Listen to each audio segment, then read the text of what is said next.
Yo, yo, yo, yo, yo, yo, yo, yo, yo, yo, yo, yo, yo, yo. We about to start the show. Y'all already know what it is. Y'all already know what it's hitting for. Y'all already know how we do. It's your man's Izzy Benz, aka Israel Mills. You know the drill. This is the Real Spill with Mills show. Let's go. Let's go. Let's go. Let's get it. Let's get it. Let's get it. Let's go. Let's get it. Let's get it. You already know what it is. Y'all already know what it's hit for. Y'all already know how we do. Today's show. Shout out to the homie, the angry man. Shout out to Nas, man. Shout out to Nas. Man, shout out to Nas, man. You can hate me now. You can hate me now. Shout out to my guy, Bishop J. Jermaine, who was sponsor of yesterday's show. Thank you so much, my brother, Bishop J. Jermaine. I appreciate you. One of my A1 Day One brothers. Man, he loves Nas. So that's a tribute to my brother, Bishop J. Jermaine. You know what I'm saying? Little Nas this morning. But it's apropos to the show that we're doing today. What's your life like? What's your life like? They think they know, but got no idea. Yo, I'm gonna use my homie, the angry man. I hit him up and I said, yo, AM, I would like to talk about you today. Are you good with that? He said, yeah. He probably was asleep. Shout out to the homie. He probably was asleep. But I said, I would like to talk about you today. I'm not going to say nothing. I'm not going to say nothing that nobody don't know already, but I'm going to put it in some terms that maybe y'all haven't heard it before. And I'm going to tell a little bit more of the story. Some about me, some about Angry Man, and we're going to get into it because there's a lot of lies that has been told in this space, a lot of misconceptions. And I'm believing right now that you are confused because you want to be confused. All right. So again, after today, if there's any confusion, it's because you absolutely want to be confused. And that's okay. That's your right. You can lie, you could twist truth, you could slander people's name, you could try to scheme and plot, you could do whatever you want to do. That's your business. It's your business. It's your business. You could do whatever you want to do. At the same time, at the end of the day, you know, every action has an equal and opposite reaction. We all have to stand before the Almighty God at the end of the day and account and answer for all our actions. So, hey, listen, the choice is yours. The choice is yours. You can continue to lie and hate and pray and wish on people's downfall if you like. That's your business. It's cool. Or you can get the truth. And you could go with the truth and you could learn from the truth and you can get better as a result of it. The choice is yours. Before we get into this, let me welcome some people into the building. What's up, Roswell? Salute my guy, Roswell. Willing to win. What's up, willing to win? Make sure y'all tell a friend to come on in. It's going to be a hell of a show. Y'all already know. But let's talk about the likes because likes are absolutely free. Likes cost nothing. Likes don't cost Nothing. at all. They free 99. So do like the homie Trish saying, smash it. Smash it like. Come on, push a button. You heard her. Likes are free. Push the like button. Push a goddamn button. Now the LIKES are free. But the LIGHTS, the lights, they cost money and they cost money. So if you be so kind, if you feel so inclined, support the show, support stream. I mean, and show me the money. Back to the spot for a Glock. I took a loss over floss, but still got a knock. Money! Show me the money. Yes, sir. Yes, sir. Show me the money. Yes. Okay. You can show us the money through the Cash App or through the Super Chat.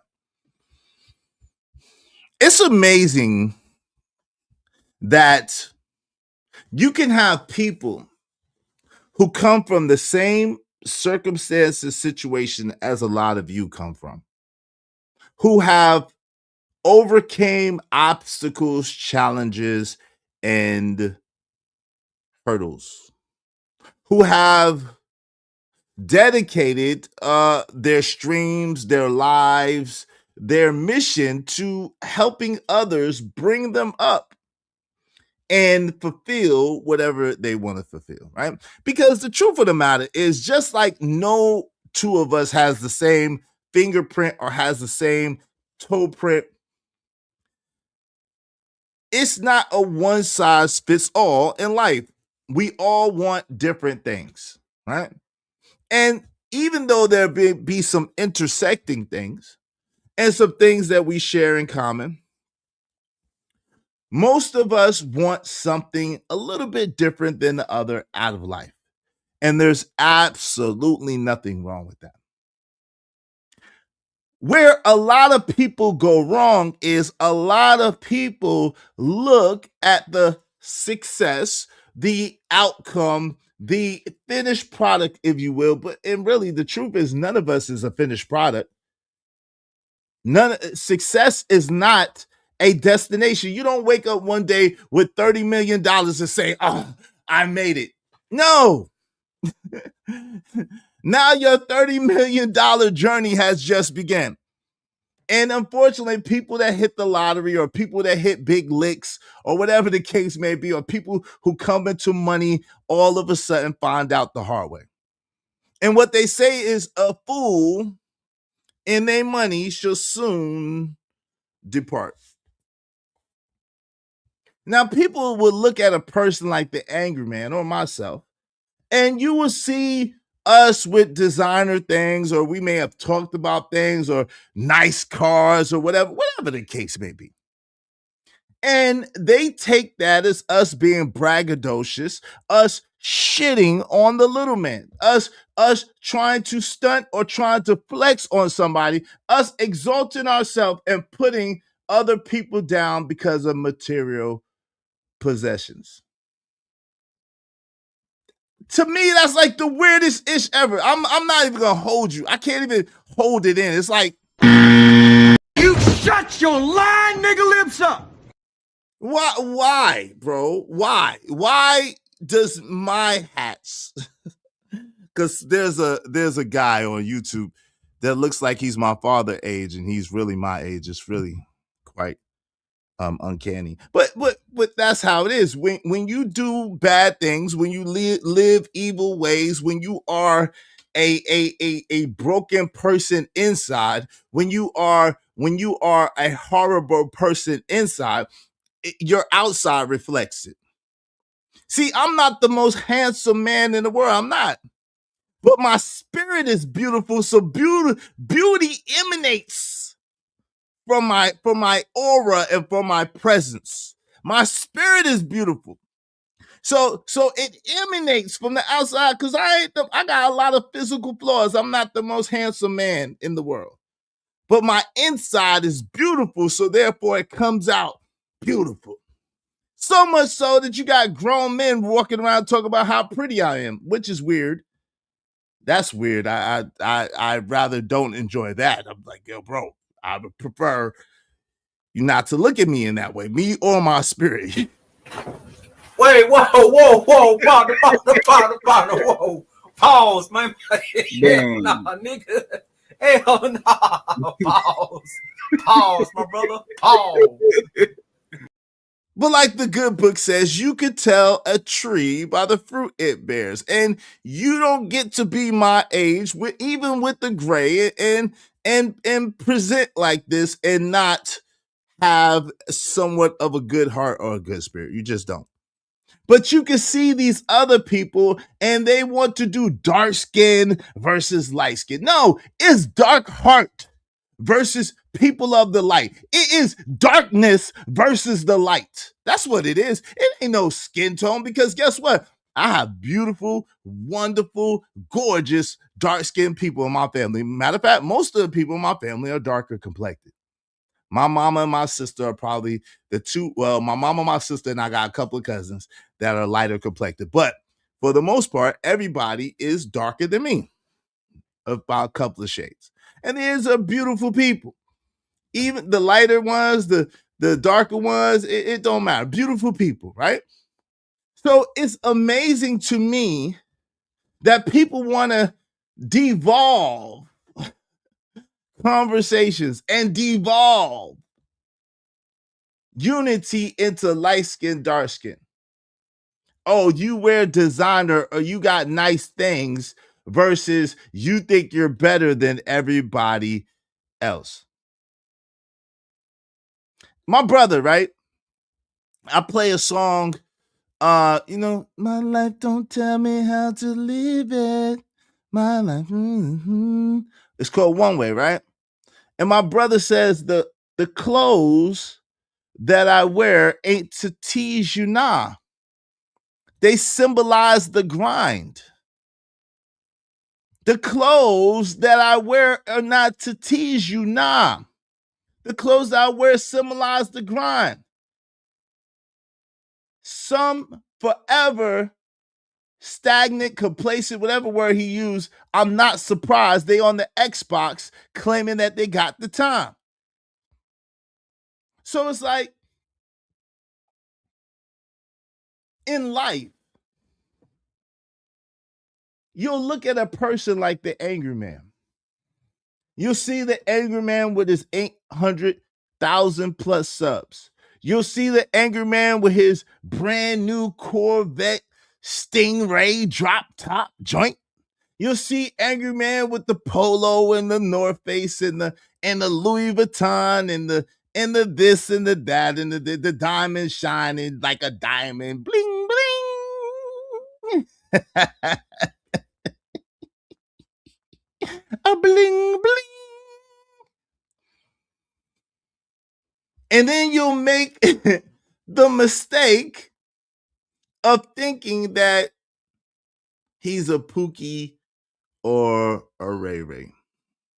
Or you'll hear him talk and you'll make the mistake of thinking that he's an educated lame. Or you'll hear him sometimes and think that he is a racist or whatever the case may be against his people. And to all of this, you would be wrong and you would be mistaken. To all of this, you would be wrong and you would be mistaken. The problem is that you guys look through tainted glasses. You're seeing what you're seeing, but you're not seeing what you're seeing. It's like a magic trick. It's like razzmatazz. It's like voila. I told y'all. You're seeing what you're seeing, but you're not really seeing it. Instead of saying, yo, I remember about 7 years ago, Angry Man was in wasn't Angry Man 7, 8 years ago? Wasn't Angry Man in a Honda Accord, like an old Honda Accord, and wasn't like the lining coming down off that mug, and Angry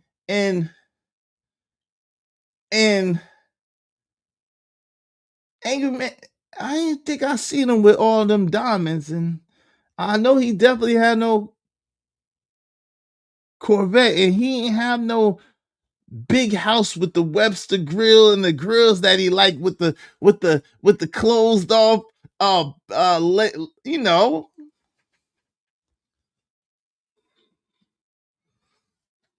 $10 years ago, 8 years ago, 9 years ago, whatever the case may be, you got to see the brother's journey.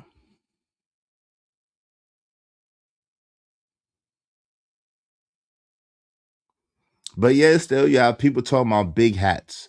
You have people talking about polo. You have people talking about Louis Vuitton and Fendi and this and that and this and that and this and that. What's up, Calvin Cook? What's going on, bro? Brokeness, huh? But if you in my chat and you listen to my man Calvin Cook, he tell you about getting little homes, one single family homes, meaning single person homes. He tell you get a little house, little home, buy a few of them, and rent them out. If you listen to other people on my channel, they'll tell you about crypto or real estate or stocks and bonds and mutual funds, whatever the case may be. Now, we don't give financial advice over here. At the same time, there have been successful people that have come over here that have told the game.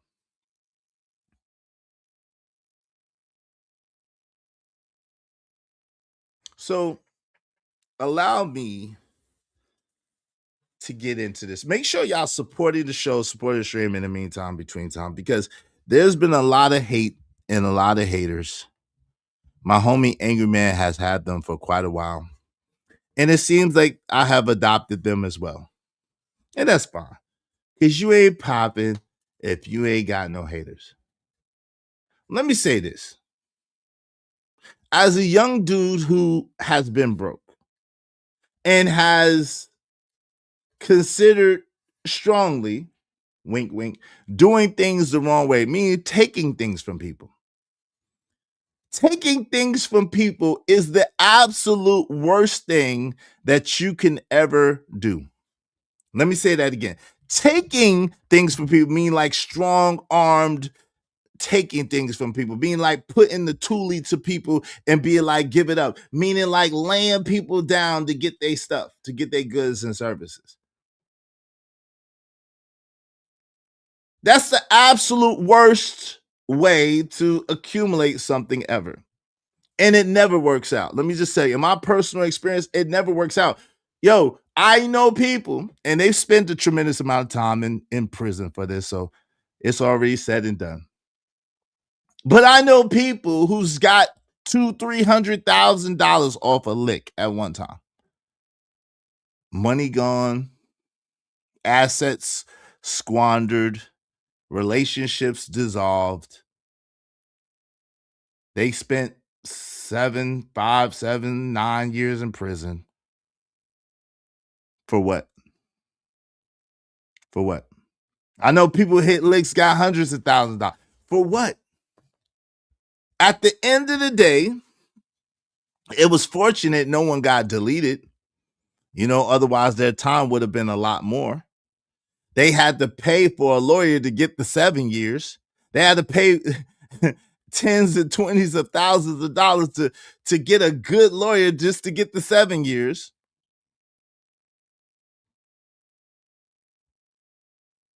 And they family spent all the bread. They spent a little bit, but it wasn't worth it. I would say no. And they hit for like 300K cash. I'm not talking about jewels. I'm not talking about clothes. I'm not talking about cars. I'm talking about 300K cash, 300 large. They hit 300 large, a lick cash, 300 large. Was it worth it? See, there's those of you who sit back and you look at people that look like you and you see them shining, and you see them have this, and you see them have that, and you want to take it. You want to take it. If you had this, if you had that, you would be the man. You would be that guy. You would be that girl. You would have what you want. Shoot, they sitting there, they flexing on the hood. They sitting there, they stunting. They sitting there, they shitting on the little man. Like my man Kev said, MTV Cribs, learn not to inferior the victim. I thoroughly stick them, break down their security system.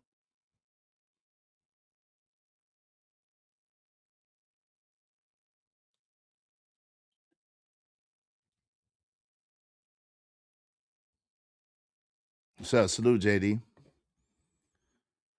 Chopper City, shout out to Chopper City from the original Making a Band, would tell you that ain't the way to go.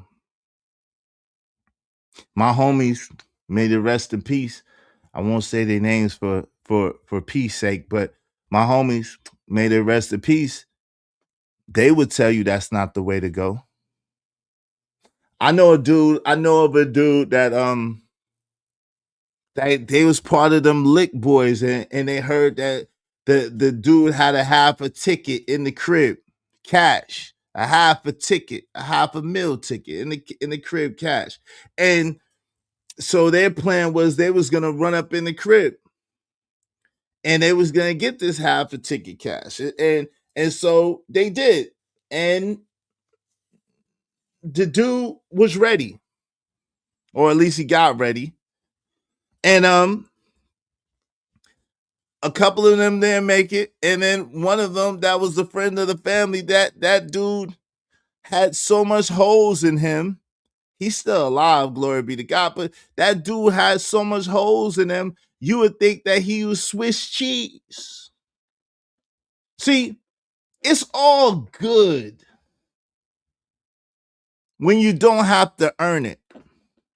Allegedly, it's all good when you could just do a little lick and hit a little lick and get somebody else's stuff, and you didn't have to do much for it, seemingly, right? But the truth of the matter is that it ain't all good. Every action has an equal and opposite reaction, but the mere fact that you are using your power and your energy to hate on somebody else, to plot and scheme on somebody else, that's the same power, energy, and effort that you can use to build yourself up, to grind and to make it happen. But I know is the system, yo, fam. Yo, fam. The system don't mind if you get a couple of M's, fam. Let me just tell you, the system, a couple of M's in this economy is not really a lot of money, bro. The system don't mind. If you're the type that you could be content with maintaining with a few M's, 10 M's, 20 M's, and take care of your family and take care of your peoples, the system don't mind that. That's not really like legacy money, to be real with you, right? The system don't care. Now, when you start getting them 100 M's and more and being able to have legacy money and move and shake, system might mind that a little bit. I ain't gonna lie to you. The system might mind that a little bit. But on these lower levels, y'all are throwing rocks at the penitentiary for much less. Y'all throwing rocks at the penitentiary for like 50,000, 100,000. I know people that spend 100,000 in 2 weeks, a day, a week. And that was like 20 years ago, 15 years ago.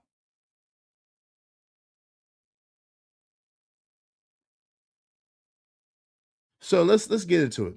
Y'all support the show, support stream. In the meantime, between time, hit the like button. Likes are absolutely free.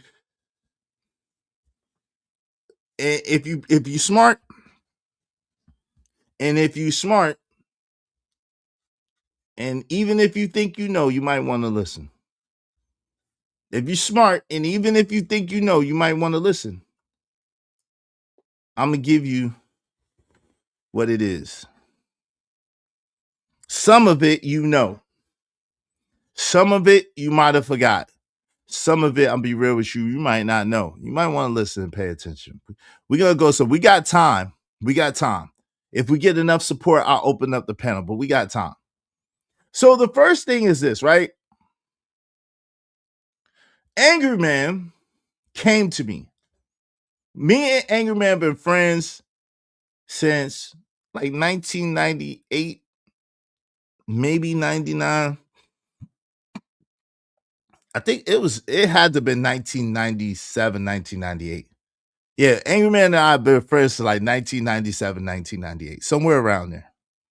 And we became friends because we was on this Kirby orientation, and we got to talking and realized that we lived around the same neighborhood. Like AM had to go to get to the office, the Kirby office.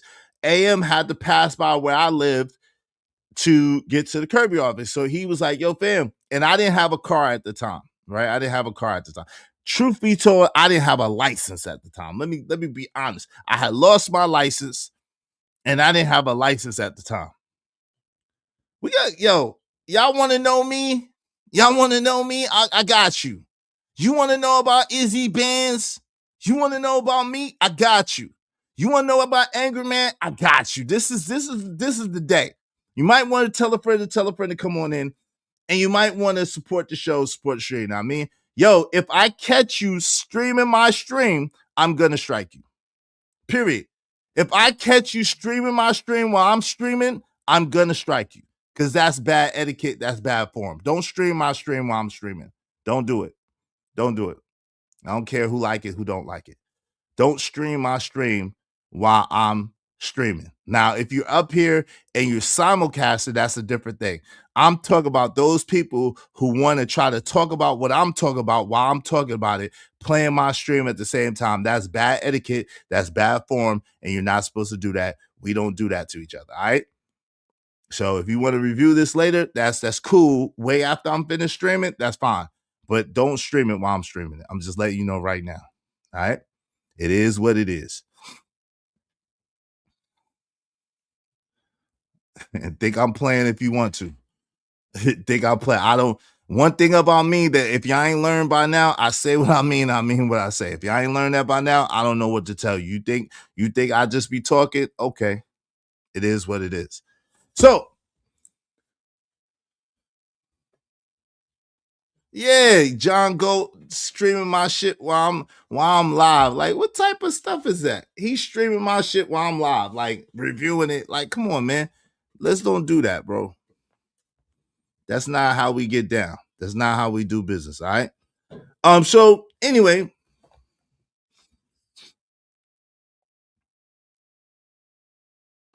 So Angry Man and I met at the Kirby office. So it had to be around 1997, right? And so I didn't have any children. Angry Man didn't have any children. Let me say that again. I didn't have any children. Angry Man didn't have any children. And so we were at the Kirby office. And so I didn't have a car.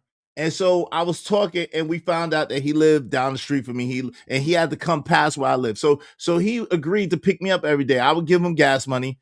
It was back when gas was like 85 cents a gallon or $1 a gallon. It was something real light. And he had what we affectionately named the Green Machine. All right. So if you know the Green Machine, those of y'all that know, Angry Man had a green a Mitsubishi Eclipse, and we called it the Green Machine. Shout out to the Green Machine. The Green Machine held us down like steel. All right. And so Angry Man is 17 at the time, about to be 18, I believe. I am 19, about to be 20 at the time. I'm 19, about to be 20 at the time. And shortly thereafter, and this is our journey together, how it began. All right, so we're gonna get into it. So shout out to Ogun Kumbasu, said, JG, what can you expect? He's a dope fiend. I got the dope. I got the dope.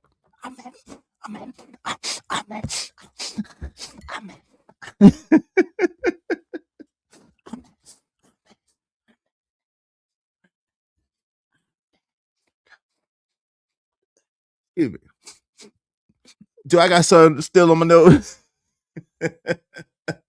Shout out to my man, Bishop J. Jermaine in the building. It's always Jermaine's fault. Appreciate you, bro. Tell me what's your life like. Mine is real. Everything signed and sealed. Yeah, you know what it is. Shout out to my guy, Bishop J. Jermaine. Thank you for the $10 setting it off. Y'all be like Bishop J. Jermaine and help us reach our goal. Help us reach our goal today. Thank you, brother.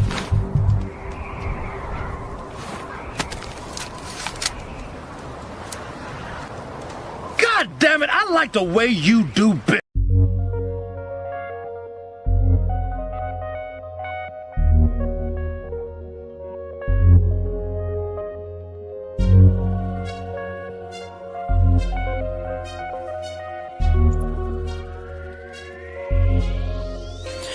It don't matter what the situation, I'm just tryna climb any obstacle a nigga facing. See it through in due time. It's a marathon, you gotta pace it. You can't press rewind, you get left behind. Just grind and the rest be fine. No matter what the situation, I'm just tryna climb any obstacle a nigga facing. Appreciate you, man. Y'all be like Bishop J. Jermaine. Support the show, support the stream. I mean, what's up, Keon? What's going on, my brother? Hey, Lauren. She said, LOL, my green machine was an 86 Chevy Caprice. Okay. Shout out to that. All right. So AM used to scoop me up every day. I used to give AM gas money. And so that's how our friendship began. You know what I'm saying? That's how our friendship would begin. It would be about like a 20-minute commute to work. And then because a lot of times we rode on different vans, they would drop me off at home or whatever the case may be. So sometimes I ride home with him. A lot of times I wouldn't, because if we rode on different crews or whatever the case may be. But anyway, we began to be friends, and we began to develop a friendship, so forth and so on.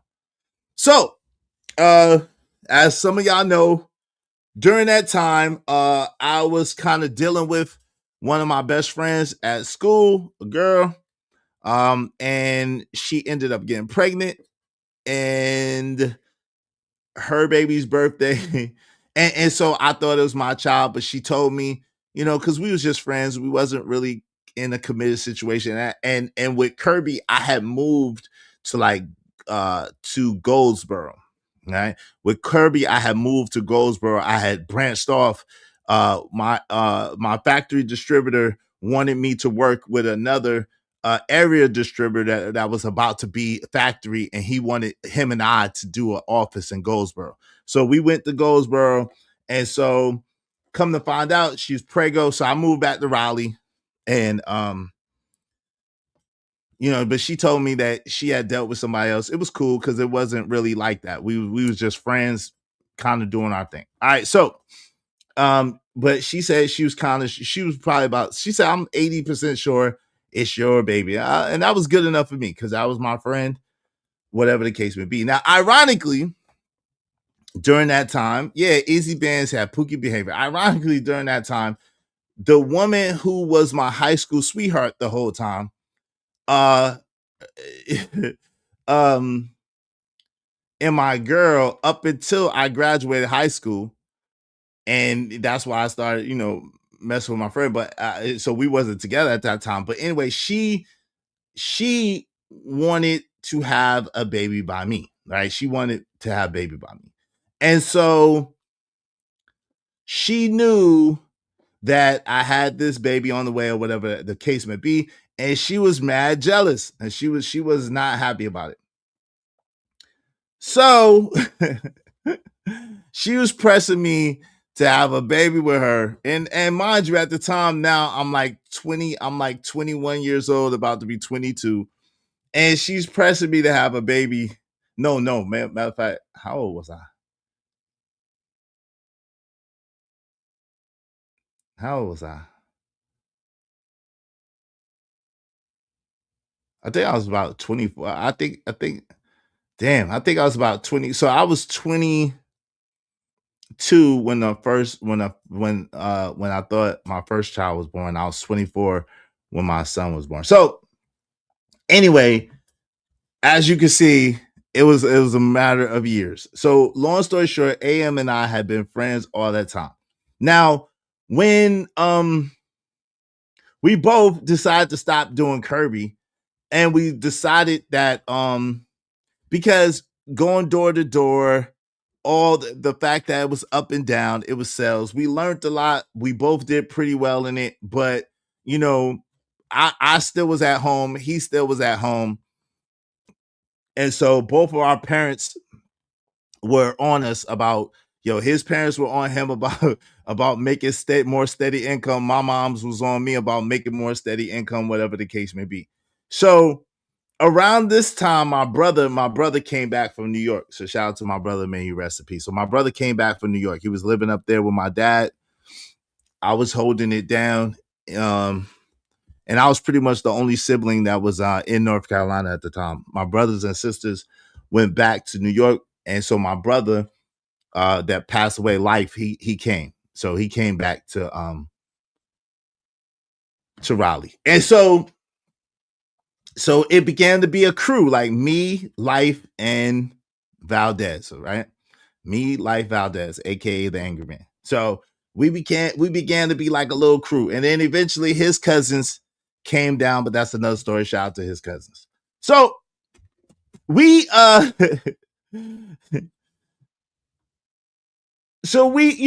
brother wasn't really the sales type. We kind of was tired. My mom's was giving us grief, especially with my brother coming down. She was giving us grief about having consistent money because I had to pay her to stay there. She had a house, like a split level house, and the basement was like a whole apartment unto itself. It had a whole separate interest or whatever. So, and ironically, the truth is, me and my mom's moved in that house at the exact same time. Like we were supposed to be like roommates. She was gonna have the top floor. I was gonna have the basement. It had its own bathroom, its own interest. At the time, I think I had a refrigerator down there. So, and it was like its own separate apartment. So, she had a roommate upstairs, and then eventually that dissipated. So it's just me and my mom's in this house, and then my brother comes down. But so she on me, she like, yo, you gotta pay X amount per month. I don't want to hear nothing. You better have my money in my hand. Cool. So so obviously, with it being sales and me being young to sales, even though I was one of the top salesmen, it was up and down. It was up and down. Sometimes I have lots of bread. Sometimes I wouldn't have no bread at all. Sometimes I have lots of bread and lots of money. Sometimes I would not have no money at all. So I think Valdez was getting tired. Valdez's parents were getting tired of it. My mom's was getting tired of it. So she was pushing me to get a job. And then, of course, when my daughter was born, at the time, thinking my daughter, she was really on me. She's like, yo, you can't be doing this. You about to be a father for the first time. So she was on me. So I had got 2 jobs, y'all. I had got 2 jobs. I went from working Kirby to working at the Chick-fil-A in the morning and at the Target overnight. And so they was in the same shopping center. And so they was in the same shopping center. So I would work Target overnight, and then I walk from Target to Chick-fil-A. At this time, I still did not have a car. So my mom's, being that she was tired of me and my brother, was like, you know what? Y'all need to get your own apartment. Y'all are grown. Y'all need to get your own apartment, right? So I'm like 20, 22 at the time. My brother is like 18, 19, whatever. He's like 18. I'm like 22. No. He's like 19. I'm like 22. So him and Valdez are the same age. So my mom's basically put us out. She basically kicked us out. Now, mind you, me and my mom's got the crib at the same time. I was supposed to have the basement like apartment. She kicked me and my brother out, pretty much. So me and my brother got an apartment kind of closer to where I was working at. Excuse me, right on Green Road. We got an apartment right on Green Road on the corner. And then the Target was right there, and the Chick-fil-A was right there. So I would walk to work to Target. I work overnight. Then I would go to Chick-fil-A.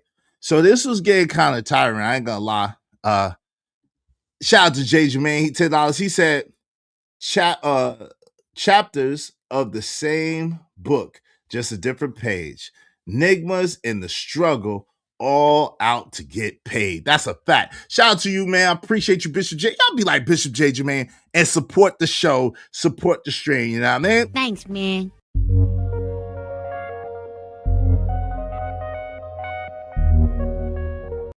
Make money, make money. When shit hit the fan, we'll take money.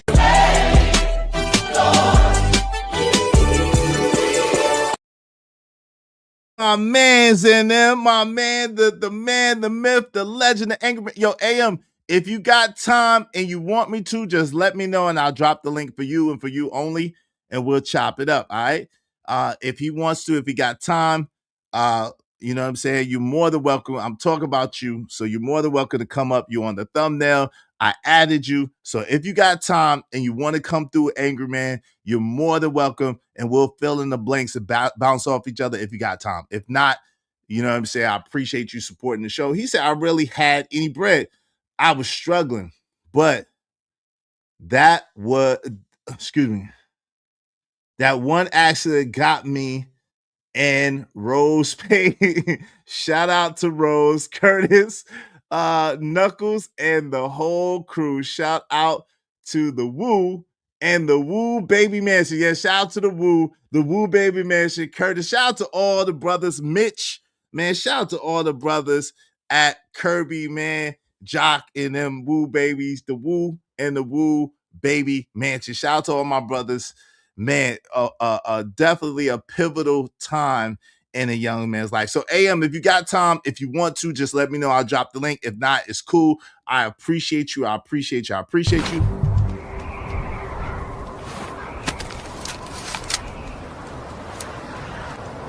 God damn it, I like the way you do bit. I'm on my grind to get this money. I can't stop until I'm filthy. With the people, Zebo like the rock, I drop. I ain't no trapper, I'm a hustler. Shout out to JJ Man, said his father kicked him out too. Yeah, he got kicked out. Shout out to Treese. Hey, Treese. And it wasn't like, yo, the bugged out thing, it wasn't like I was living off my mom's or she was taking care of me. Nah, it was on some grown people ish where I had to pay my fare, she had to pay her fare, and she wanted the whole house to herself. It was a big house too. She wanted the whole house to herself. So, hey, it is what it is, right? So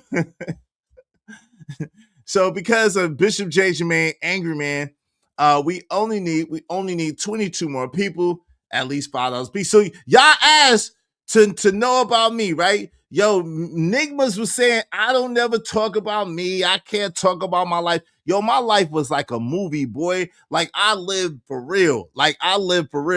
But we gotta get into it. And shout out to this. And I'm gonna tell a little bit of Angry Man story with permission from the Angry Man. All right. So long story short, I'm thinking I'm a new father. I'm barely 22 years old. I'm thinking I'm a new father. And so I'm doing my best to navigate through getting kicked out of the crib to having to be forced to roommate with my brother. Now, my brother at the time didn't have no job, man. He had just came from New York probably like 2 months earlier. He didn't have no job. I had the job. I had 2 jobs. So at first, when we first got the apartment, I was still working Kirby, right? But because again, it was up and down, back and forth, I said, you know what? I got to I can't do this. I gotta get a job. So I'm working overnight at Target and in the mornings at Chick-fil-A. Now, they pissed me off at Chick-fil-A because they wanted me to cut my beard. And I looked funny with just a mustache and not a beard. So I didn't want to do that. You know what I'm saying? I had worked hard to grow my little goatee and stuff, and I was smooth with it. You know what I'm saying? So I didn't want to cut my beard. I had the 360 spinning and stuff, but I look weird with just a mustache and no beard. I don't like that look on me, right? So, and I definitely didn't like the clean face as a grown man. I'm just saying, that's just me. Don't get offended, my brothers. That's just me. So, long story short, I didn't like that. So across from there was Sam's Club. So I got a job with work at Sam's Club overnight. Yo, and that job was paying like 20 an hour with shift differentials back in the late 90s, early 2000s. I was getting paid like $20 an hour. I thought I was doing BIG. I was doing it BIG. I was getting paid like $20 an hour back in late 1990s, early 2000s. So I was doing it. So I'm working, grinding, hustling, working overnight. Now the problem with Sam's Club is, so I gave up Target and I gave up Target and I gave up Chick-fil-A to work at Sam's Club. So I traded because I was making $20 plus shift differentials. So I was like, yo, that's enough. I'm good. So I could finally get some rest. I could finally have a life. So, but the problem with Sam's Club is they will lock us in the building overnight. They'll put the chains on the door and you had to wait for the daggone. So this is what happened. I got rid of Target and I tried to keep Chick-fil-A, even though I was mad about the mustache. I got rid of Target and I was trying to keep Chick-fil-A, but they would lock the doors at Sam's Club and we had to wait for the general manager to come to unlock the doors. They literally have chains on the door at Sam's Club, right? And so I had to wait, and so I was late a lot because that mug would be late opening up because there was a buffer of time between they opened up the store and they let the overnight workers out. So it wasn't like once they let the overnight workers out, they opened up the store. It's like probably like a 2-hour differential. So this mug be late, and you know what I'm saying? I'm like, yo, I gotta go to work. So I ended up getting in trouble. So I was just like, yo, I'm gonna quit Chick-fil-A. Or I don't even remember. I might have got fired. I don't even remember, but it was something. So, still had Sam's Club. But it started to bother me. I'm like, yo, what if there's like a fire? I think it was like some huge fire in a warehouse somewhere. I'm like, yo, what if there's a fire here? We gone. I'm gone. Like, I'm gone. Like, I ain't gonna be here no more if there's a fire in here. We can't get out. So I'm like, yo, this has got to be a fire hazard. There's got to be some codes or something against this. This is what my mind is saying. So I'm on the City Kitty. Meaning the cat bus. That's what we call the cat bus, right? Remember, I'm still walking. I don't have no car at this time.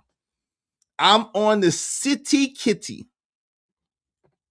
And I'm like, yo, the cat bus gets in an accident. The cat bus gets in an accident. Someone hits the damn cat bus. And listen, I don't care what nobody say. I know how to get the most out of any opportunity I'm given. I ain't gonna lie. I got hurt. Oh, my neck and my back and my leg. My leg got banged up. My back was hurting. I'm like, damn, how did it hit? Because it hit right where I was at. These mugs, nobody on the bus besides my ass got hurt. What's wrong with you? Nobody on the daggone bus got hurt besides me. What kind of pressure that put on a black man? So I had to settle out of court for like $2,400. I was pissed off. That was a lick. So I settled out of court for like $2,400, and you know what I'm saying? I had to go to the emergency room, so that took some of the bread or whatever. So I was like, yo. So I was like, all right, this is a decent time to quit.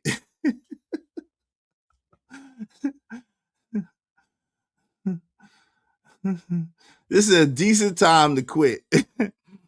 And so AM, my brother and we sat in the room and we was trying to take stock of the things we had. I had that little bit of bread left after I had to go to the emergency room and make sure I was straight. With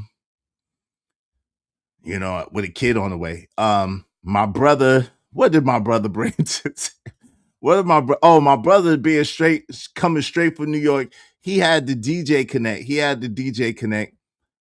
Shout out to DJ Holiday, shout out to Buddha Barber, shout out to the Supreme Team, whatever. So he had those connects, right? And then AM had the computer in the burner, the CD burner.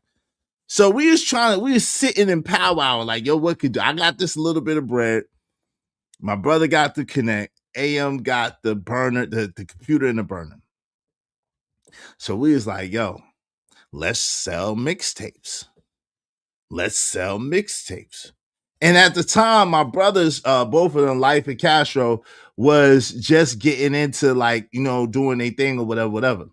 So you know, we was gonna use the mixtapes to promote their joint, and our joint was called Big Doe Productions, dollar over everything else. So Big Doe Productions, right? And so we was gonna so there's a bunch of mixtapes around Raleigh that said Big Doe Production presents. So anyway, so we was gonna use that to springboard my brother's rap career. At the time, Valdez wanted to rap too, by the way. Just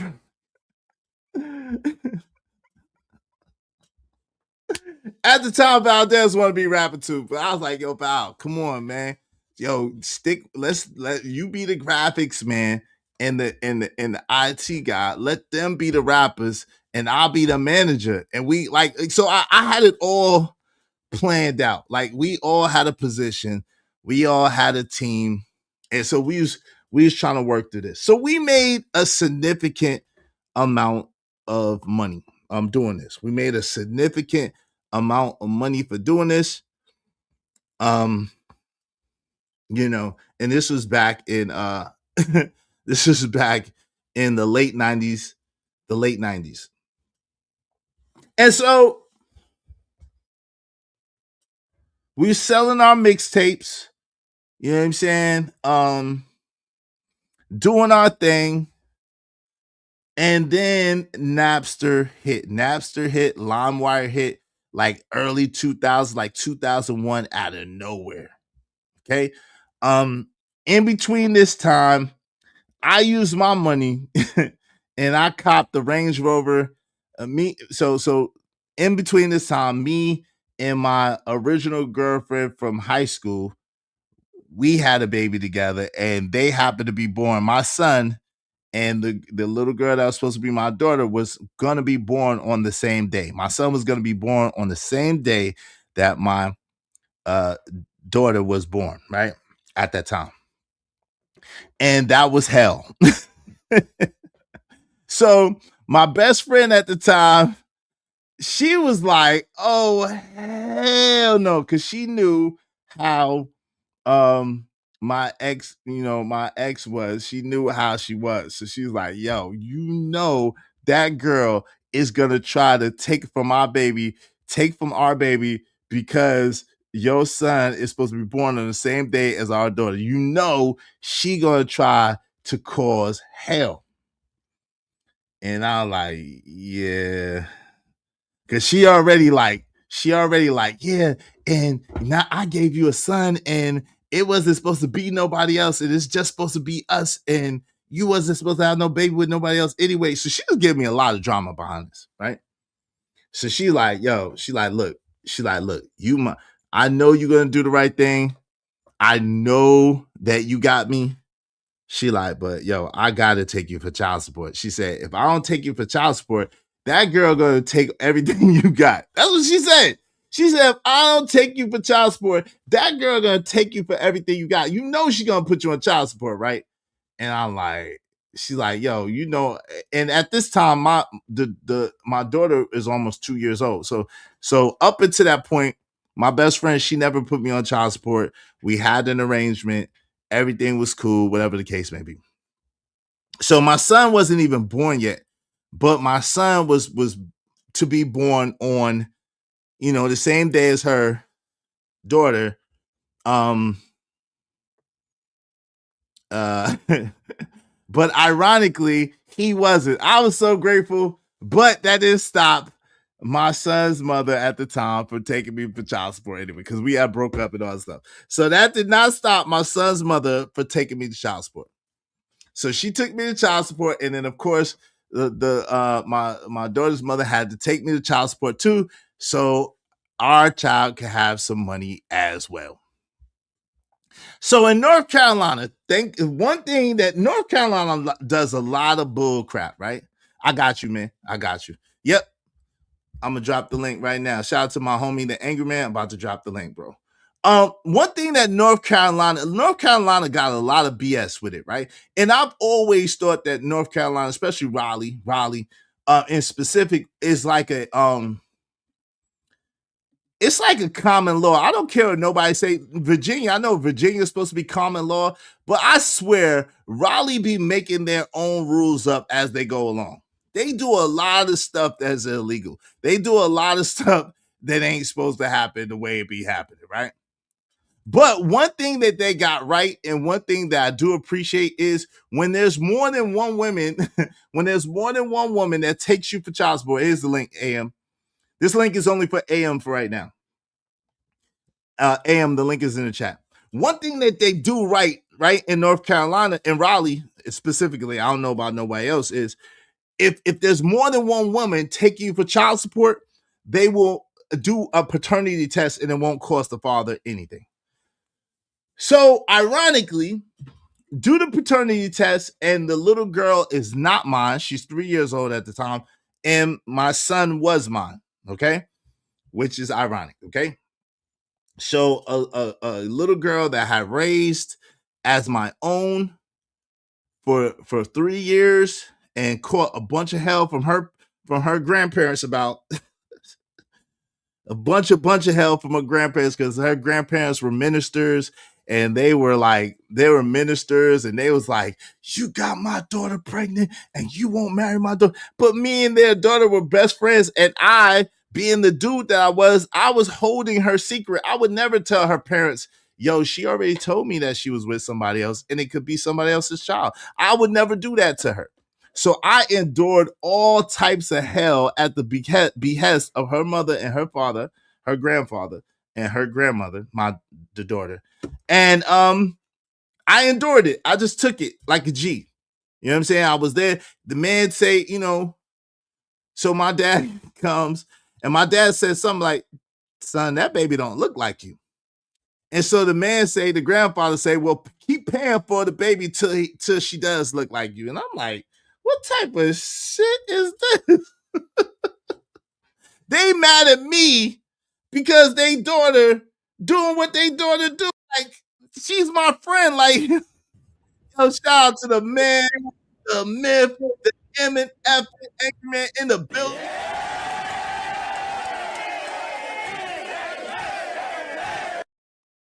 Yo, Ann, what's good, man? How you doing, bro? What's good? Can you hear me? Yeah, I can hear you good, man. Cool. Yo, so I'm just giving a little bit of backdrop, and then I'm coming up to our first endeavor and why I'm so proud of you. You know what I'm saying? Why I say that, and then why it's stupid for people to hate on you or hate on me or hate on us. So that's really what I want to get to. All right. So fam, do you remember? So yo, do you remember how much hell I was catching behind my daughter? Do you remember that? Yeah, I remember. So the parents was like, yeah, keep paying for her till she looked like you. And I'm like, what? And so the shorty, I don't know if you remember, that shorty was like my best friend, but she had already told me, she's like, yo, because we wasn't together. We was just doing what we did sometimes. And she was like, yo, when you moved to Goldsboro and we wasn't seeing each other, I was seeing somebody else and I did my thing. I was like, oh, okay. And she's like, but I'm 80% sure that this is your baby. So that was good enough. You know what I'm saying? Because she kept it real with me. That's shorty that had the Ford Focus, right? Yes, that is. Okay. Yep. Yeah. That's that. You got a good memory. Yep, that is her. So yeah, she had the Ford Focus. So when I found out, of course, the woman who ended up being my ex-wife, you know how she was. Yeah. So it got real ugly. So when it came to the fact that the little girl wasn't mine, she just mashed the gas on me. You know what I'm saying? Mm-hmm. And so we had to do something, right? Remember that? We had to do something. So my brother had to connect. You had the computer in the logistical graphic skills and all that, and I had a little bit of piece of money that I got from the City Kitty accident. And so we started our first endeavor, right? Yeah. And I only had the computer because of the accident. Oh, you had the accident you had. Yeah, on the Kirby van. So only people got paid was me and Rose. Damn. That's Because crazy. everybody else was like when the ambulance and everybody came, it's like, oh, we're okay. Not me and Rose. I was like, I'm not okay.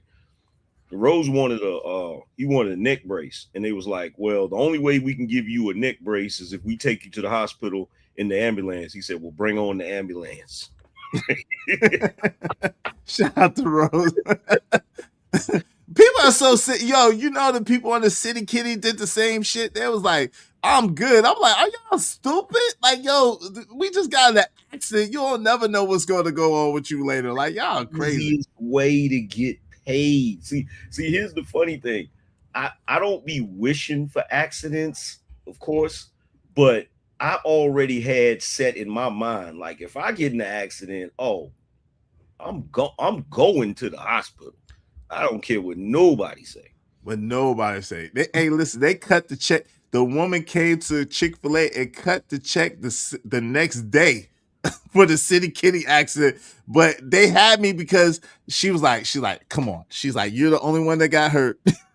I'm like, because it hit where I was sitting at. She's like, I know. She's like, I know, but yeah, there was like over 30 people on that bus. That's crazy. So I had to take the little shorts. I had to take the little shorts. I was like, damn. Yeah, I got like 13 bands. Oh wow. But why you share with the homies? After they took the money out for the lawyer and the money for the chiropractor and the hospital bills, I cleared like 8. Oh yeah. And then it was decent. It was decent, but I spent like 3 on the computer. Because remember back then, them shits was yeah. They was just coming out. Labs. If you had a laptop, you had something for real. Computer, you had something.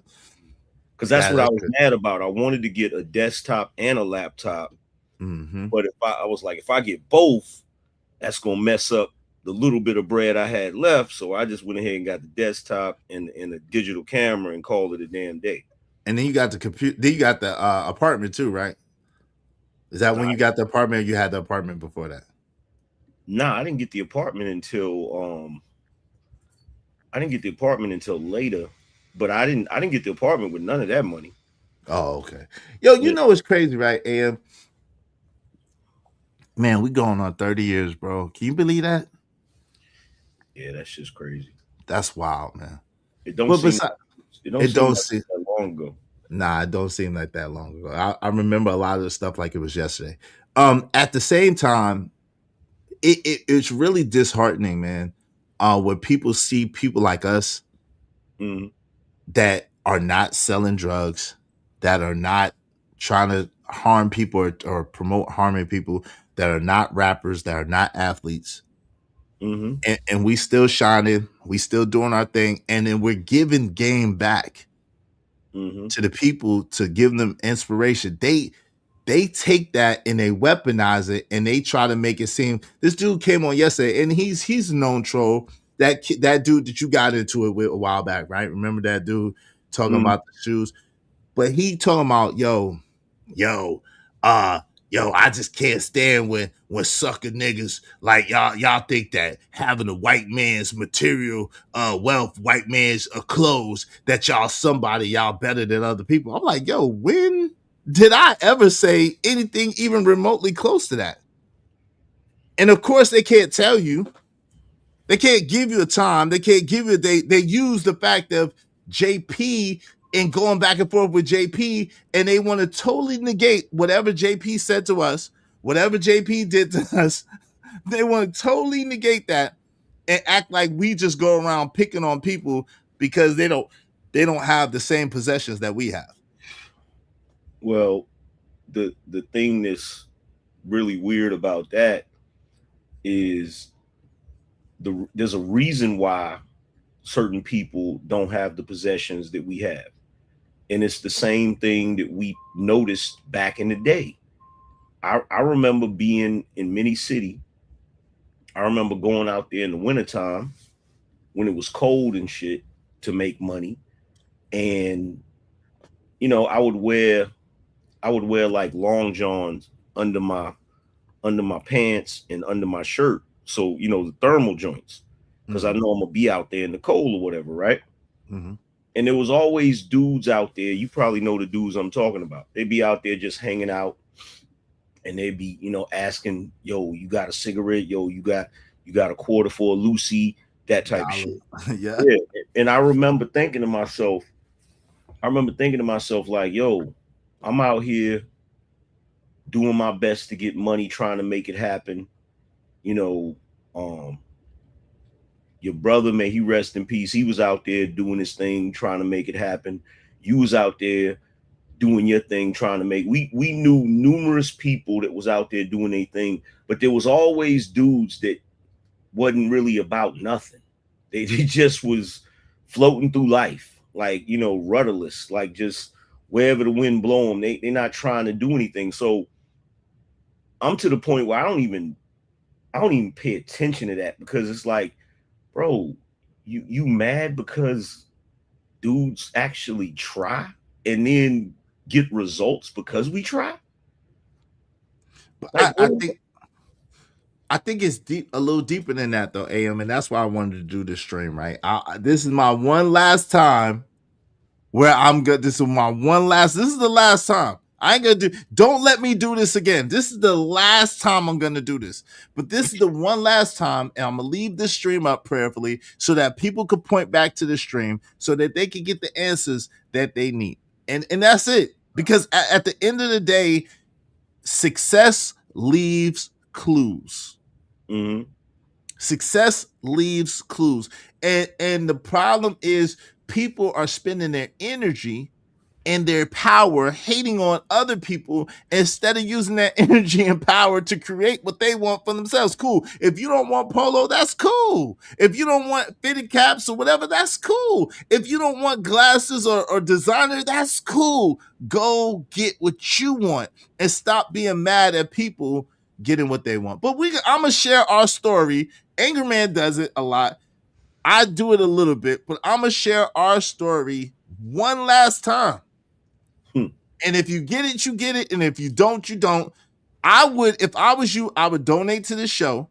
I would take notes, because from where we came from to where we are, this is the thing, people don't realize this. The reason why I say I'm proud of Angry Man is you don't understand, like, to get from where we came from to where we are, we had to totally change our mind. We had to totally transform. Our mind had to be totally transformed. And when you change your mind, you change your life, right? And so that is not easy to do. That is almost impossible to do. It's possible. It's easy to do, but it's easy not to do, which makes it so hard to do. Does that make sense? Does that make sense? Yeah. What did Jay-Z say? People look at you strange, saying you changed, like you worked this hard to stay the same. You know what I'm saying? Like here's my thing with anybody, because I'm gonna tell you the truth. I'm gonna let you address it, because you're gonna be more politically correct than me, because I'm gonna say some wild shit that's gonna have them talking some more. But my thing is this: to anybody that's mad about anything that I said, I can't help it. I want to live a good life. As far as I know, you only get one shot. You only get one time, as far as I know, right? So, like, I'm gonna do what I do. I'm gonna put some points on the scoreboard and make it happen, because trust and believe, I had to overcome mad obstacles and mad roadblocks, and not every roadblock was a physical one. A lot of them were mental. You know what I'm saying? Like, there's certain things that I learned growing up that prohibited me from being able to earn a certain amount of money, even when we was younger. Like, I did decent, but I wasn't making what I wanted to make. There was always a barrier. You know what I'm saying? And my thing is, to everybody that's watching, like, if you watch me and you get upset about something I say, like, I have a clear conscience, because every single thing that I did to get to where I'm at, I get on the show every day and tell everybody how to do it. Like, so I'm not gatekeeping. I tell everybody how to do it. I try to motivate everybody to do the same thing. I can't help it if you don't want it, but you can't be mad at me because you don't want it, and because you don't want it, you think I'm not supposed to have it. I can't be. It's not my fault that my floor is your ceiling. You feel what I'm saying? Because where I'm at now, this is cool, but this ain't nowhere near what I want. You know what I'm saying? Facts. Yo, but that's the thing. Do you got a couple of minutes though? You got some time? I'm good. All right, so let's start here, right? Because that's dope and that's key, man. So we're gonna start from. So I tried to give y'all a little bit of background to let y'all see and to let y'all know I'm just like y'all. Most of y'all. AM is just like y'all. Most of y'all. We are the same. We come from the same place. We got the same challenges. We got the same obstacles. Now, mine early was women with babies, because there's another one in there that, you know, I got a possible out there, right? So, and it was ugly for a minute. So mine was women with babies at first, right? Mine was women and babies at first. Like, you know what I'm saying? So when remedial people get up here bragging about remedial things, it's like, yo, fam, you got no clue. If we really told you some of the missions we went on and some of the things that happened and some of the things some of the baddest women that you've ever seen have done in our face or for us or with us or whatever the case may be, you wouldn't even believe us anyway. So we don't even go there with you. We leave that out. Oh, but and for the record, because I was trying to get up here before you move past the apartment part. Mm-hmm. You feel what I'm saying? Yo, when you and your brother got that apartment, mm-hmm. the one that was near the basketball court, right? Mm-hmm. Yo, I admired the shit out of y'all for having that apartment, bro. To me, that joint was like when I first went over there, I was like, yo, they got the apartment. You had the TV with the yo, that shit was laid out. Like, for real. Like, I was really admired, because, you know, at the time I wanted a place bad as hell, and I just couldn't make it happen. Like, because the price of rent was going up. Shit was crazy. I got kicked out though. We got kicked out, and my brother wasn't helping me. Shout out to my brother. I love him to life, but he wasn't helping me. He was getting sneak Timberland boots from girls. Girls was buying him Timberland boots, and I'm like, yo, fam, you got 30 pair of Timberland boots, bro. If you don't give me some money on this rent, we're gonna fight. But like, you had it though. That's the thing. The point, like Nipsey said, like even if we lost it, at least we had it. Yeah. You know what I'm saying? You had it. That's the whole thing. Because like that joint was cool, like, for real. And two shorties was knocking on my window, threatening girls to delete them and stuff like that. That's nasty work. Oh, nasty work is an understatement, bro. That's nasty work. Man, hey, shout out to Troop. I can say that I got to get one benefit out of y'all having the apartment. But then you got mad because I said don't have your benefit on my bed. You can have your benefit on the dresser. You can have your benefit on the bathroom sink. You can have your benefit on the floor. Just don't have your benefit on my bed, player. But when I think about it now that I'm older and wise, when I think about it in hindsight, that was nasty work. How I'ma just show up, knock on somebody's door like, yo, let me use your bedroom real quick. And I had enough love for you to say, yo, you got it. Just please, not on the bed, bruh. And you was mad. AM was mad. Like, yo, fam, I'm your man. How you gonna let me skeet on your bed? Like, what? Nah, I didn't say that. You might as well have. Yo. I didn't say that. Yo, that's how rumors get started. I know, right? Watching. I did not say that. You might as well have, though, because you was upset with me. You like, yo, fam, you let me smash, but I couldn't use the bed. No, no, I gotta sleep there, bro. Hey. Shout out to Trooper Promotions. Said NC ain't worse than Michigan, fam. It's like you said, Izzy, but on steroids. Okay, damn. Yo, Young Riaz, what's going on, bro? How you doing? Scrap School of the Real said, what's good, fam? What's good? Yo, Sway, yo, what's up, Sway? What's going on? Hey, Bridget M in the building. Good to see you, my sister. Bridget is in the building. Y'all make sure y'all supporting the show, supporting the stream. In the meantime, between time, J. Jermaine said, I get it. Shout out to my guy, J. Jermaine. 757 Scott Bird is in the building. And J. Jermaine said, it's mostly mental. Yes, it is. Yes, it is, family. What's say Scraps good? Never had a hating bone in my body. I never have. Never had a hating bone in my body, bro. I never had to. I'm being honest with you. I never had to. I'm used to people hating on me though. AM would tell you I've had real hate in real life for a long time. That's not nothing new to me. Because when you go from walking to driving a 4.6 range, there's a lot of questions. people got a lot of questions. I went from walking around the city and did what I had to do to driving the 4.6, and everybody was like, yo, fam, there's no way that you just selling CDs. And I was like, yes, I am just selling CDs. I was just selling CDs. It was a lot. I didn't even realize that at the time we was doing that, and I think I told you this before, Nipsey's brother was doing the same thing. That's how he made all of that money. Yeah. That money they had buried, that's how he made all of that money. Like, that shit is crazy. But they don't realize how much bread was in that shit. Man, bro, sometimes I know you said damn, but sometimes I made like $600-700 a day, bro. My average was about like $400 a day back then. My top was, I topped out at about 5.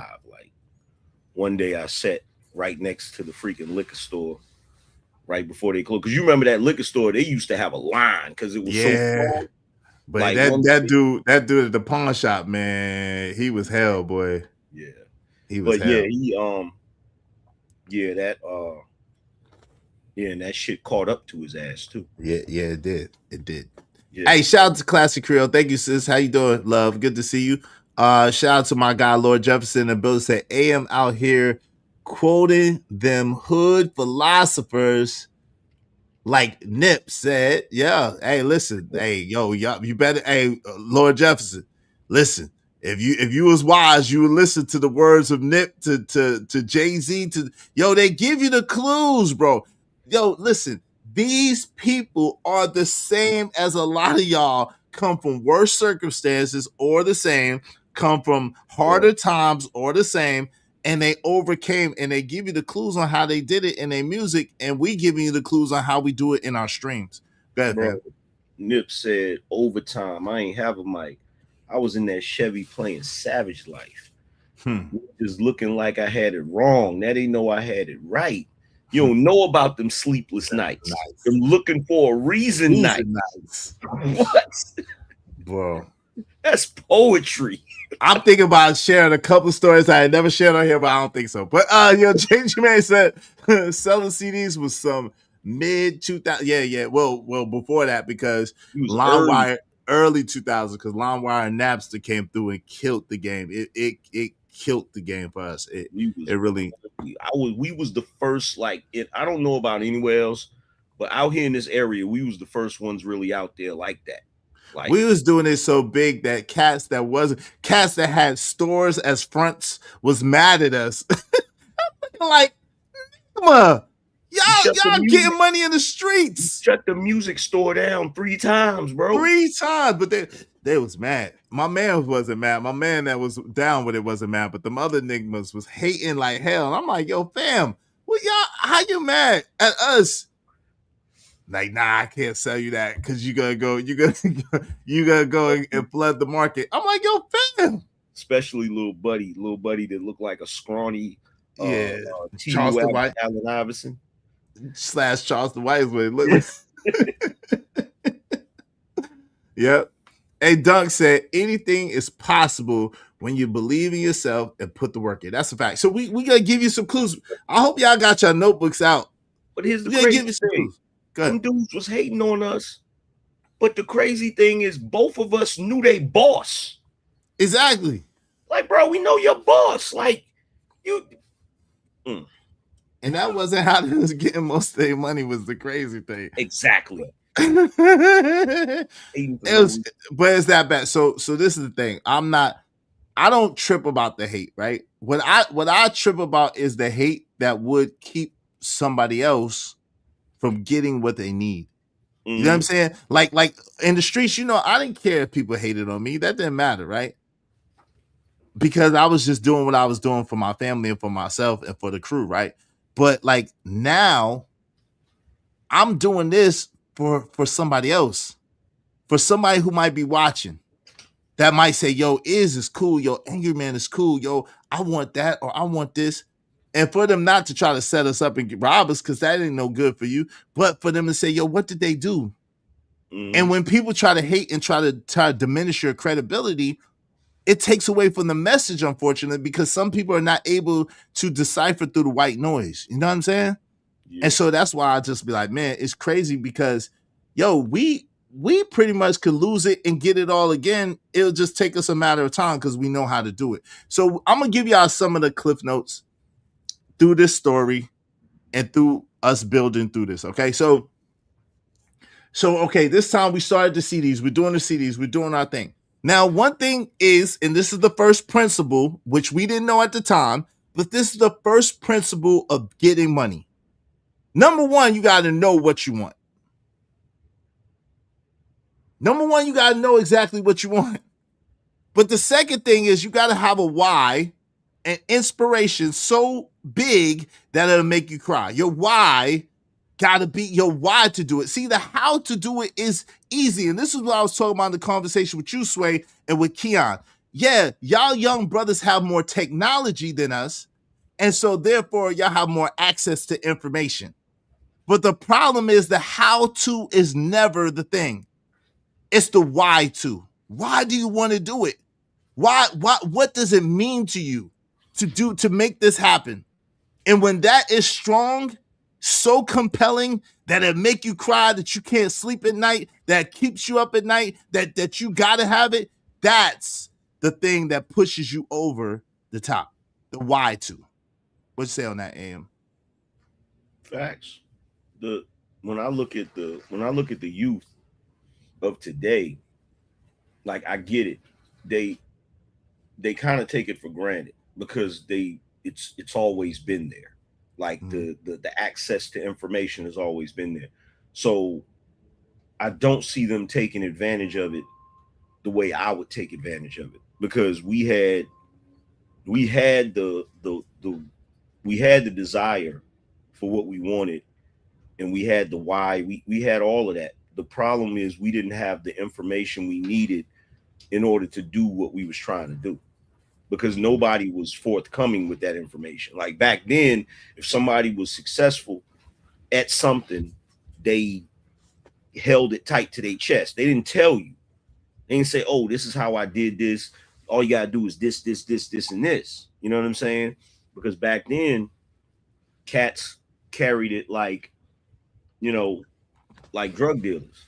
You know what I'm saying? Like, if they got the plug, they're not gonna tell you they plug. Facts. They just gonna try to put you to work, and you just a worker. You know what I'm saying? But you never gonna get to their level because they're not gonna give you the information that you need. And nowadays you don't even have that. Like nowadays you can just skip being the scout. You can skip being the runner. You can skip being the worker. You can skip all the way to boss, just because you got the information at your fingertips. Like, for real. So the first thing is knowing exactly what you want. All right, we knew what we wanted. Now, like AM said, we was hindered to a little degree because of the technology of the time, but we started with what we had and where we were. That's another very important thing that we didn't know that we was doing at the time. But one of the most important things is starting where you are with what you have. You don't need a whole bunch to start. You don't get analysis paralysis is what they call it. T. Harv Eker says, get ready, fire, and then aim. Kevin Samuels, may rest in peace, said, fly the plane on the way down, right? Angry Man? Fly the plane while you're building it, right? On the way, build the plane on the way down as you flying it, but whatever. But the thing about it, it's all different ways of saying the same thing. Start where you are with what you have. You don't have to be envious of anybody else. You don't have to be jealous of anybody else, because the truth of the matter is you don't know what Angry Man had to go through to get to where he was at. You didn't see the night. You didn't see the nights of the hell that he been through to get the knowledge or whatever that he had. You ain't see what I had to go through to get to where I am. You don't have no clue what I had to go through to get to where I am. So they ain't see them homeless nights. Right, them homeless nights, them sleeping in somebody else's cars that you don't even know nights. Them nights where you ain't even got $2 to put together and no one ain't got it, or you too ashamed to ask somebody for it. Like them McDonald's dollar millionaire days and nights. What's it called? Them what, you remember them McDoubles? Yeah. Yeah, like, bro, like cats don't realize, man. Like, yo, I couldn't even explain it. Even if I tried to explain it, it's inexplicable. So okay. So start where you are with what you have. Know exactly what you want.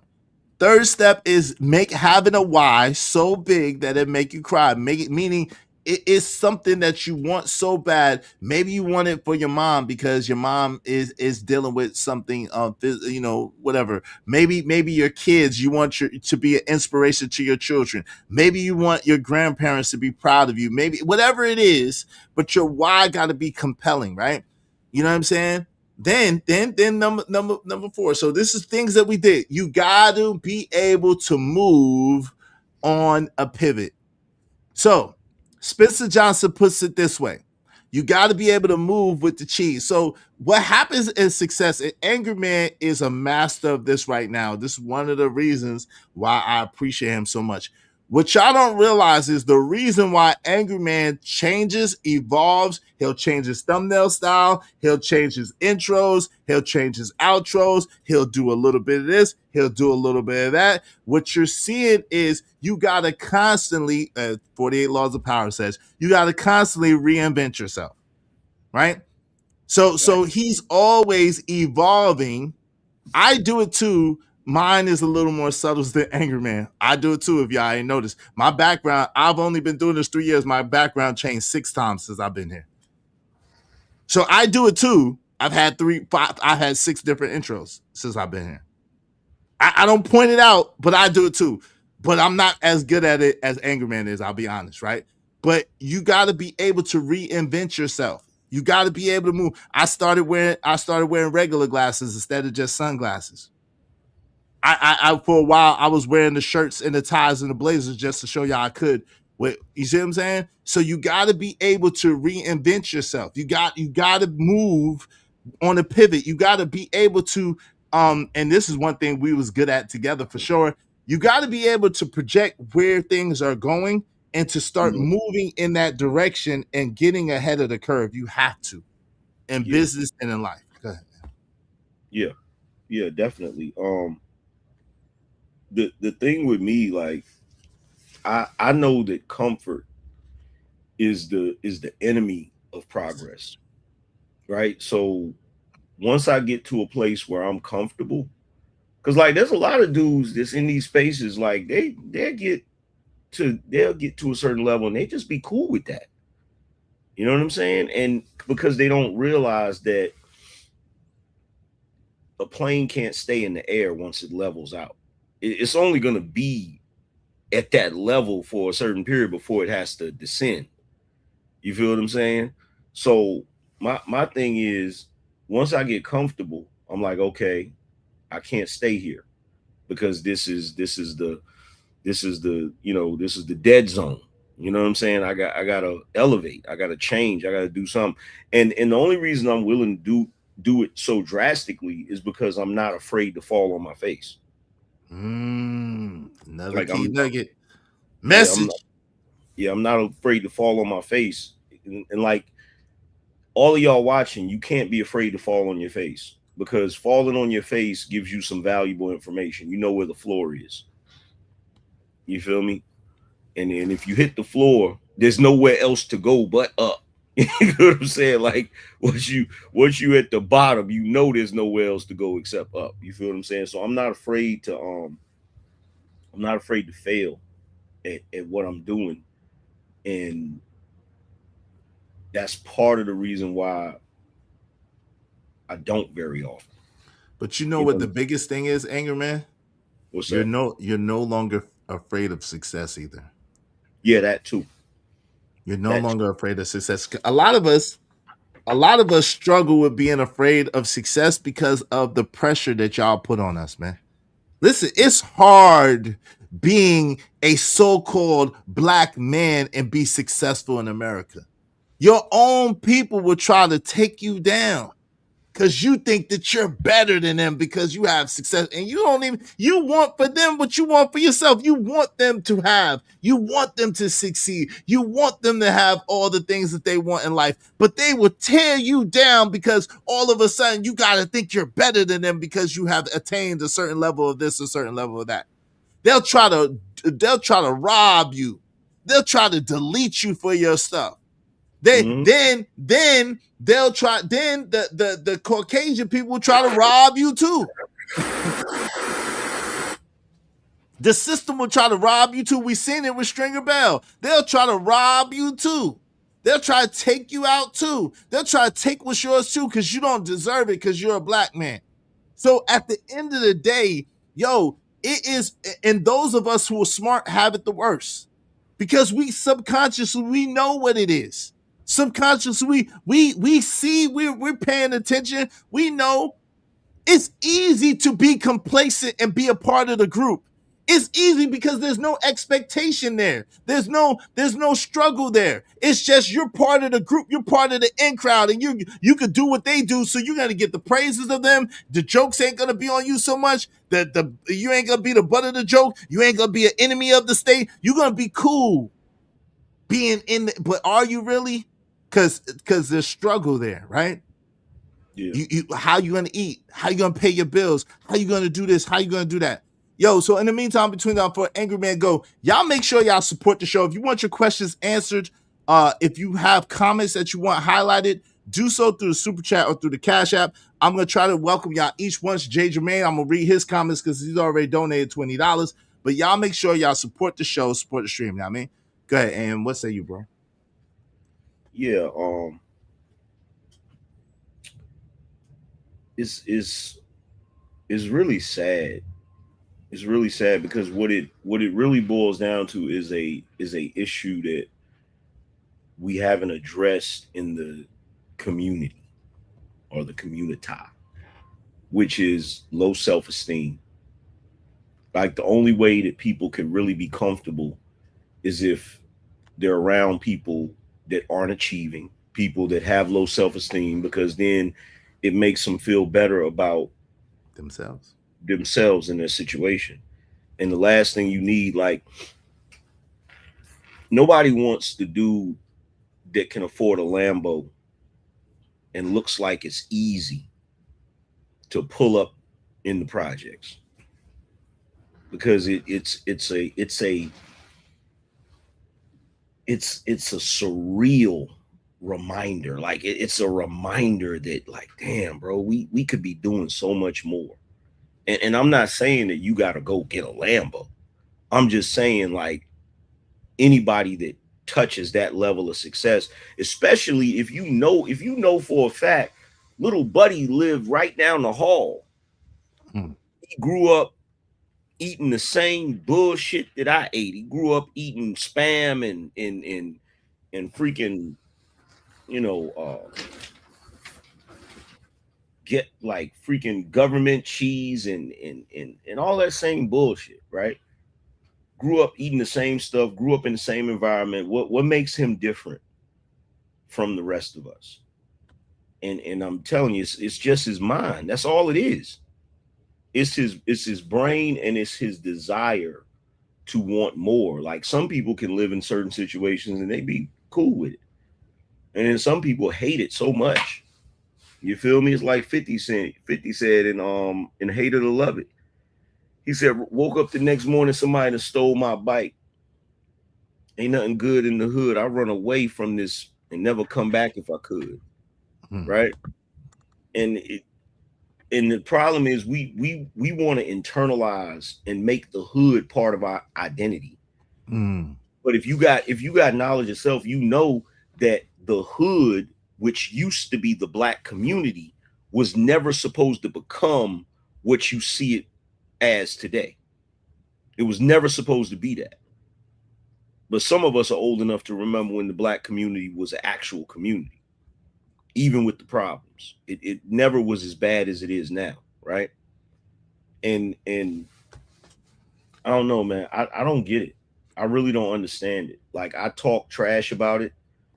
I guess that's how I cope with it. But I really don't understand why we don't want more out of life. Like, What it ain't we about. do. That's the thing. They do. They're afraid. Like those two fears that we named earlier, the fear of failing and the fear of success gets in the way. It's like a paralysis. So they do want more, but number one, their condition is socialized to think in rugged individualism, right? And then number two, they are afraid of failing, and then they're afraid of success as well. So But it's like a lot of things. But there's also the religious aspect of it too. Absolutely. Because we're socialized and trained, and I think Rabbi Daniel Lapin said this. He said, we think that there is some sort of virtue in poverty. And we believe that, and I grew up believing that. You know what I'm saying? I heard all of the stories, when Jesus rode in on a donkey, he looked like a beggar or whatever. So, like, no, he didn't. Remember, we used to argue about. Listen, a donkey was like a Bentley during that time, bro. Yeah, but keep in mind, his robes were so valuable that they was casting lots trying to gamble to get his robes. That's how valuable and how spectacular his robe was, guys. Yeah, and we had that discussion, but what I'm saying is the way we're told that in the Baptist church, we're told that from the aspect of our perspective of today. Oh, he was just on a donkey. Why wasn't he on a horse? And oh, he didn't have, like, they didn't, in the Baptist church, they rarely ever go deep into the scripture. They just have certain things that they talk about, and they always talk about it. And I know why they do that in the church. They do that in the church so that you'll be willing to give more of your money to the church because you don't need it. Why would you need it when you want to live a meager lifestyle, when you want to live the lifestyle of what they claim Jesus was living? You see what I'm saying? So there's that part of it. There's that aspect of it where we think that having a lot of money makes you an evil person. Having a lot of money makes you corrupted in things of that nature. Like, that's one of the things that has always been prevalent amongst the black community. Because think about it. Whenever we watch Good Times back in the day, every time they hit a lick, the most religious person in the household, which was Florida, she would always have a problem with it. Always. Like, she would always have a problem with it. And the crazy thing is, Florida Evans, that wasn't just a character on TV. I know countless black folk that had that mentality back in the day. Like, I remember when I was young, if I got anything of any type of value, when I got my first BMW, one of my neighbors, said something to the effect of, how did he get that car? Assuming that I was selling drugs to get it. You know what I'm saying? So we have this thing where we think that the only way that, back in the day, we thought the only way somebody black could be successful is if they was a drug dealer, you know what I'm saying? Or if they was an athlete. Like, if you wasn't an athlete or an entertainer, you had to be a drug dealer to make that kind of money. And if you, and now it's gotten to the point where you can't even be an athlete or an entertainer, because once you get a certain amount of money, it's like, oh, you sold your soul. You're a devil worshiper. It's and the crazy thing is, they don't even realize that all of that is propaganda, and the purpose of it is to make you, a black person, not want wealth. That's the purpose of it, because they know, everybody knows that's where the power is. That's where you have the ability to dictate what type of schools you have in your communities. Yep. What type of conditions you're gonna have, what type of people are gonna be governing your locale or your state. You know what I'm saying? If you ain't got no money, you ain't in the game, as my man Petey Green would say. You can't do nothing if you broke. Facts. You could have the best intentions in the world. You could be the kindest person in the world. How the hell you gonna engage in philanthropy with no money? With nothing. You ain't got nothing to give. You can't be no philanthropist without nothing to give. Hey, shout out to Daryl Long. What's going on, bro? Bishop J. Jermaine said night and day. LOL. Shout out to that. Bishop J. Jermaine said, I get it. So you're gonna have to find out 80s and 90s. He also said when McDonald's was good, LOL. At least we thought it was, because that's all we could get. Facts. True. Shout out to Classic Creole. She said she loved being pridefully poor. Dag. Just me, how you doing, sis?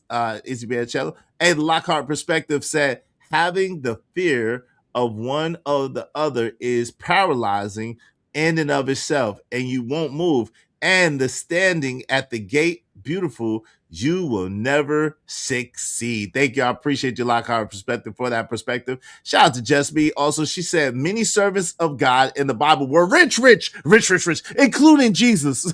That which was one of the arguments I had with my homie many times, including Jesus. It says in 1 Corinthians 8:9, though he was rich, yet for your sakes he became poor, that ye through his poverty might become rich. And listen, I know that I believe in the abundance of God. I believe in the Zoe life, right? So don't get mad at me, you Bible thumpers or you religious people. Don't get upset with me, because I believe that God provides abundance. If God's people can't live in abundance, who can? Who should? If God's people can't live abundantly, who can and who should? Now, this is the caveat.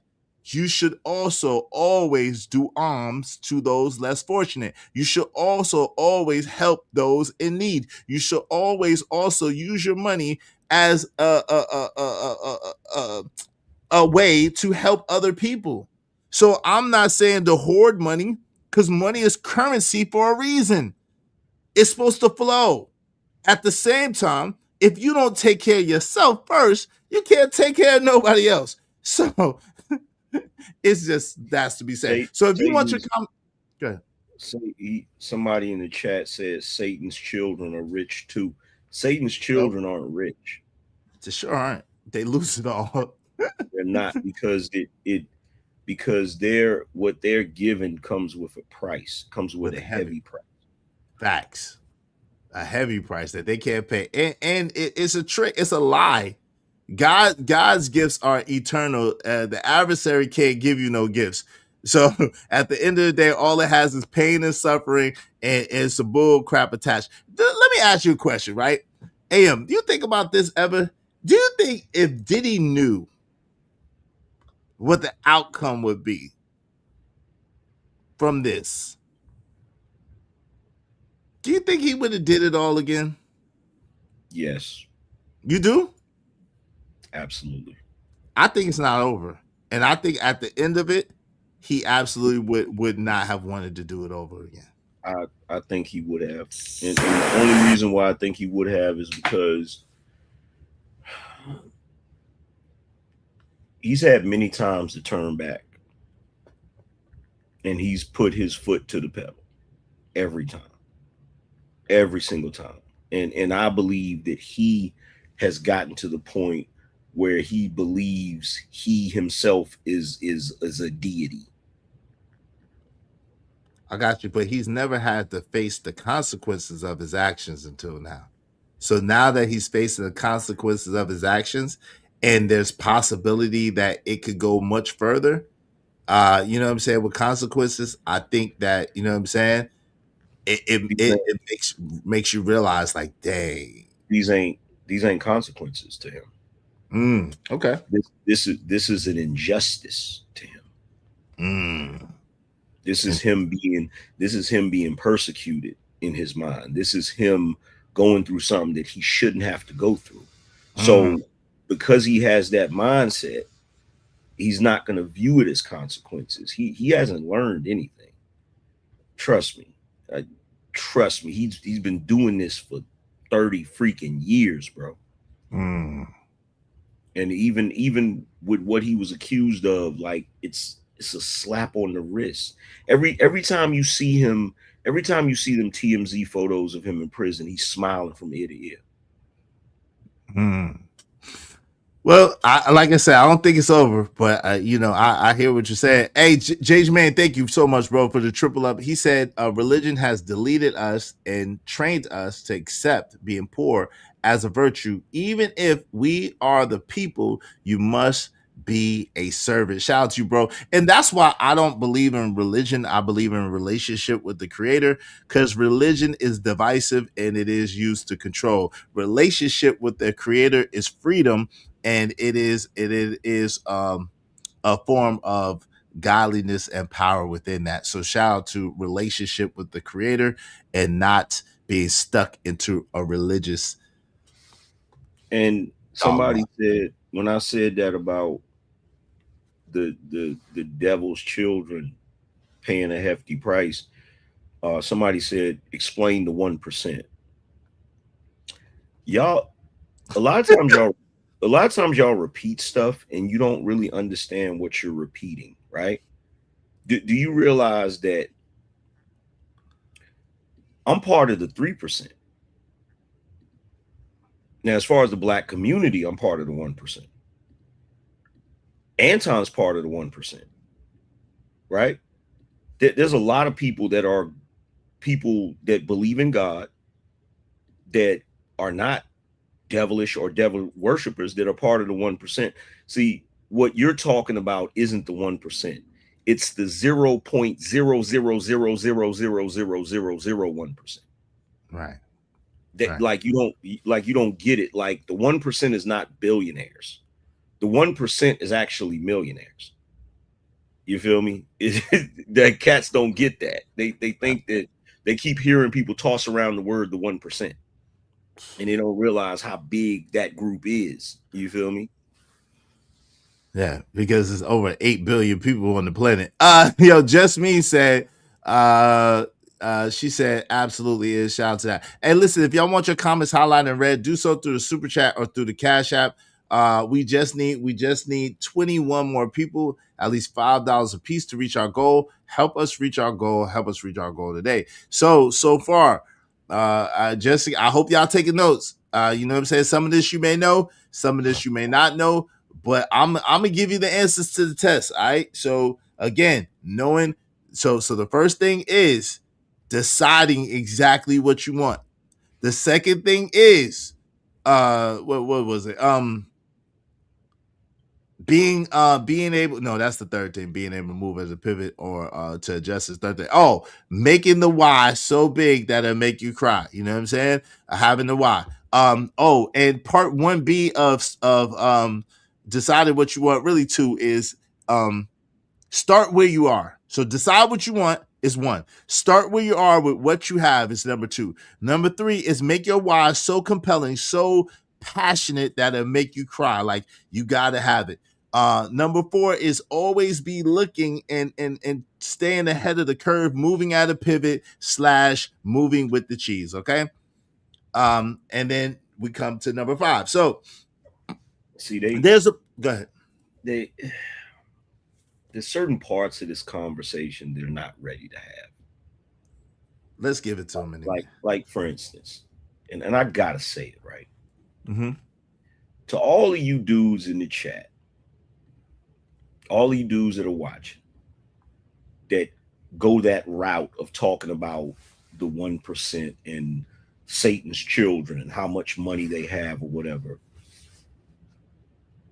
That's part of the thing I was just talking about, where you try to make it seem like people that are rich are the evil people and people that are broke are the virtuous people. But here's the thing. I figured out why you do it. It has absolutely nothing to do with being virtuous or being evil. The reason why a lot of y'all do it is because you've seen what it takes to be a man, and you don't want to do it. It petrifies them, bro. You don't want to be a man. You don't want to, like, there's a bunch of y'all, and that's why a lot of y'all love the concept of socialism, communism, stuff like that, right? That's why you make these arguments about, well, there's food is abundant. Why do we have to pay for food? And why do we have to? You try to hide it in some sort of social justice agenda, when really all it boils down to is you're lazy. You don't want to put in the work and the effort in order to be sufficient, much less successful. And the thing you got to realize about that is God pretty much ordained that you have to work. You have to work. You cannot be a shiftless, lazy bum. You can't. You can't. You got to work. You gotta. What do you say? Like, if a man doesn't work, a man doesn't eat. Yeah, the dust of the field. Yep. You shall eat all the days of your life, right? Yep. You have to toil, and with your hands you will toil, and from the dust of the field you will eat all the days of your life. Yep. Mm-hmm. Yep. It's a fact. That's a so fact. It's like you can't get around that. And you know, the crazy thing is I've had dudes say to me that one of the things, there was one guy that said to me, he's like, yo, as long as you are willing to help other people, you'll always find success. That's right. A fact. And Rabbi Daniel Lapin said that the reason why people who help other people end up being successful is because the Almighty loves it when you take care of his children. When you look after your brother, you look after your sister, you look after the people around you to make sure they're straight. And that doesn't always have to be you giving them money. It could be you giving them advice. It could be you giving them a kind word. It could be you giving them some inspiration or some motivation to do better.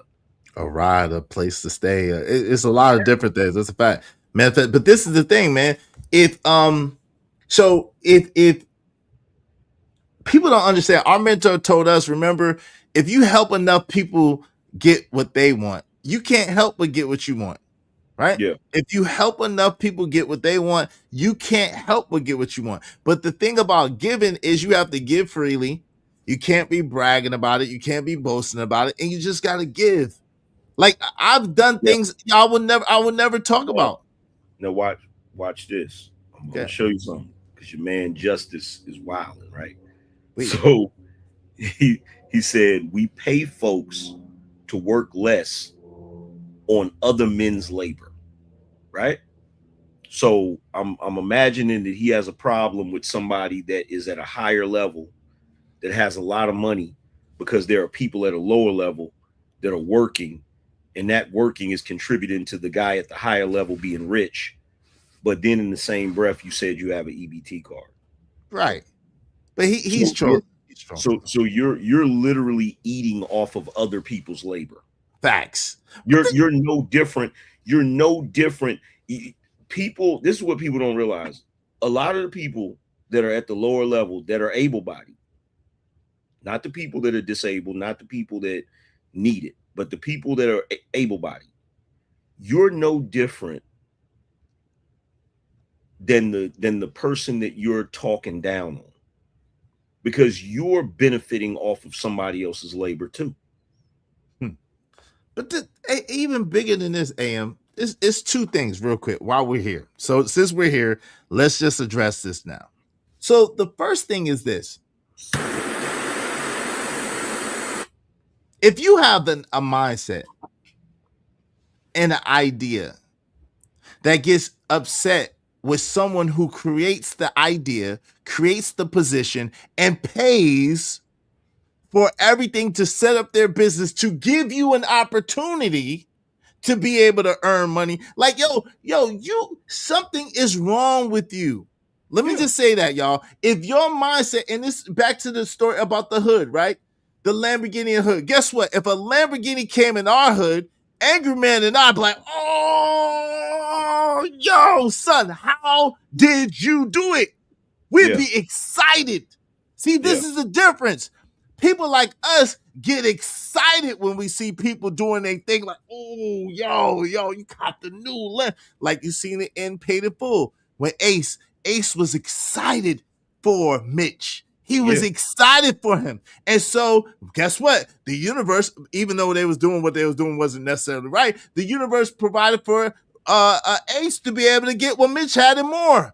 Because at the end of the day, when you generally are excited for people, when you generally are like, yo, he did that, yo, that's great, man. Yo, how'd you do it? And you don't have a hating bone in your body, then the universe is going to make room for you because your stuff is clear. But when you clogged up and you're like, man, look at that. He trying to floss on us. He think he better than us. He going to bring a Lamborghini to the hood. We got to get that nigga. So what happens when you got the Lamborghini? But that's part. What happens when you got the jewels? That's part of your money blueprint, though.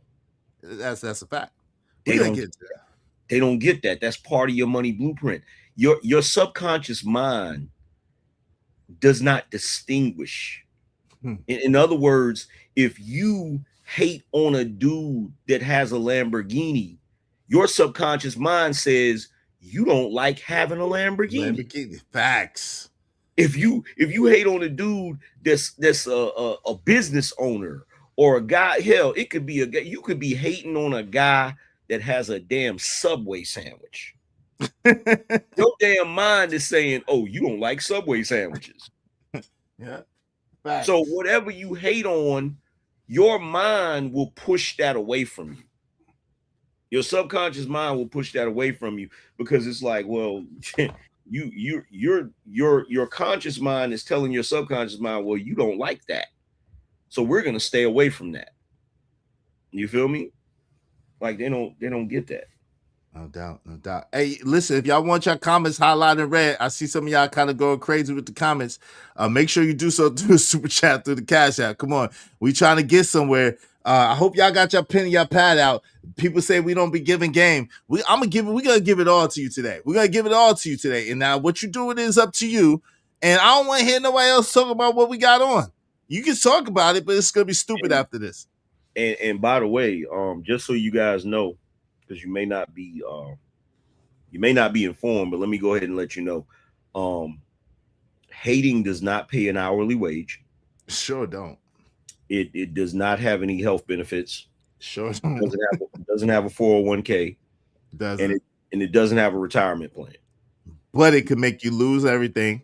It can make you miserable. It can make you never get your dreams. It can make you never get your goals. It has a bunch of side effects. It has a price tag. Oh yes. Hating has a price tag. Hating a huge price tag. Yeah, it's a huge look. I broke it down like this, right?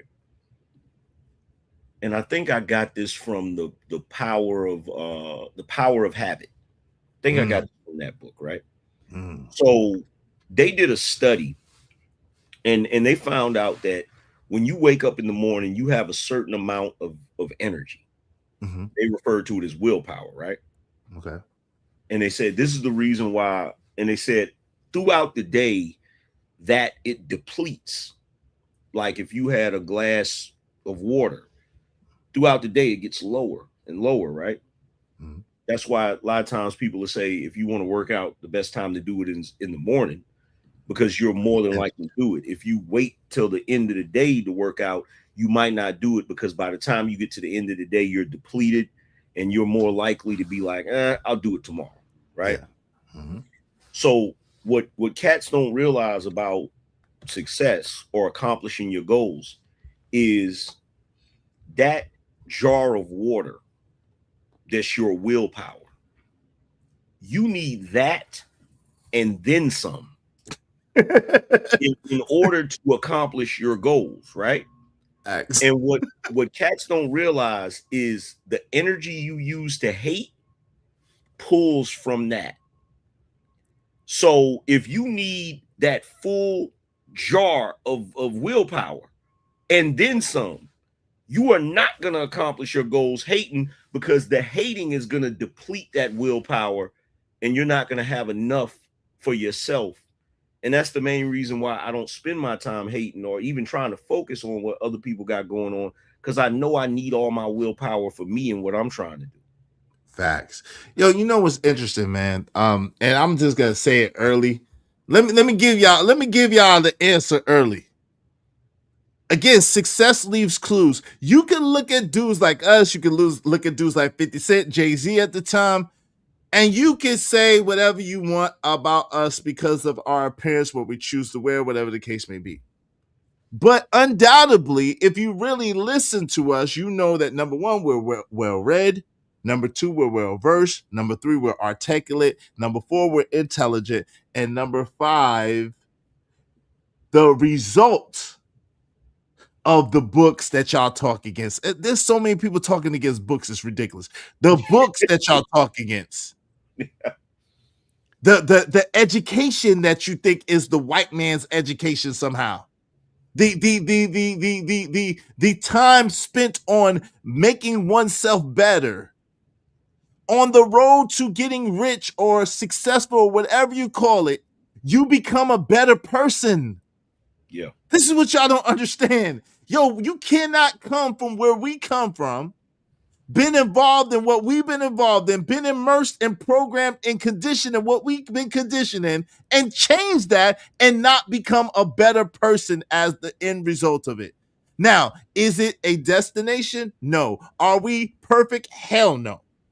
We still have faults and flaws, right? At the same time, what happens is on your journey to success, to wealth, to whatever you want to call it, when you come from where we come from, you become better. Don't wish things was easier, said Jim Rome. Wish you was better. Be better. Be better. Stop wishing that everything is perfect. Stop wishing that everything goes your way, because guess what? That's a disservice to you. When you're able to navigate through obstacles, when you're able to navigate through challenges, when you're able to figure it out, take it apart, put it back together again, and then build upon it, then you truly have the knowledge that no one can take away from you. Because whether you have it materially or not, you still have this, and you still have this. I challenge any one of you to spend 30 days listening to YouTube to Jim Rohn, Les Brown, what's my other man's name? Jim Rohn, Les Brown, Anthony Robbins, what you man with the P? Oh, the sales guy with the P? There's one Big more. Dog? There's one more. I can't think of his name, but like Ernest, Ernie Thomas? What's his name? There's what's my man's name? The Stranger's Secret. Is that Earl Nightingale? Earl Nightingale.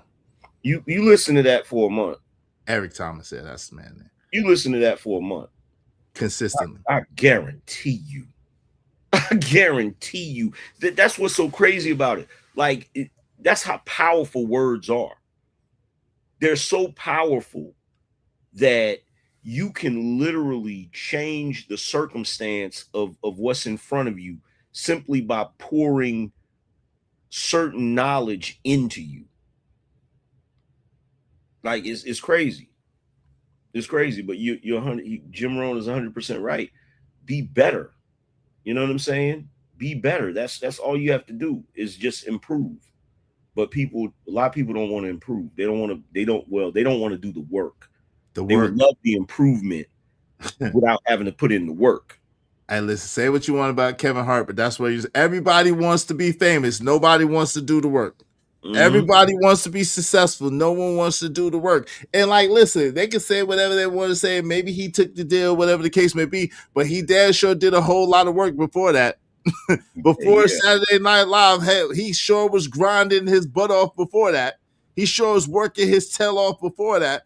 So it's like, yo, and that's the amazing thing. We are in a position, we are in a rock in a hard place position. But like I used to tell my mans all the time that's right next to me, and that we used to argue about, I said, yo, fam, the only difference between being successful and being broke is at least you arrive to your problems in style. Do you remember that? When I used to say that all the time? Yeah. At least we're gonna have problems anyway.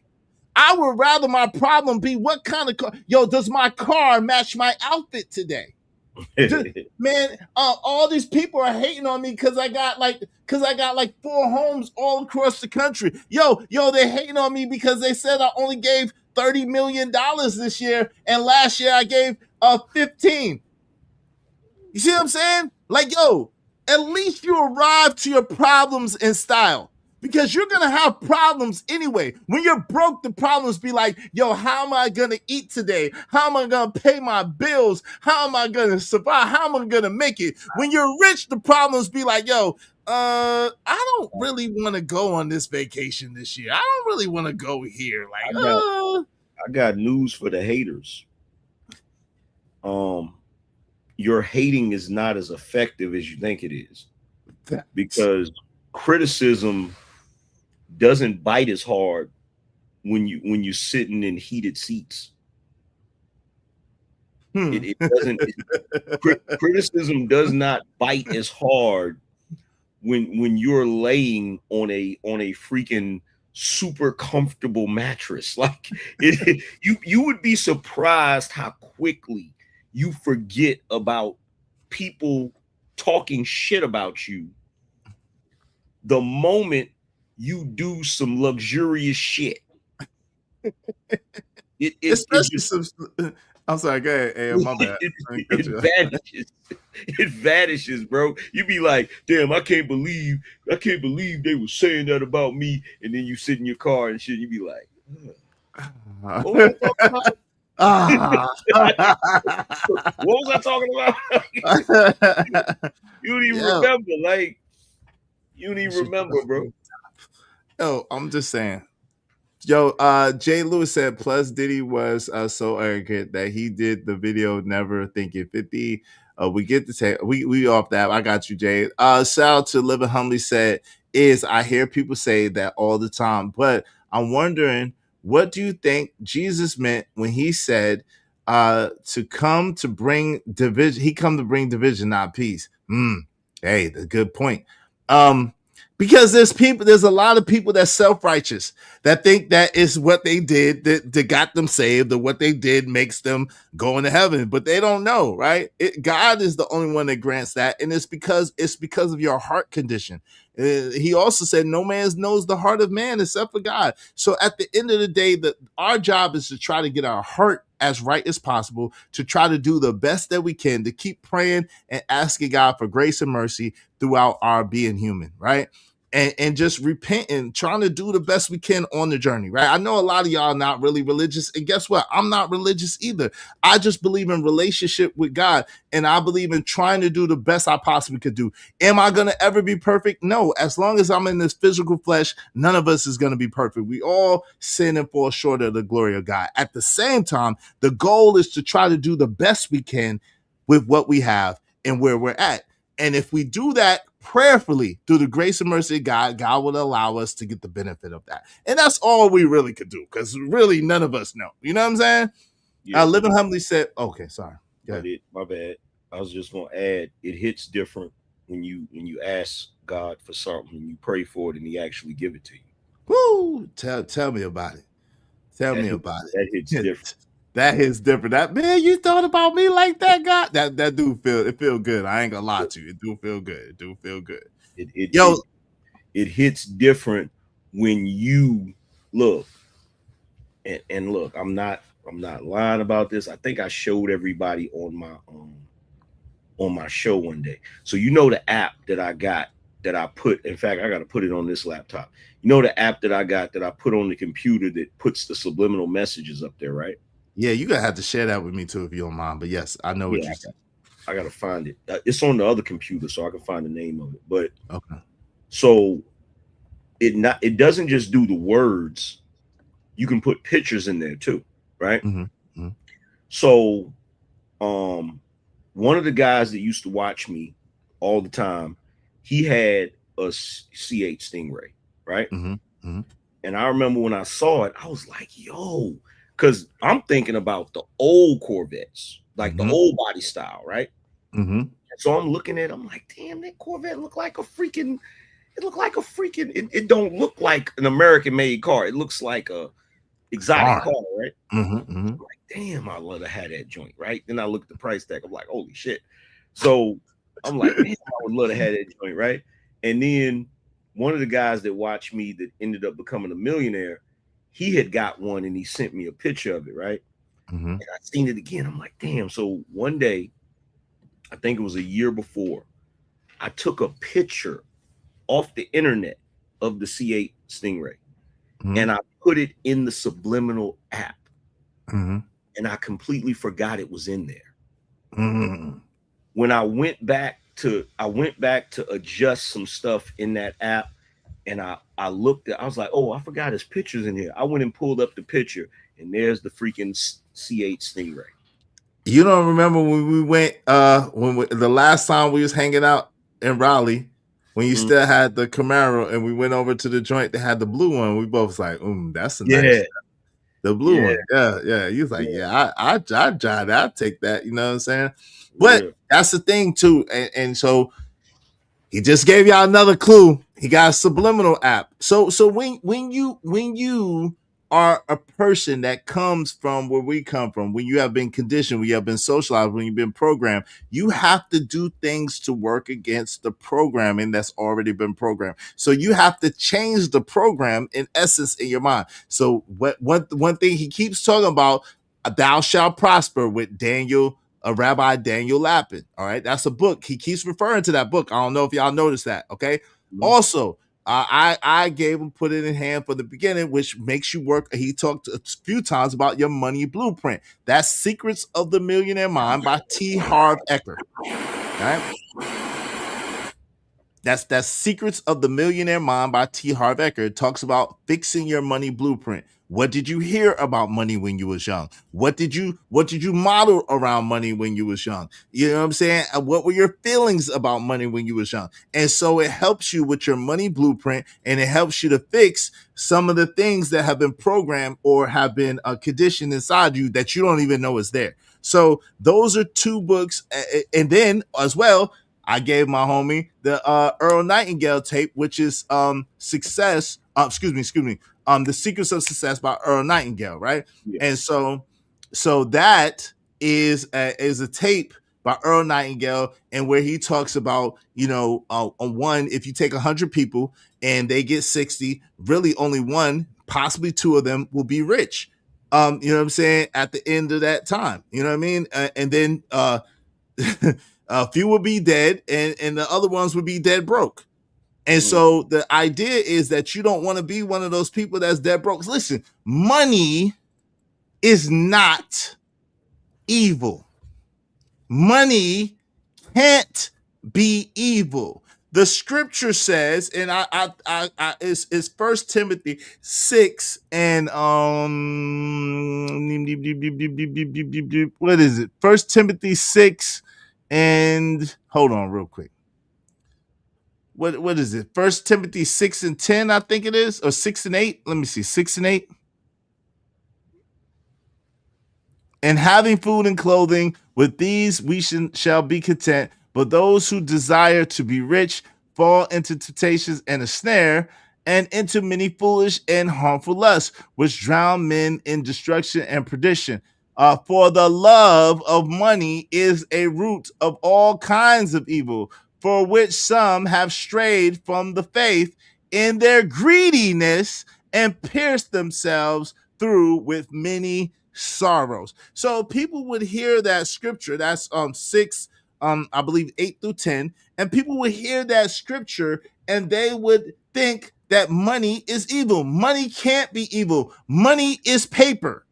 How can paper be evil? Paper can't be evil. Paper is what you do with that paper. If what you do with the paper is evil, if you worship the paper is evil, and if what you do with the paper is good, then that's good as well. So money is neither good nor bad. It's what you do with it and what your intentions are that make it so. If you're using money to control people and destroy people, it's evil. If you're using money to help people, build people up, and to live a good lifestyle for you and your family, it's beautiful. It's great. It's wonderful. So this whole thing of worshiping money, and you see people with material things, yo, I know for a fact, yo, fam, I don't never talk about this, but yo, I would give all this shit away. It's nothing to me. I would give all this shit away. I've done it many times before. I get to a point and I see somebody, I'm like, you know what? Here you go. I'm not attached to this stuff. And that's the part people don't get about me. Do I love the things I have? Absolutely. Do I love enjoying the things I have? Absolutely. But I would never, the most important thing to me is who I am, is my integrity. You know what I'm saying? Like who I am as a person. Like, you know, my car is nice, but it's a car. It's a car. You feel what I'm saying? It's just a car. You feel me? It's like all of the things I have, they're just things, you know. Things can be replaced, things can be lost, things can stolen, you know, broken, stolen, all types of shit. Cut up. Yo, do you remember?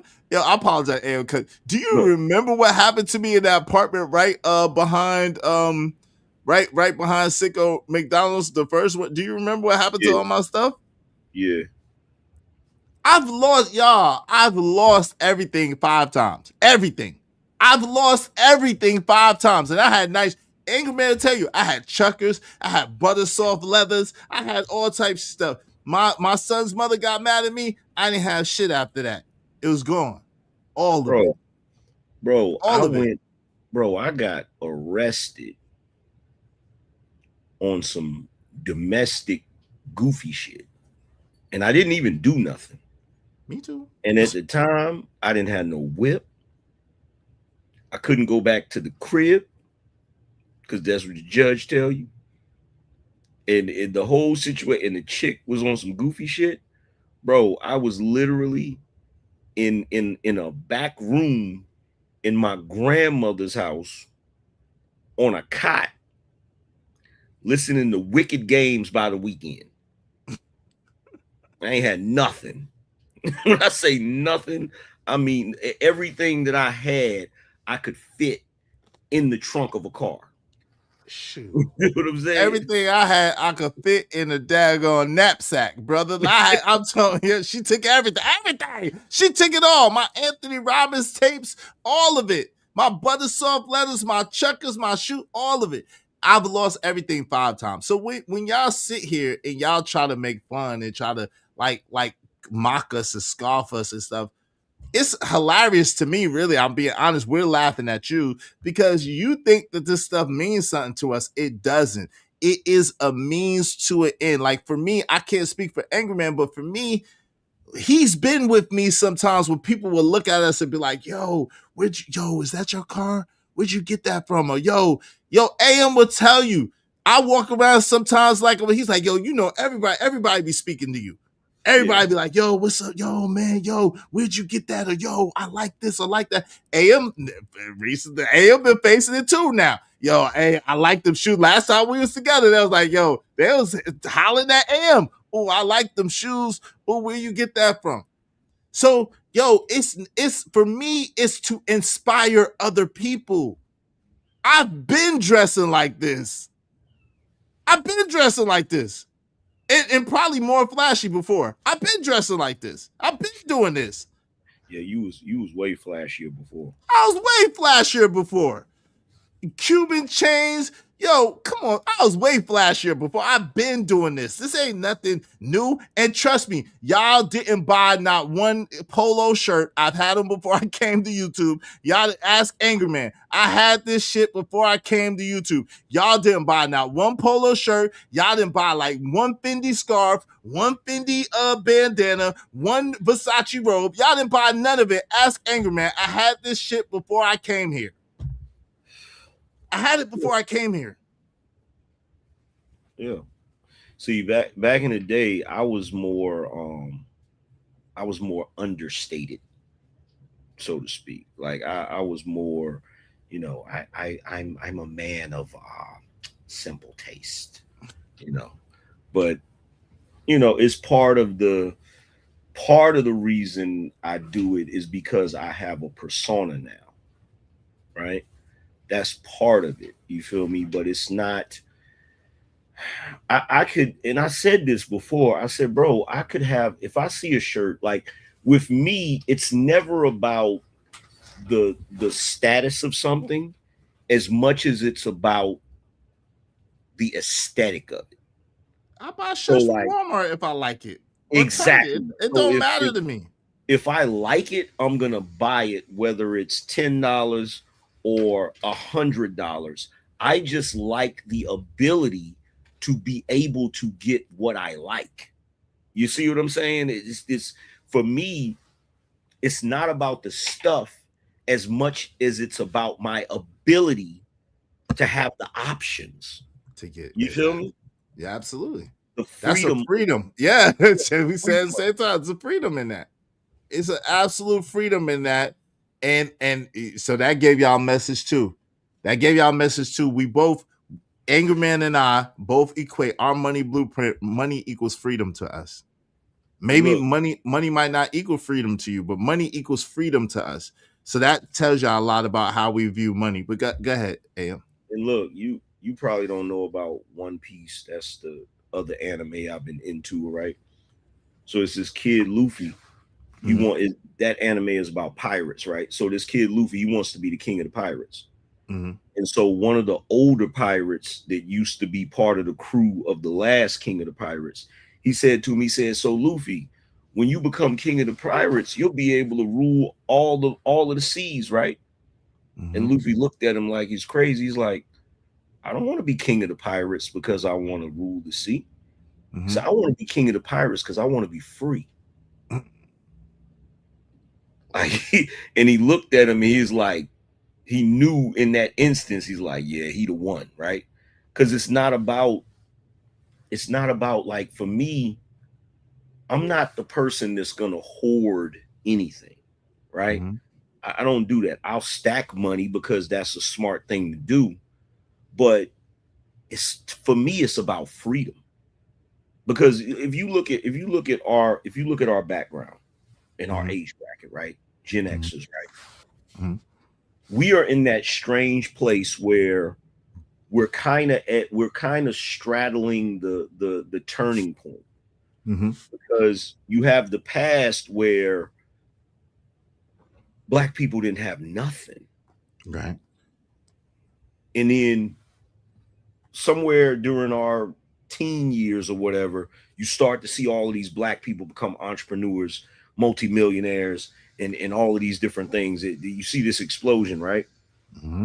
So for me, and I can't speak for you, but I'm pretty sure you feel the same way. For me, being successful and having money has always been about freedom more than anything. It's always been about freedom.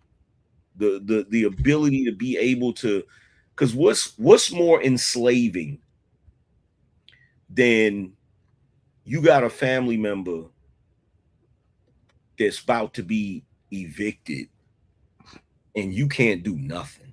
Nothing. You can't do nothing for them. You know what I'm saying? Your kids, they in bad shape, or they gotta do something, and you can't do nothing.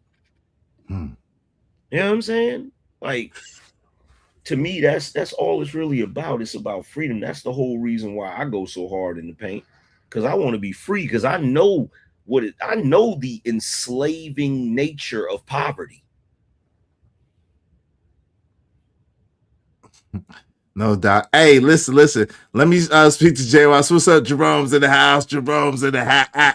House. Watch him out. Hey, listen. If y'all got comments that y'all want highlighted red, do so through the super chat or through the Cash App. This is a dope build. Angry Man don't get to hang out with us all the time. I don't get to hang out with Angerman all the time now. So this is a dope build. I hope y'all got y'all pen and y'all paper out. I hope that y'all learning something and you're getting something from this. If you're not, I don't know what to tell you, because this is like 30 years of culmination right here. This took us 30 years of blood, sweat, tears, pain, hurt, and all types of stuff to get to.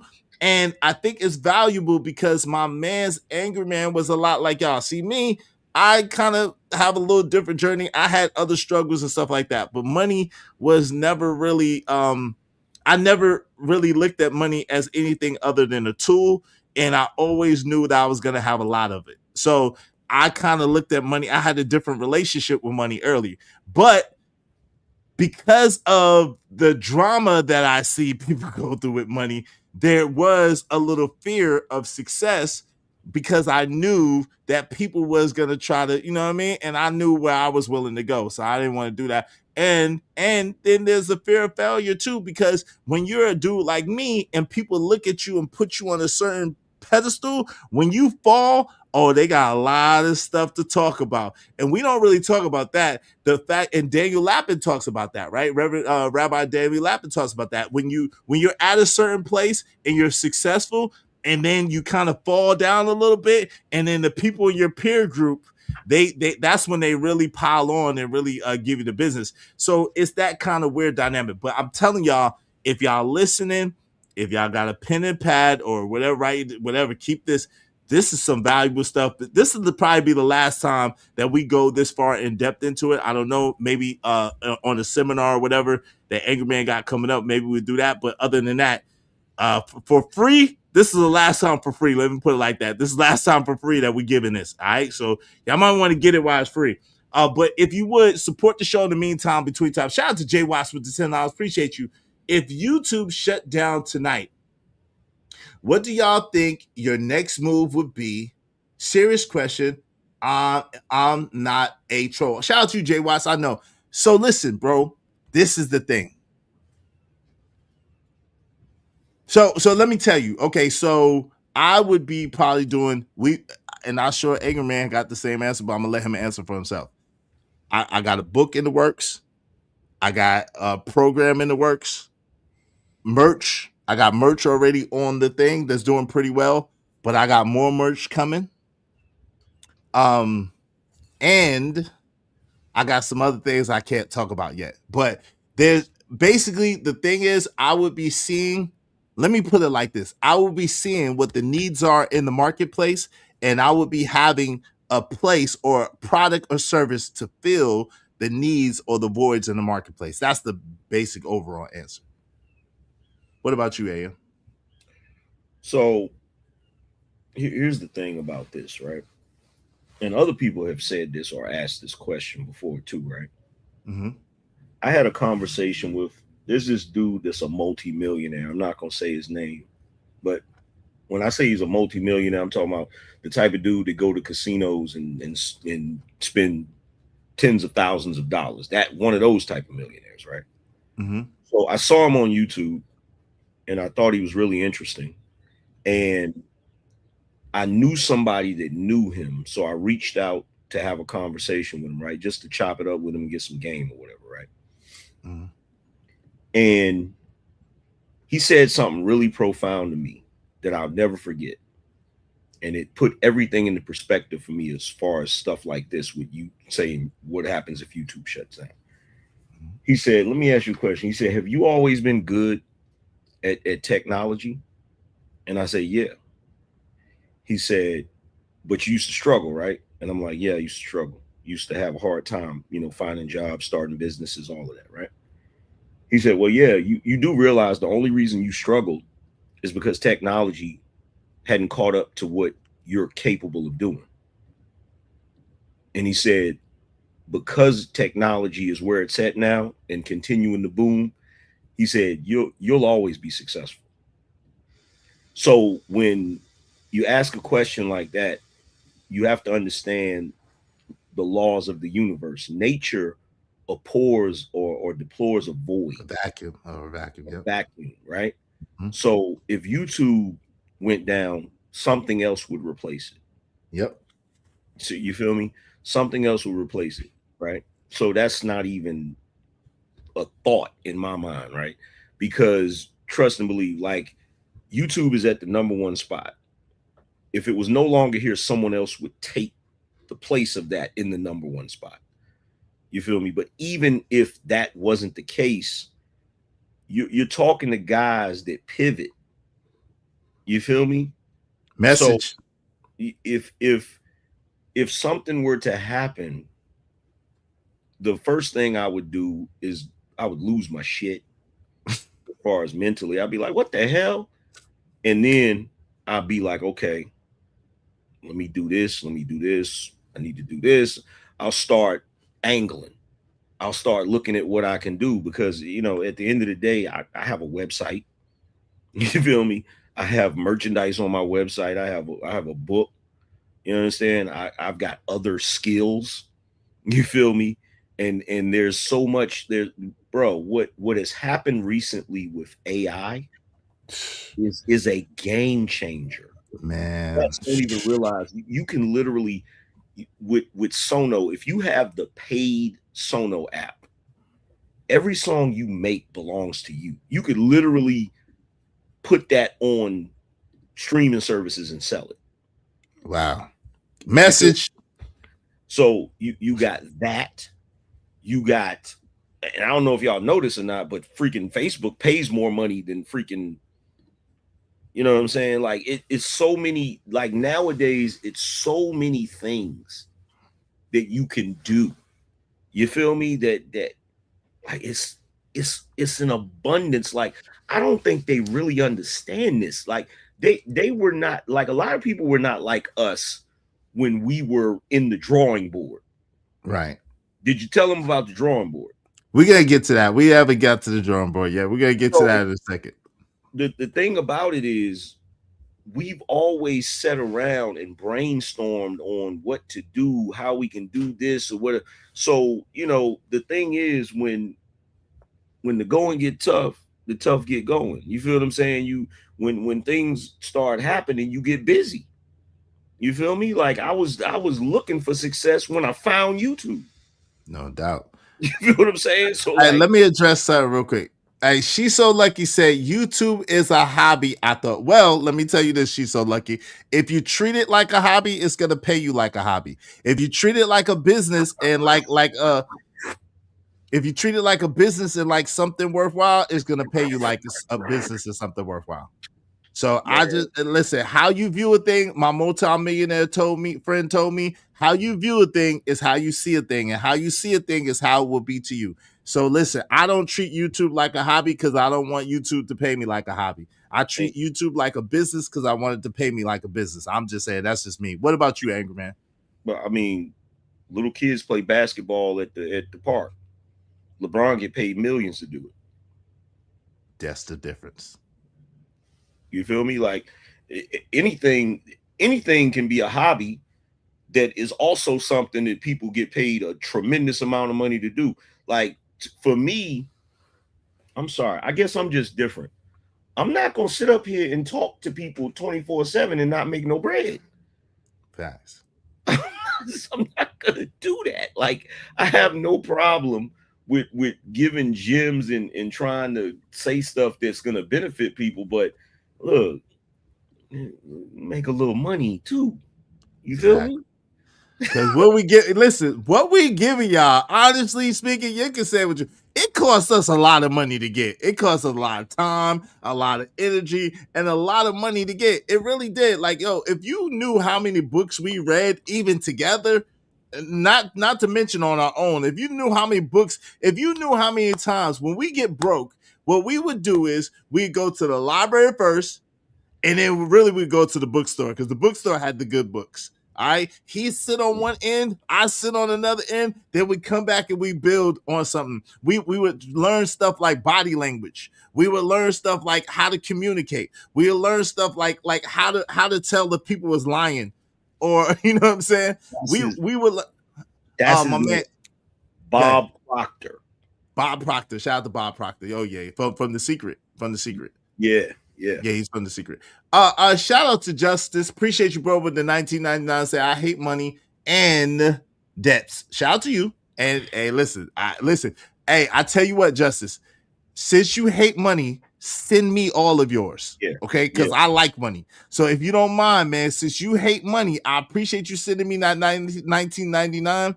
I'm sure you got a lot more than that. Go ahead and send it to me. Since you hate it, I'm gonna take it off your hands and I'm gonna do right by it, okay? Because I like money. My money is like a fine woman. She like fine as wine and divine, right on time and sublime. So my woman, I treat my money woman really well, and she gives me lots of money babies. So if you don't mind, Justice, since you hate money and I like her, go ahead and let me get more of yours. I appreciate you, man. But thank you very much Hey, for sharing. Did you see that freestyle by Don Tripp, Say Less? Nah, I didn't see that one. Bro. He said, I thought we were supposed to be escaping poverty. He said, I tell you what, if you don't want your money, send your check to me. You can reach me at 1-900 Nigma, please. Like, what are we talking about? Like, this is something that is weird to me. It's weird to me because growing up, everybody I knew was like, yo, I'm gonna figure out a way to get this money. I don't understand this. I don't understand this new age, tree hugging, hippie, communist. We just want to live free and not have no bills and not have no, like, bro, what world do you think that exists in? Not America. And there is a such thing as good debt, by the way. It's a such thing as good debt. It's a such thing as bad debt. But you got to know how to leverage and how to, you know what I'm saying? But hey, listen, brother, I'm not mad at you. I'm not like my brother. I'm not mad at you. I love you, brother. And since you hate money, I want to do you a favor and I want to take the money off your hands so you ain't got to hate it no more. Just give it all to me. I like it. I'll take good care of it. And I will make more money, babies. Just give it on to me. I got you. All right. You can hit me through the Cash App. Hold on, man. Hold on, homie. Like, since you hate money, go ahead and give it to me. You can put it in my Cash App. You know what I'm saying? Be safe right there. It'll be like both of ours. You feel me? But I'll take better care of it. Yo, my cousin said one day he was out selling, back in the day, he was out selling CDs. One dude told me, he said, I don't know, man, my money funny right now. My cousin said, well, go ahead and give it to me and I'll laugh at it later. No, that's right. Hey, shout out to Jerome in the house. Jerome's in the house. Watch your mouth. Shout out to Jerome. What's up, brother? He said, Izzy, hit the soundbite. I got some money. I got you, Jerome. Yo, bless a little something for the show, Jerome. I got you though anyway, because you always come through with a little something. I appreciate you, man. Let me go ahead and do that for you. I got you right here. I got money.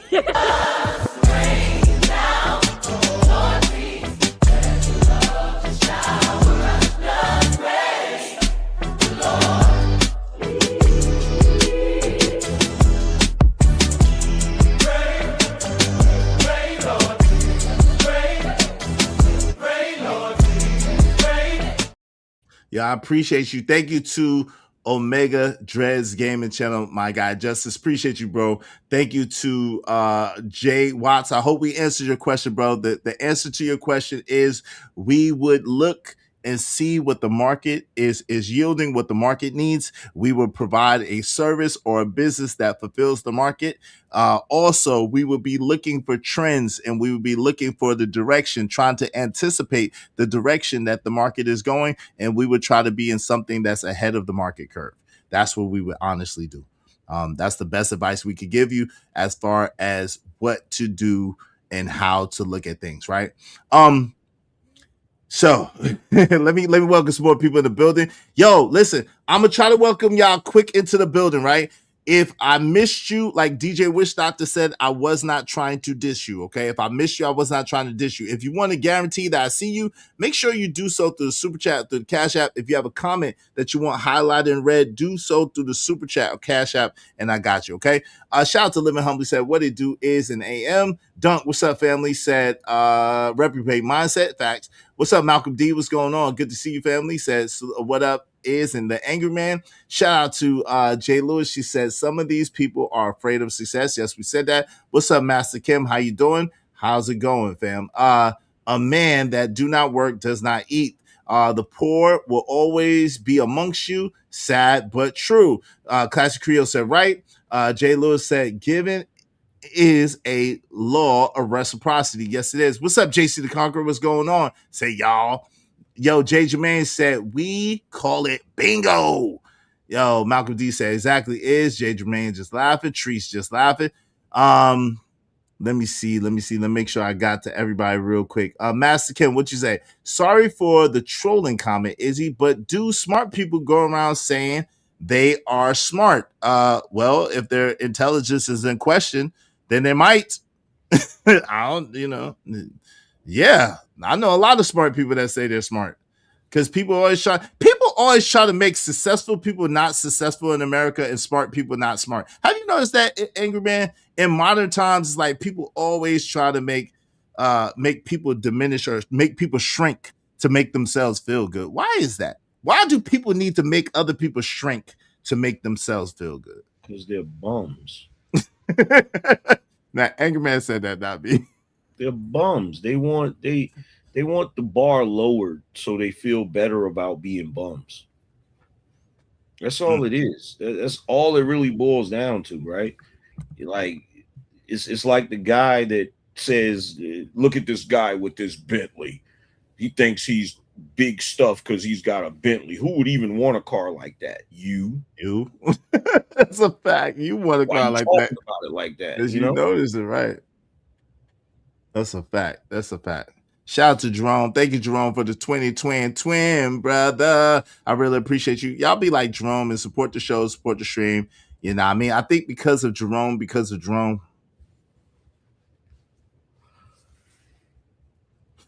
only need 18 more people, at least $5 a piece. Y'all support the show, support the stream. I mean, help us reach our goal. Help us reach our goal today. Okay.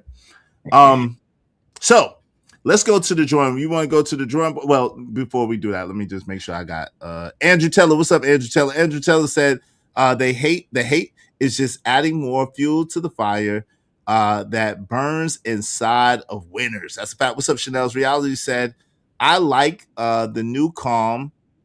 Let's kumbaya, Mr. Izzy. Don't do that. Don't do that. Why you always be trying to start trouble? Why you always be trying to? Friezo Lou said, facts AM. That's why I knock out all my gains, all my goals for the day before I start hating. Damn, that's crazy, bro. That's crazy. Kojak 303 the Great said, what up, number one? What up, though, Izzy Bands? And smash the like button. Make sure y'all smash the like button. What's up, number one? Fierce Soul said, it's only new to new ninjas. Brothers always been fly.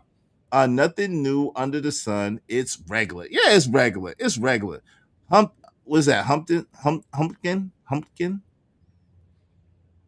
I don't know. Said best to have it and not need it than to need it and not have it. That's a fact. That was one that we live by right there, right? Money is freedom because without it, you're limited. You're shackled. That's a fact. She's so lucky. Said, hey, AM. She said, hey, Izzy. Hey, she's so lucky. How you doing? KO Black says, salute, Izzy and Angry Man in the chat. Salute to you, KO Black. Good to see you, my brother. Always, always, always good to see you. JC the Congress said, I believe you. I'm far from where I want to be, but with hard work, I will get there. Yes, you will, brother. Yes, y'all can. Yes, you can. Yes, you can. Okay, Kojak 3 the Great said, right? I tried the ish like a business. I treat the ish like a business. I run my household like a business as well. Shout out to that. Let me tell JC the Conqueror something. Go ahead. What you want to tell JC the Conqueror? What's up? Justice said, bless you, Izzy. Abundance to you too, brother. Wish me abundance. Bless means be less. Let me be more. Okay, let me be more. I appreciate y'all though. Wish me abundance. Thank you. Go ahead. I know you're gonna be. I know you're gonna get to where you need to get to, JC the Conqueror. All of y'all. You know why I know this?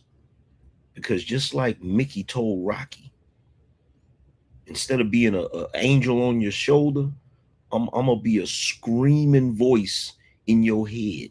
Every time you doubt yourself, every time you think you can't accomplish something, you're gonna hear me in your voice, in your head saying, quit being a bum, do what you need to do, and make it happen. You got all the power you need within you. And I know that sounds cliche, but it's real shit. And if you need to use me as your motivation, use me as your motivation. Say, I gotta make this shit happen, because if I don't, Angry Man gonna talk shit to me. And that's a promise. It's a promise. If you don't accomplish what you're setting out to accomplish, I will talk shit to you. I will. Facts. Hey, yo, I'm not as young as I used to be. My eye springs have started working. That's why y'all got to support the shows. Y'all got to bless my eye spring fund. So I had to put on regular glasses, yo. What's up, Jordan? What's going on, man? Good to see you, Jordan. Bridget M said, thank you both for giving us nuggets of wisdom. We appreciate, we ain't done yet, but we appreciate you as well, Bridget. Thank you so much. What's up? What's up, Gemini? I knew this was going to come to a head eventually. What does that mean? What does that mean? What does that mean? You said successful people really don't think like that? Don't think like what? She's so lucky. What you talking about? What you talking about? Y'all tell us what you mean. What you mean? What you mean? What did I miss?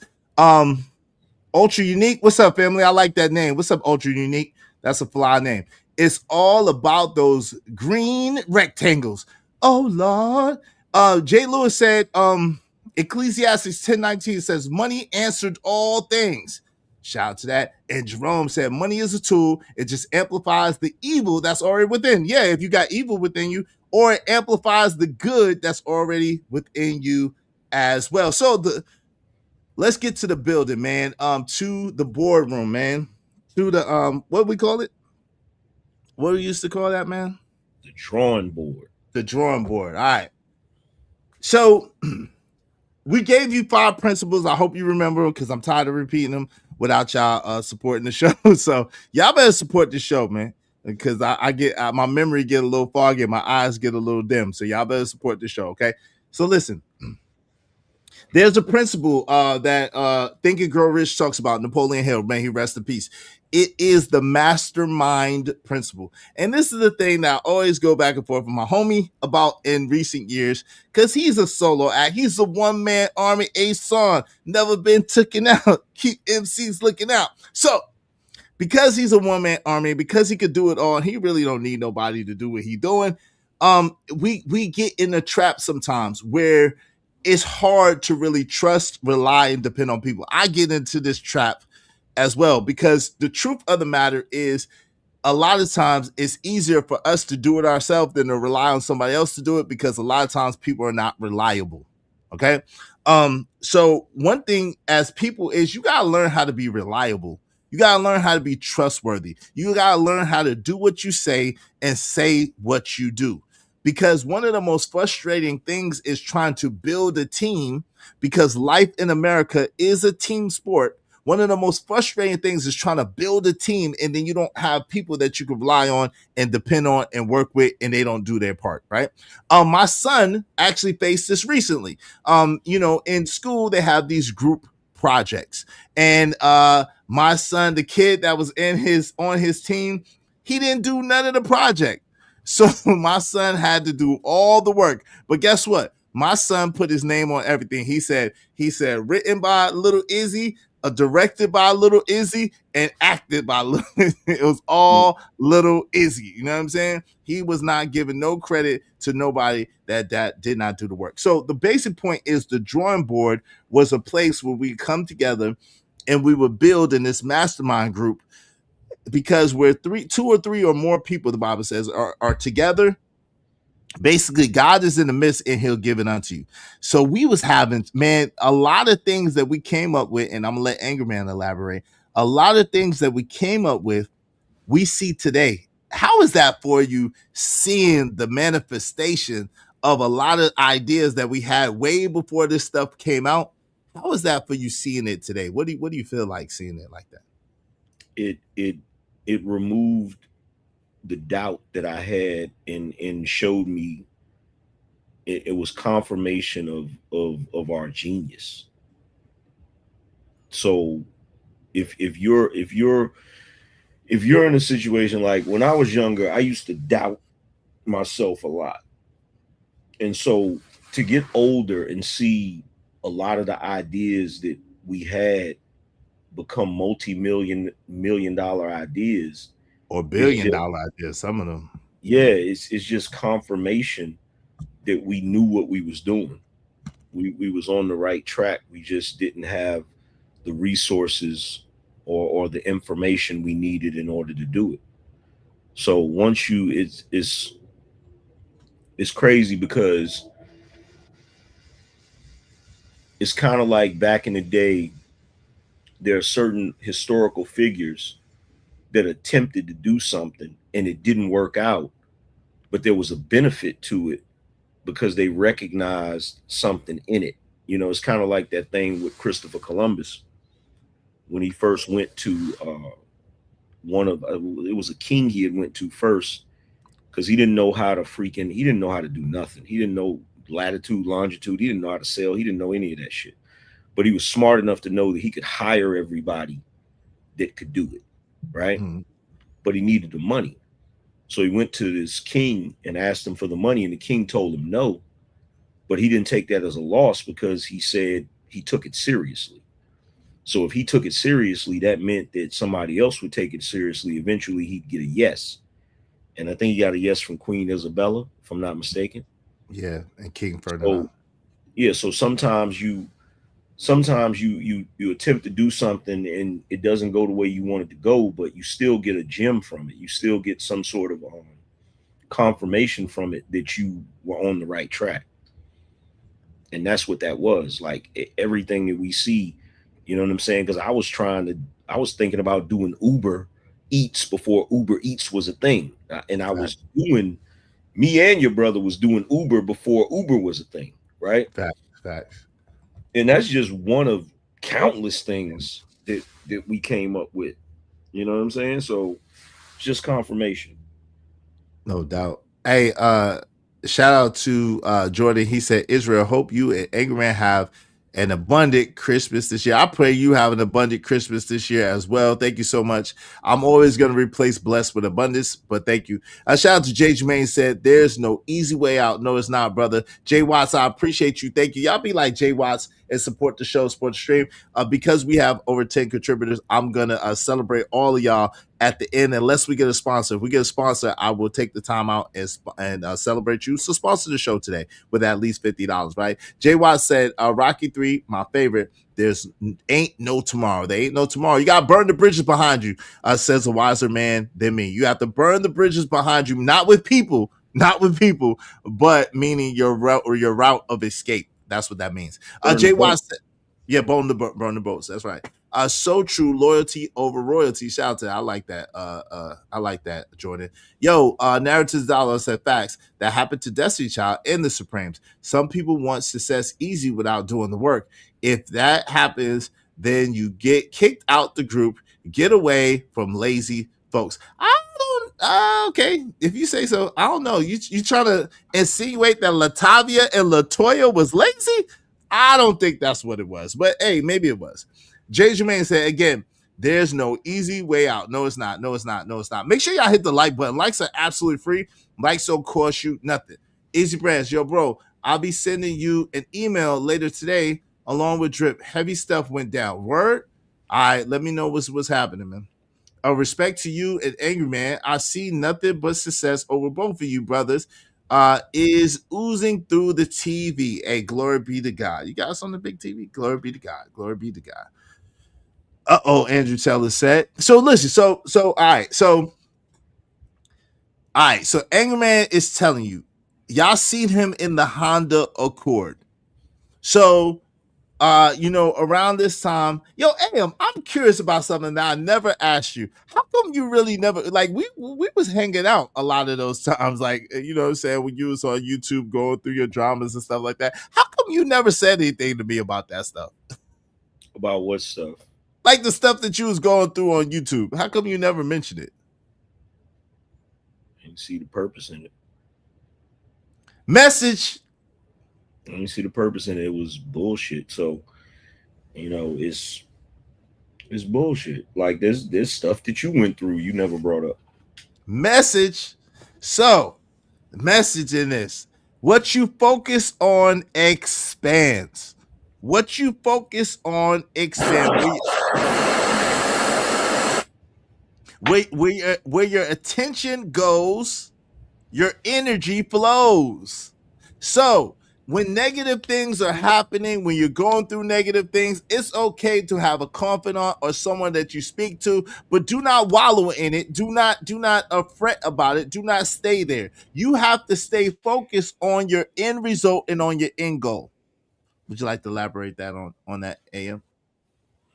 Yeah, you can't. And I'm bugging. I just realized I didn't even have the right mic turned on, so every time I was muting, you could still hear. But like a lot of people look at me and they think that I'm a negative person. I'm really not. I'm really not a negative person. Like, I'm really a person that if people are doing stuff to me, like, I'll never forget it, but I don't really dwell on it. Like, I just keep it pushing, because I know that dwelling on it, it occupies too much energy and too much mental space.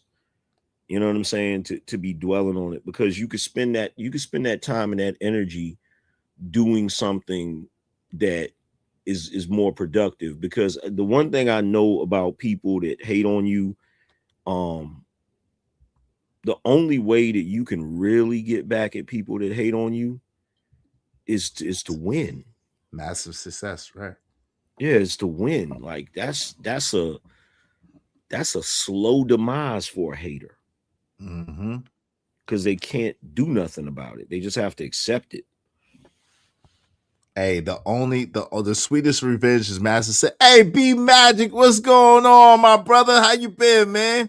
It's good to see B Magic. Where you been at, brother? My brother B Magic, man, one of the A1 day ones on the channel. Been a long time no see, B Magic. Good to see you, brother. Good to see you always. Always. Hey, been rocking with Valdez before the beard and hats. Shout out to Gemini 605. That's been a long time. Jay Lewis said yes. Yeah, massive. The greatest revenge is massive success. So listen, I'm gonna bring it back. So first thing is to know what you want. Second thing is to start where you are with what you have. Third thing is to have a why so big that'll make you cry, so compassionate, so compelling that it brings emotion out of you. The fourth thing is to make sure you move out of the pivot, be able to move with the cheese, that sort of thing. Anticipate where things is going. Fifth thing. What's the fifth thing, AM?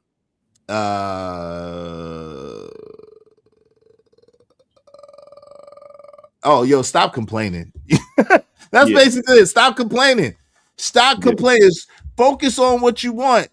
Focus on what you want and how you want it, not what you don't want and how you don't want it. Focus on what you want, because what you focus on expands.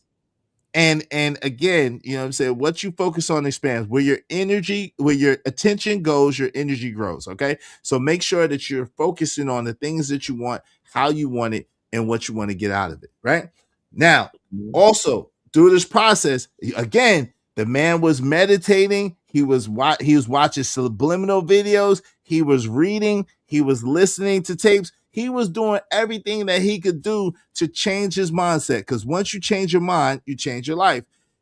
And that's why I'm so proud of him. So would you like to deep dive into that a little bit? Or do you think you've done a Yeah, good job? like people don't realize that their brain is basically a computer, or better yet, computers are kind of modeled after the way our brain functions, right? And the problem with a lot of folks is y'all still operating off of Outdated software. yeah, you're operating off of Nigmasoft Windows 2.0. 2.0.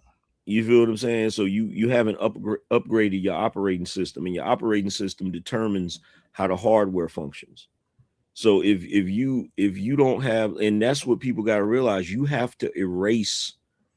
You literally, if you have a computer that has a virus in it, right, or a bunch of viruses in it, you literally have to wipe the slate clean and start with a fresh install of an operating system in order for it to function properly, right? And the problem is there's too many people running around here that were already operating off of bad software, in addition to the countless viruses that they have in their software. And if you don't know what a virus is money don't grow on trees. Right, bullshit. I can't afford it. I can't. What do you think? I made of money? Those are viruses that. This is a new good one. Oh, these niggas over here, they just think they just think because they got the white man's materialism that they is somebody. They ain't no better than nobody else. Yeah, but the funny thing about those nigmas is the entire premise of white people being on top is because they have something. Yes, it is. So you got to ask them, so like, why are you impressed with white people? You're impressed with them because of what they have. Bars. But when it comes to black folk, we're not supposed to be impressive when we have something. Is that what it is? Or is it just the fact that you convinced yourself that you would never have anything because you're black, and a black person having something disrupts that worldview? Yes, sir. Attribution bias, confirmation bias, right? You don't think you're worthy. And so since we look like you, we must not be worthy either. And yo, family, I'm telling you, there's a lot of you know me, bro. I never get into this light skin, dark skin thing. But since I've been on the internet, they've been telling me I'm light skinned. I didn't even know this, right? I didn't know I was light skinned. I did. And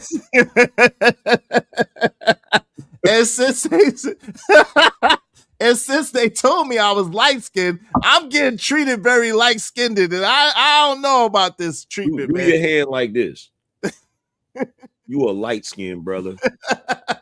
I'm brown skinned, brother. But anyway, the point is they are not, you look, there's levels, okay? So look, you know there's levels to dark skin. Yes. But there's levels to light skin too. You feel me? Now, you're not Steph Curry light skin. Definitely not. But I'm not Steph Curry light skin.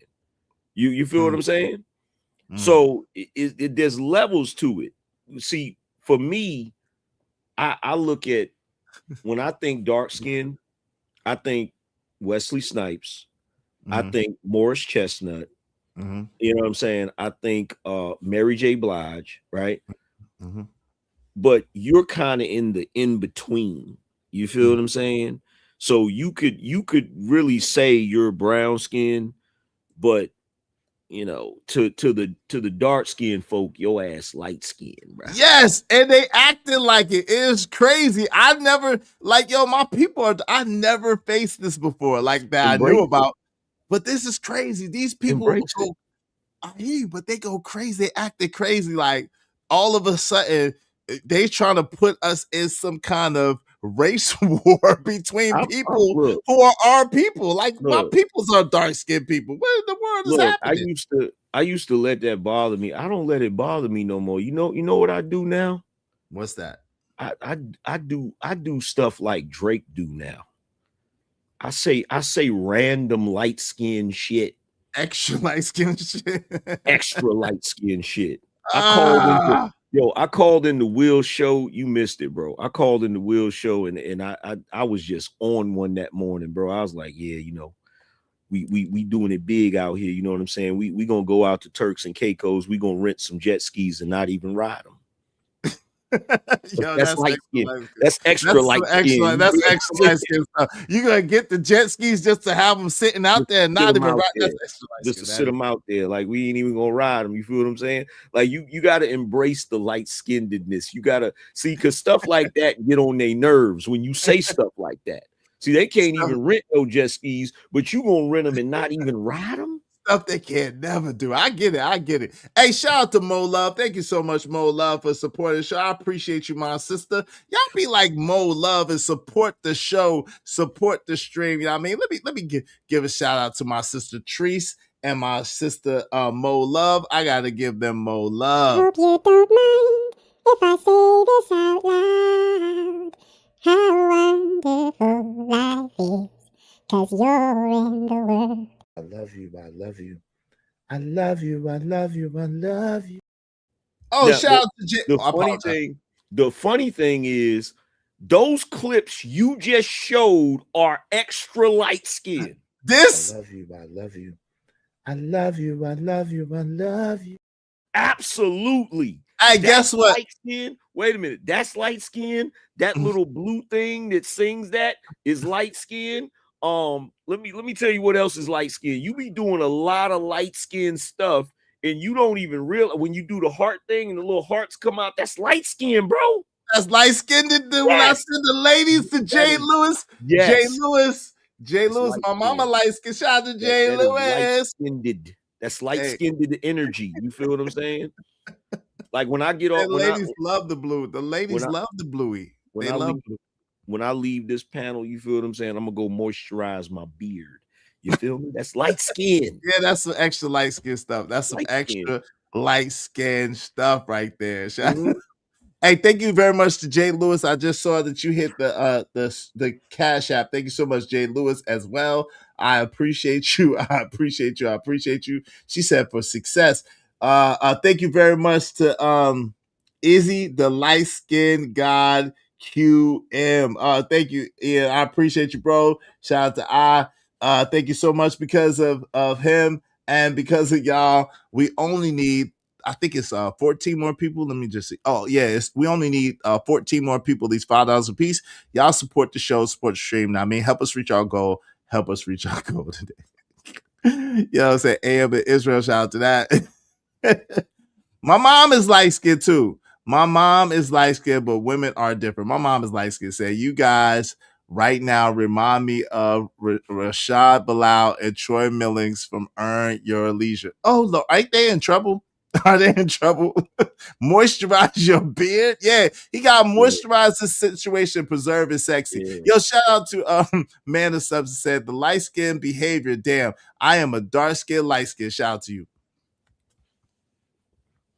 That's right. What's wrong with moisturizing your beard? See, this is why I don't mind like y'all being upset with the light skinnedness, because y'all be living like some savages, bro. I don't know what's going on with the savagery. Why don't you want to live a luxurious life? You understand what I'm saying? Yeah, that's all right, man. I'm gonna stick with some lotion.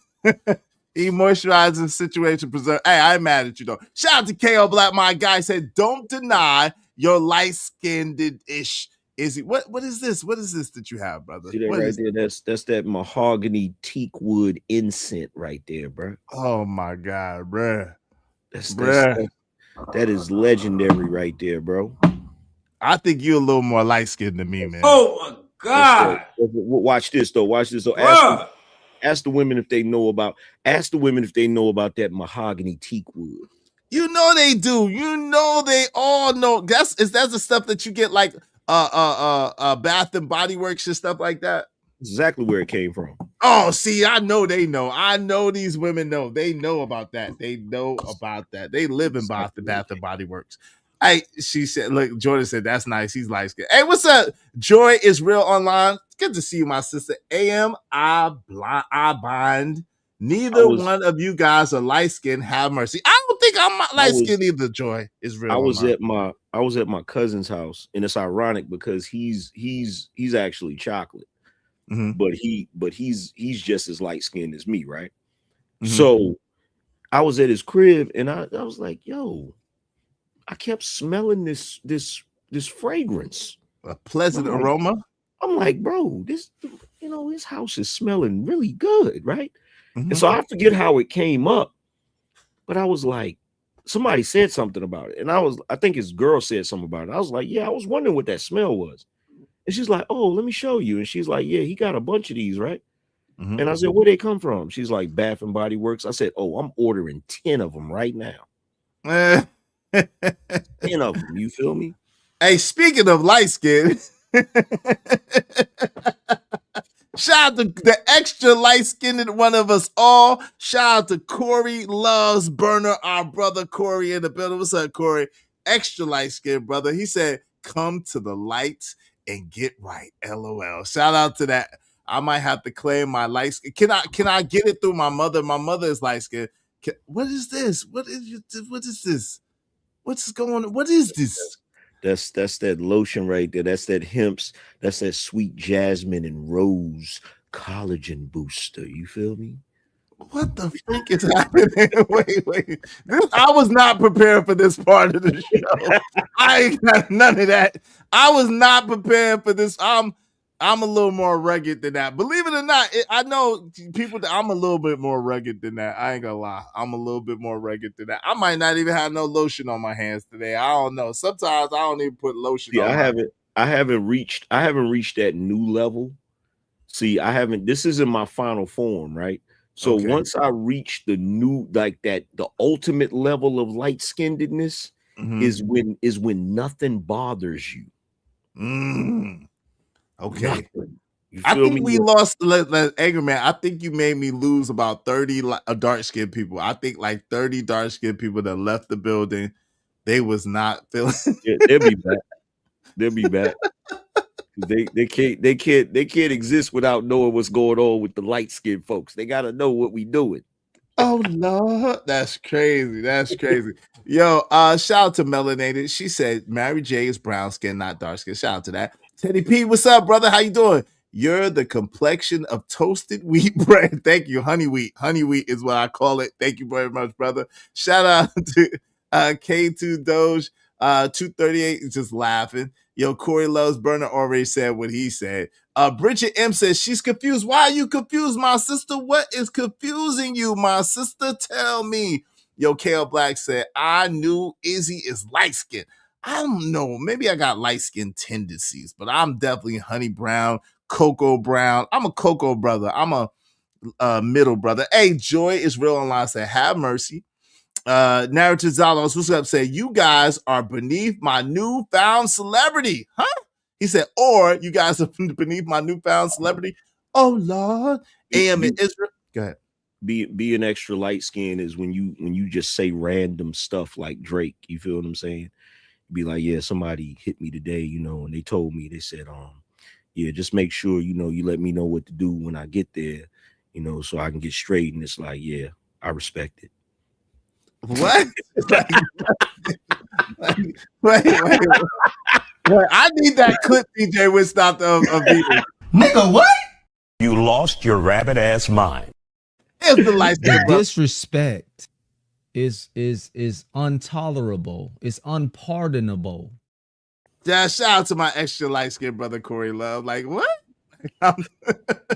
That was too light skinned for even me, Bridget M. I didn't even understand what does that even mean? See, that's that light skin language, man. Y'all got you look, bro. If you gonna be light skinned, you got to speak the lingo. Yeah, I don't know. I think Yo, shout out to J Jermaine $5. Appreciate that. At Anger Man has commissioned the Light Skin Coalition. Have I been voted in? Have I been voted in? Am I gonna get theme music like this, Anger Man? Well, number one, bro. See, I know you. You do know me, and I know you be on some fly shit. You know I be on some fly shit, and the fly shit you be on is some light skin shit, bro. Perhaps it is. Perhaps. Bro, I ain't gonna lie. it's Perhaps you're some right. light skin shit, bro. I'm telling you. Perhaps. I cannot deny. I cannot deny. But do I get a theme song like this?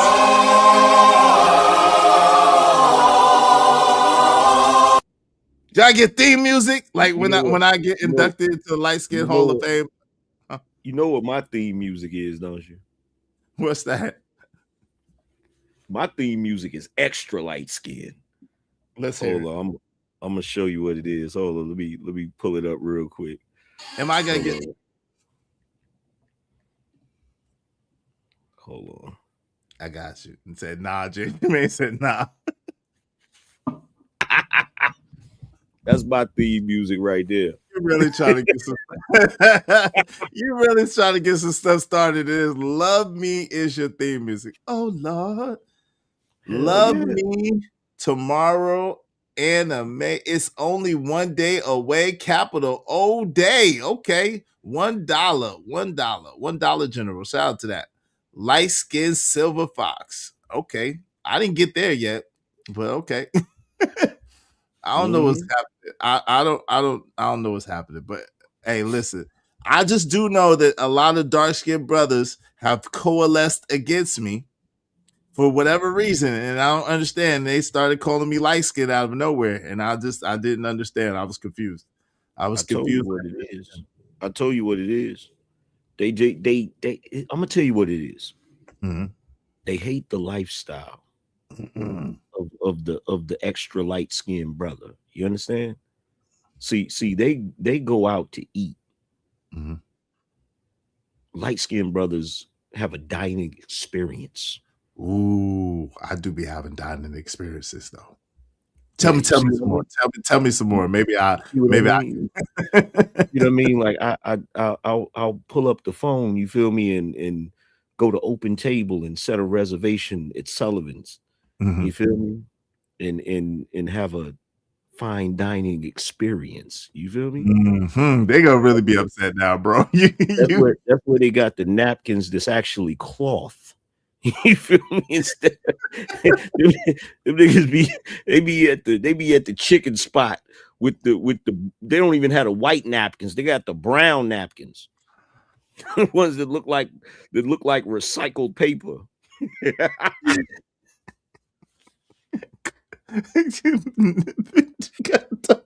No bathroom sheets. My cheesecake. When I order the cheesecake, it don't come in a slice. It comes in a circle. You feel me? It'd be a circle with the drizzle on it. You feel me? Okay, I feel you, man. I haven't got there yet. It's extra light skin. You gonna make them real mad, bro, and they gonna blame me, and I ain't said none of this stuff because I don't know what none of that stuff feel like. Shout out to Classic Trio said, manifest your better thoughts. Yo, shout out to Narratives Dollar said, yes, you have to show them better than you can tell them. When people lack and slack up, you got to keep it moving, be cool with them, but just go on about your business as you've been doing. Jay Jermaine in the building said, I've been rocking with the Eggman for a 10-piece, and we'll keep rocking with him and his homie and Izzy Bears until I kiss the dirt. LOL. Shout out to you, man. And I appreciate that. You are definitely an A1 day one, Jay Jermaine, brother, man, loyal to the soil. And I appreciate that, bro. One of the A1 things. And y'all ladies, y'all single ladies out there, y'all need to get y'all a light-skinned brother, because when you go to his house, you know what I'm saying, he gonna have either a silk or satin pillowcase for you. Yo, shout out to Classic Grill said the motherboard is damaged. LOL. Jay Watts said, I'm on the darker side and I'm still here. LOL. Shout out to you, Jay Watts. I appreciate you. It was just a few, it's not all the darker skinned brothers. It was just a few select dark skinned brothers that had coalesced and officiated me to be light skinned, and therefore they wanted to hate on me for no good reason because I wear polo and hats. Well, here's the thing, right? To the dark skinned brothers, y'all can't be mad if you haven't figured out how to activate your dark skin powers yet. Because you got dark skin powers, just like we got light skin powers. You feel what I'm saying? You got to learn how to activate your dark skin powers. A prime example is Morris Chestnut. He knows how to activate his dark skin powers. You feel me? You gotta know how to activate them. If you can't activate them, I don't know what to tell you.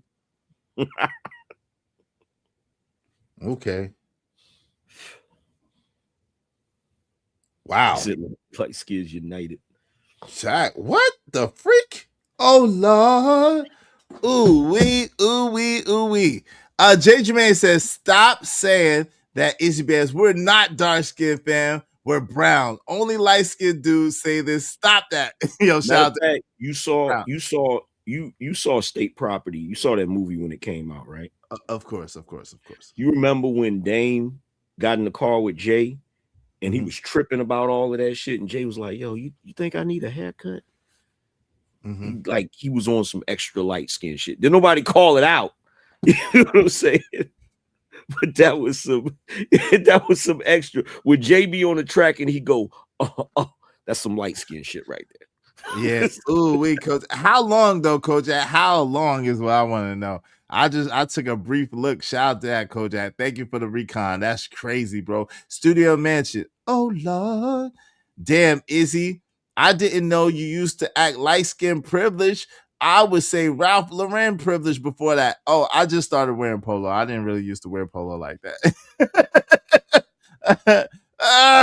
Hey, Coach at 3 and 3. The only reason why I started wearing polo is because somebody was talking junk, and then I just started wearing polo. You know what? I'm not gonna let you get away with the charade. What charade, brother?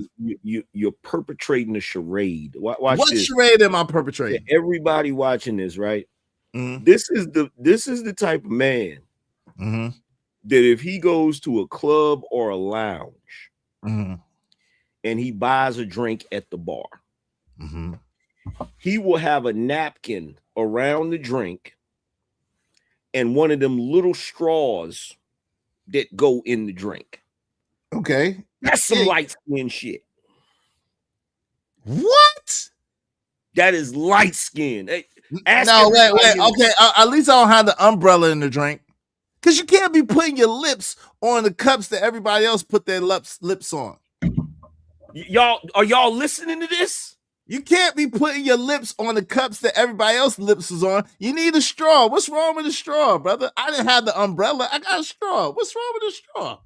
You got to have something to stir the ice.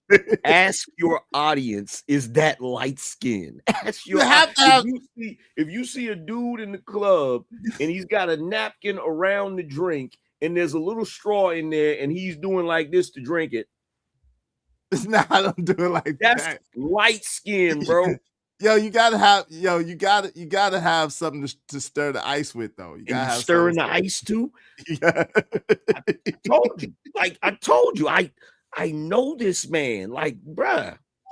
Watch this. Watch this. Hey, watch Jay this. Lewis, my mama is light skinned. Jay Lewis, my Watch mama's this, light skinned. Maybe I got it honest. My mama is light skinned. I got it honest. Watch this though. What's that, though. Ian? Watch yes, this. sir. Okay, go ahead. How much time on average does it take you to get ready to go somewhere? Like to go out? Go out? Yes. Get in the shot. I'm gonna need about an hour. I got real clientele. Need about an hour. You know what I'm saying? Get fresh. You know what I'm saying? Keep the gear fresh.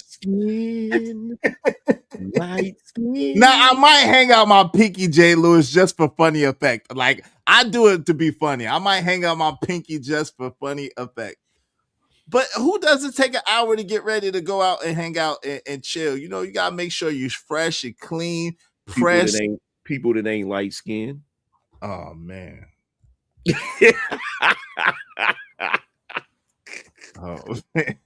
Oh man. Hey, let me do this. Hey, Kojak, that's crazy, Kojak. Life, the long ride. Oh my god, with the possibly the needle. Oh God, Jesus, we gotta pray for the brother. Damn. Oh Lord.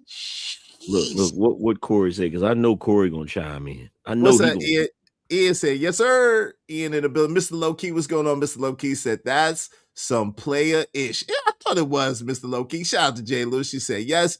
Narrative Dollar said, that's that NY-ish. It is, right? You got to bathe.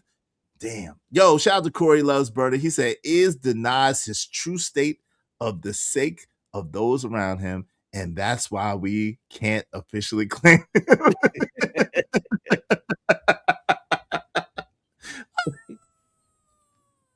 The disrespect is intolerable. It's unpardonable. Thank you, brother Love. I appreciate you. Izzy will come around. Oh Lord. Whew. Let me yeah. ask you this. Let Go me ahead. ask you this, and I'm gonna do a complete pause before I say this. Okay, pause. Pause. Mhm. But do you use bar soap or liquid soap? Bar soap, of course. Use bar soap? Okay. Yes, Yeah, bar soap. You might be able to redeem yourself with the darker skinned brothers. You feel what I'm saying? Yeah, I use bar soap, of course. Hey, thank you so much. And I use a washcloth. I don't use a loofah. Thank you so much, Mr. Low Key. I think that's for girls. I don't use I use a loofah. AM. I think that's I can't. My skin needs a washcloth. And I be exfoliating my skin.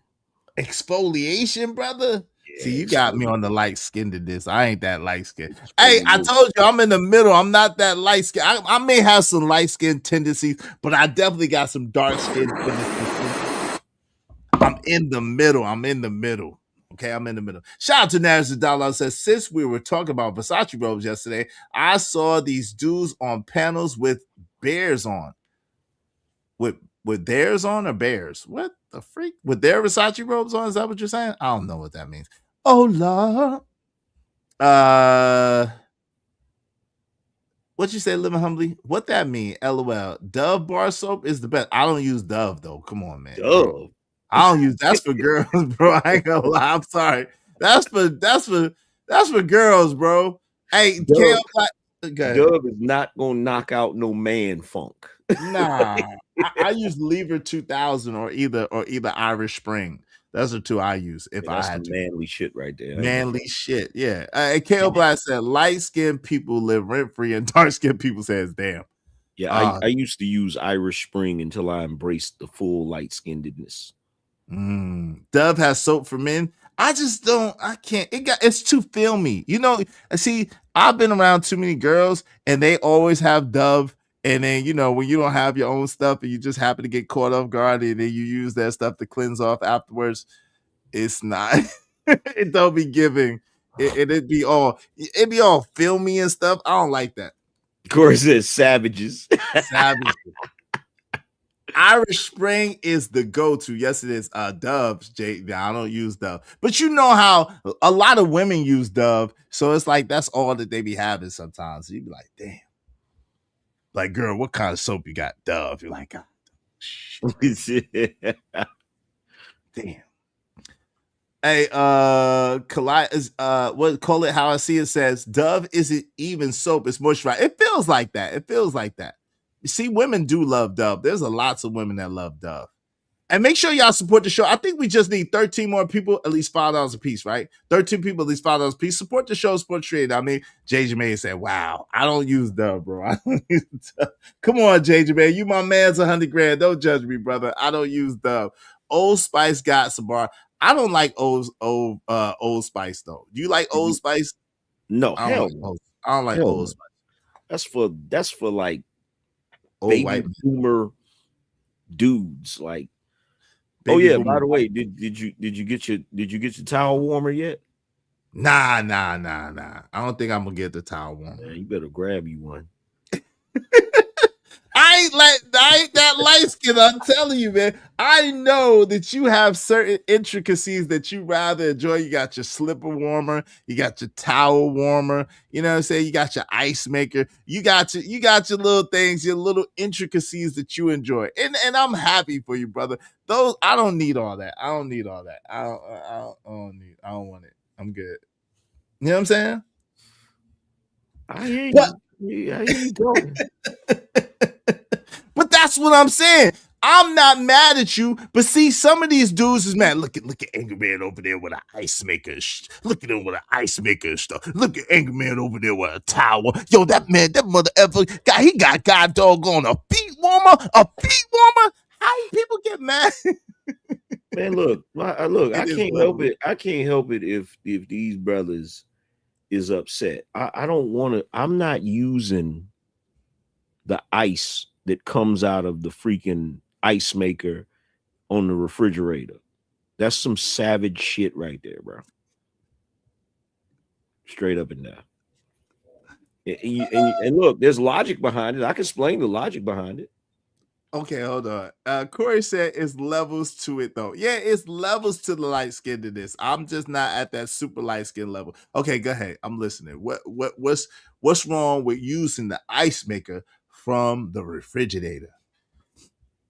If you're gonna use the ice maker that's on the freezer, you may as well drink tap water. That is true because it does come through the line. That is true. Come from the tap. That is true. Yeah. Now, that's a good point. That's a good See, point. when I use my ice maker, I use the water from the bottled water to fill up the ice maker. So you know the not like little individual bottles, but you know the big, you know the water cooler thing that. Yeah, You know what I'm yeah, saying? I got you. Yeah. Hey, shout out to Jay Lewis. She said, I love ginseng, peppermint, tea tree, or pomegranate body wash. Love is. Hey, listen, that's for the ladies. That's fine. Ladies, y'all can do what y'all like. That's cool. Vatos Bulldog said, you can't be Michael Jackson like? No, I can't be Michael Jackson like. No. So, all right. So and so now the next thing we add, so don't be a hater. Don't be a hater. You can't be hating. If you spend your time, energy, and efforts hating on other people, that blocks your amazing life, right? You're taking energy from yourself and you're giving it to others by hating. I got you, Coach, at 303 degree. I got you. Shout out to Fierce Soul in the building. So that's another thing that we recognize. T. Harv Eker says, stop complaining, right? If you complain, then it's like slitting your own throat. You got to look at hating the same way. Hating and complaining is in the same vein. If you hating or if you complaining, do like this, because it's over. It's a wrap. If you sitting there spending your time mad at somebody else because they got nice clothes or clothes that they think is nice, you're like, look at him with that polo hoodie and that Alabama hat. Look at him with them Tom Ford. Look at him with them Tom Ford glasses. Who does he think he is? Why is it dudes don't like the finer things in life? I don't understand it. I don't get it either, bro. I don't understand. He paid $1,000 for some glasses. You know, like, yo, fam, if someone pay $1,000 for some glasses, chances are they probably got it. I'm just saying, chances are they probably got it. If they paid $1,000 for some glasses, chances are they got it. And when you went and you got your glasses, did you have it to get your lenses like you wanted them? What they call those lenses that get dark and light? And what they call that? Transition. Yeah, the transition lenses and your blue blockers and your glasses and your prescription. Did you have it? Did it set you back? Was you hurting after you bought your glasses, brother? Nah, because you know what I do? When I want like glasses like a certain way, I go and I buy the designer shades. And then I get them to put the lenses in the designer shades. Yes. In the designer frames, right? So and then when I go to the eye doctor once a year, I get two things. I get my lenses put in a pair of designer frames, and then I get a year's supply of contact lenses. Okay. Because I don't use the reusable ones. I use the ones that you get rid of each day. Okay. I got you. Yeah. So like, look, I remember what it was like, you know, not being able to live a certain type of lifestyle. And I don't understand why dudes is cool with that shit. Like, I don't get it. Like, if you want to continue operating like a savage, be my guest. Be my guest. Like, it is what it is at the end of the day. It is what it is. Jay Jermaine said, if you smell good, you get in the goods, period. That's a fact. Listen, if y'all want your comments, holler at Red. Make sure y'all hit the cash app. Go ahead, fam. What's that? Have you seen that little they got this little thing they sell now. It's like this little white thing, right? Mhm. And you press the button and it pops out one of those little hot towels. You know the little hot towels. It's like they be in a little circle.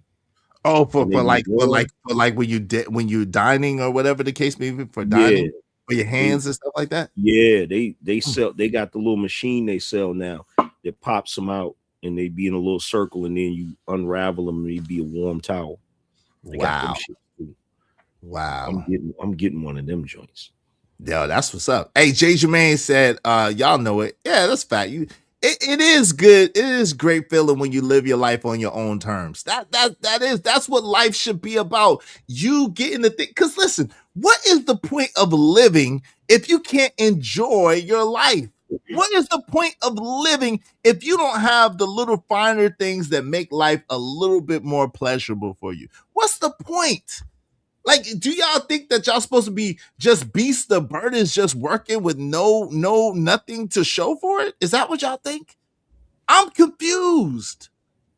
What do you think the point of living is? Of course, it's to be of service and to help people and serve people, but shouldn't there be something in it for you? What's in it for you? What's in it for you? If you can't get the things that you like, if you can't get the things that you enjoy, if you can't get things that put a little smile on your face, or you do something that puts a little smile on your face, what's the point, Am? What is the point, brother? I don't know. I don't know. Like, you know what I think it is? What's that? I think it's so many dudes that they never had a taste of the good life. Mm-hmm. So they don't think there's a difference. Mm-hmm.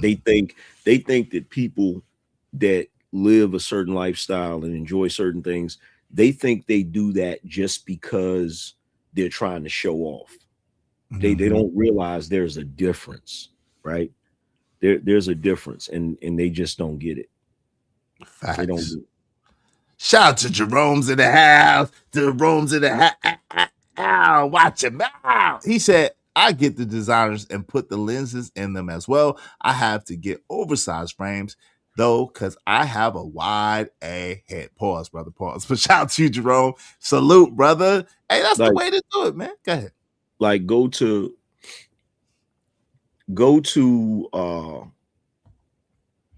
Applebee's and get a ribeye steak, mm-hmm. and then go to Capitol Grill and get a ribeye steak, mm-hmm. and then taste them, mm-hmm. and I guarantee you'll see the difference. There's a huge difference, right? So, and that's just one example. Like there's numerous examples, because I used to think that too. I used to think people was just paying extra money for shit and they're just doing it to show off, or they was just doing it for status or whatever. And it's like, no, there's a difference. There's a huge difference. It's the quality and cuts of the meat and the quality of the meat, right?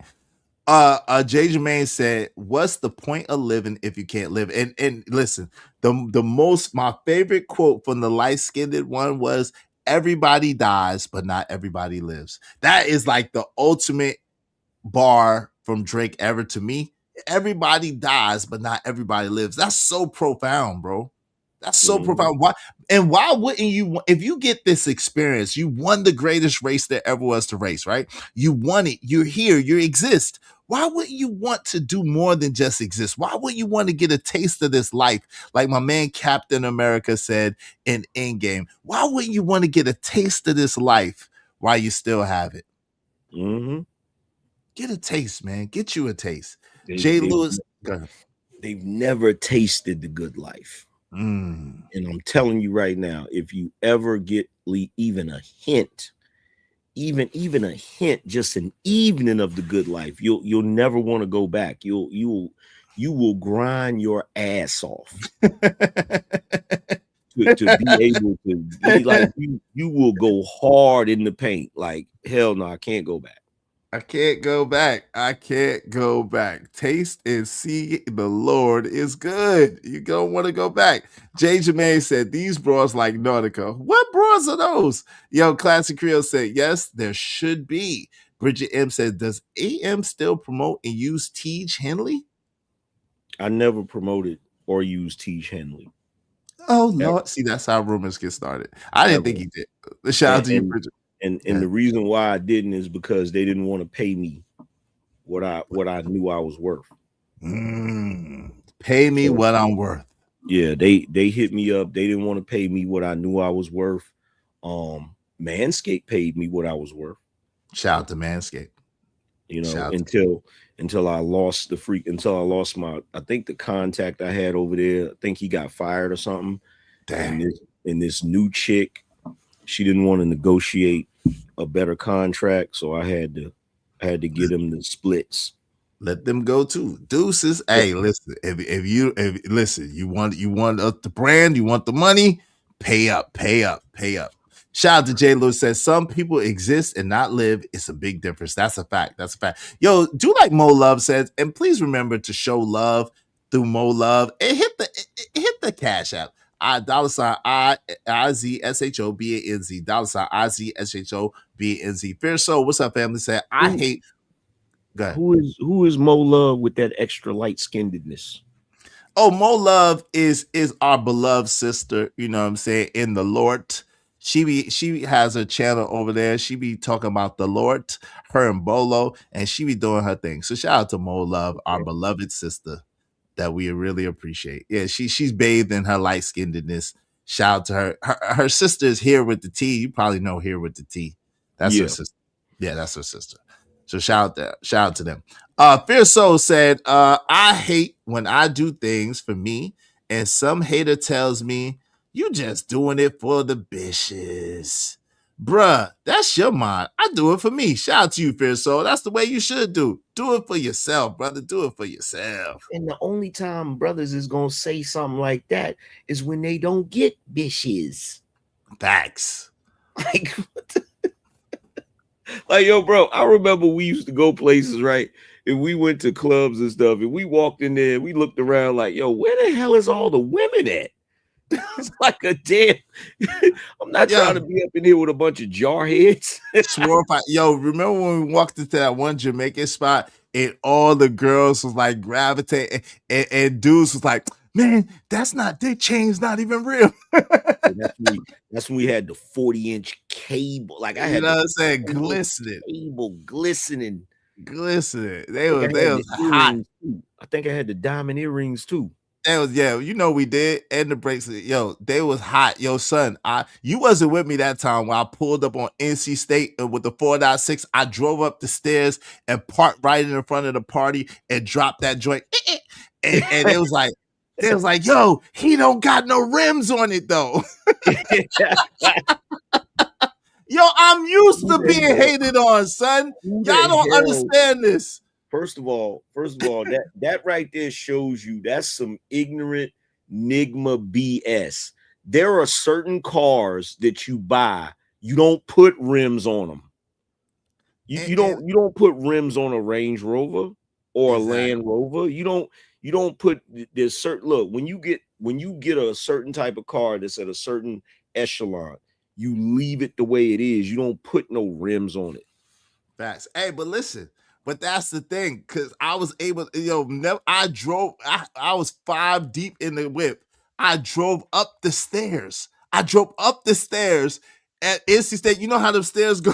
I drove up the stairs and then parked that B in the front of the party and dared someone to say something and drop that. Yo, you know how hard that is? You know how hard we pulled up in the party? You know how many girls was on us? Like, yo, that joint was crazy, man. And Enigma said, he ain't got no rims. I just bust out laughing. Like, fam, come on. I'm 22 with the 4.6 doing my thing. Like, you just drove up some stairs in the midst of a party. Come on, fam.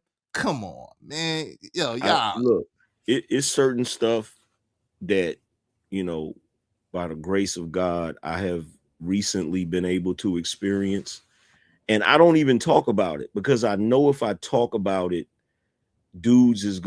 people are going to they're going to be turned off by it. They're going to be like, he trying to show off and this, that, and the third. But look, I'm just here to tell y'all, you just don't know. Just don't You know. just do not know, bro. It's different. It's different. different. It's different. Hey, it's different. It's Hey, different. it's different. I already know. Hey, shout out to Gas Mask. What up? What up? What up, Gas Mask? What's going on? There's so many stories I can't tell, but it is what it is. All right. I used to tell folks that when I worked on the tire shop back in the day, yeah, facts. Everything shouldn't have rims on it. Even though I put rims on my Jag, I probably shouldn't. But anyway, yo, Revolver 2K 1987 said, Raleigh boys, you gonna pay what you owe. Thanks, man. Shout out to Riley, man. Shout out to Riley. Hey, listen, we just need 13 more people, at least $5 a piece. Yo, I'm telling you, we dropping gems today. We dropping gems. I hope y'all catching them. Some of them y'all may know, some of them y'all may not know, some of y'all just might need to remember. But tell a friend to come on in, support the show, support the stream. I mean, this is the last time we're doing this for free, so you're welcome. Shout out to Jay Lewis. Okay, but here's the other thing too, because it's not just about partaking. It's about the way you're treated, because that's different too, right? That's so different. Like, bro, I went to I forgot where I was going, but I was at RDU Airport, right? Mm-hmm. And you know, I forgot where we was going, but I was feeling myself that day, so I was flashy as hell, right? I had on the shirling with the fur on it and shit. I was like looking like new money, right? So I get up there to you know, where you go through the metal detector and all of that crap, right? Mm-hmm. So there was a brother in front of me, right? Mm-hmm. There was a brother in front of me. He had on some Crocs, some basketball shorts, and a white tee that wasn't as white as it should have been. I'll just put it that way. It was a little dingy, right? The brother walked through the thing, and when he walked through the thing, it didn't beep or nothing. Mm-hmm. But the TSA agent's like, hey, come over here for a second. They wanding him down, they patting him down, they doing all types of stuff. And I'm next in line. I'm standing there like, oh, here we go. They about to do all of this goofiness, right? Mm-hmm. So they really patting this dude down and stuff, right? Mm-hmm. When he finally got finished with him and it was time for me to walk through the thing, I walked through the thing and it beeped. And Buddy was like, go ahead, boss. Wow. That's crazy. And I'm like, yo. And it's one of them moments where it's like, at first I'm thinking, oh, they checking dude because they being racist, right? Mm-hmm. That was my first thought, my first instinct. But then my behind walked through there and it was like, it was nothing. And I'm telling people, like, I'm not saying racism don't exist. It still does exist, right? But people got to start recognizing we also have a classism issue in this country. Mm-hmm. So you'll be amazed at how well people treat you when you look like new money. Facts. They treat you different, bro. Everything is yes, sir, no, sir. What's going on, boss? You know, all of that shit. And people know, like the people in the know. So you'll have some basic glasses like these on, and most people don't know what they are, what they're hitting for, whatever the case may be. But people in the know will see, and they're like, oh, yeah, you know what I'm saying? Or they'll see certain little things, nuanced things, like, oh, okay, you know what I mean? They'll know. Shout out to Bridget M and to Jay Lewis. Thank y'all so much, my sisters, coming through. Y'all know I appreciate y'all very, very much. Y'all know I gotta celebrate my sisters. They love the blurpee, the blue blurpee. I gotta give them the blue blurpee. Let's give it to them. Hope you don't mind if I say this out loud.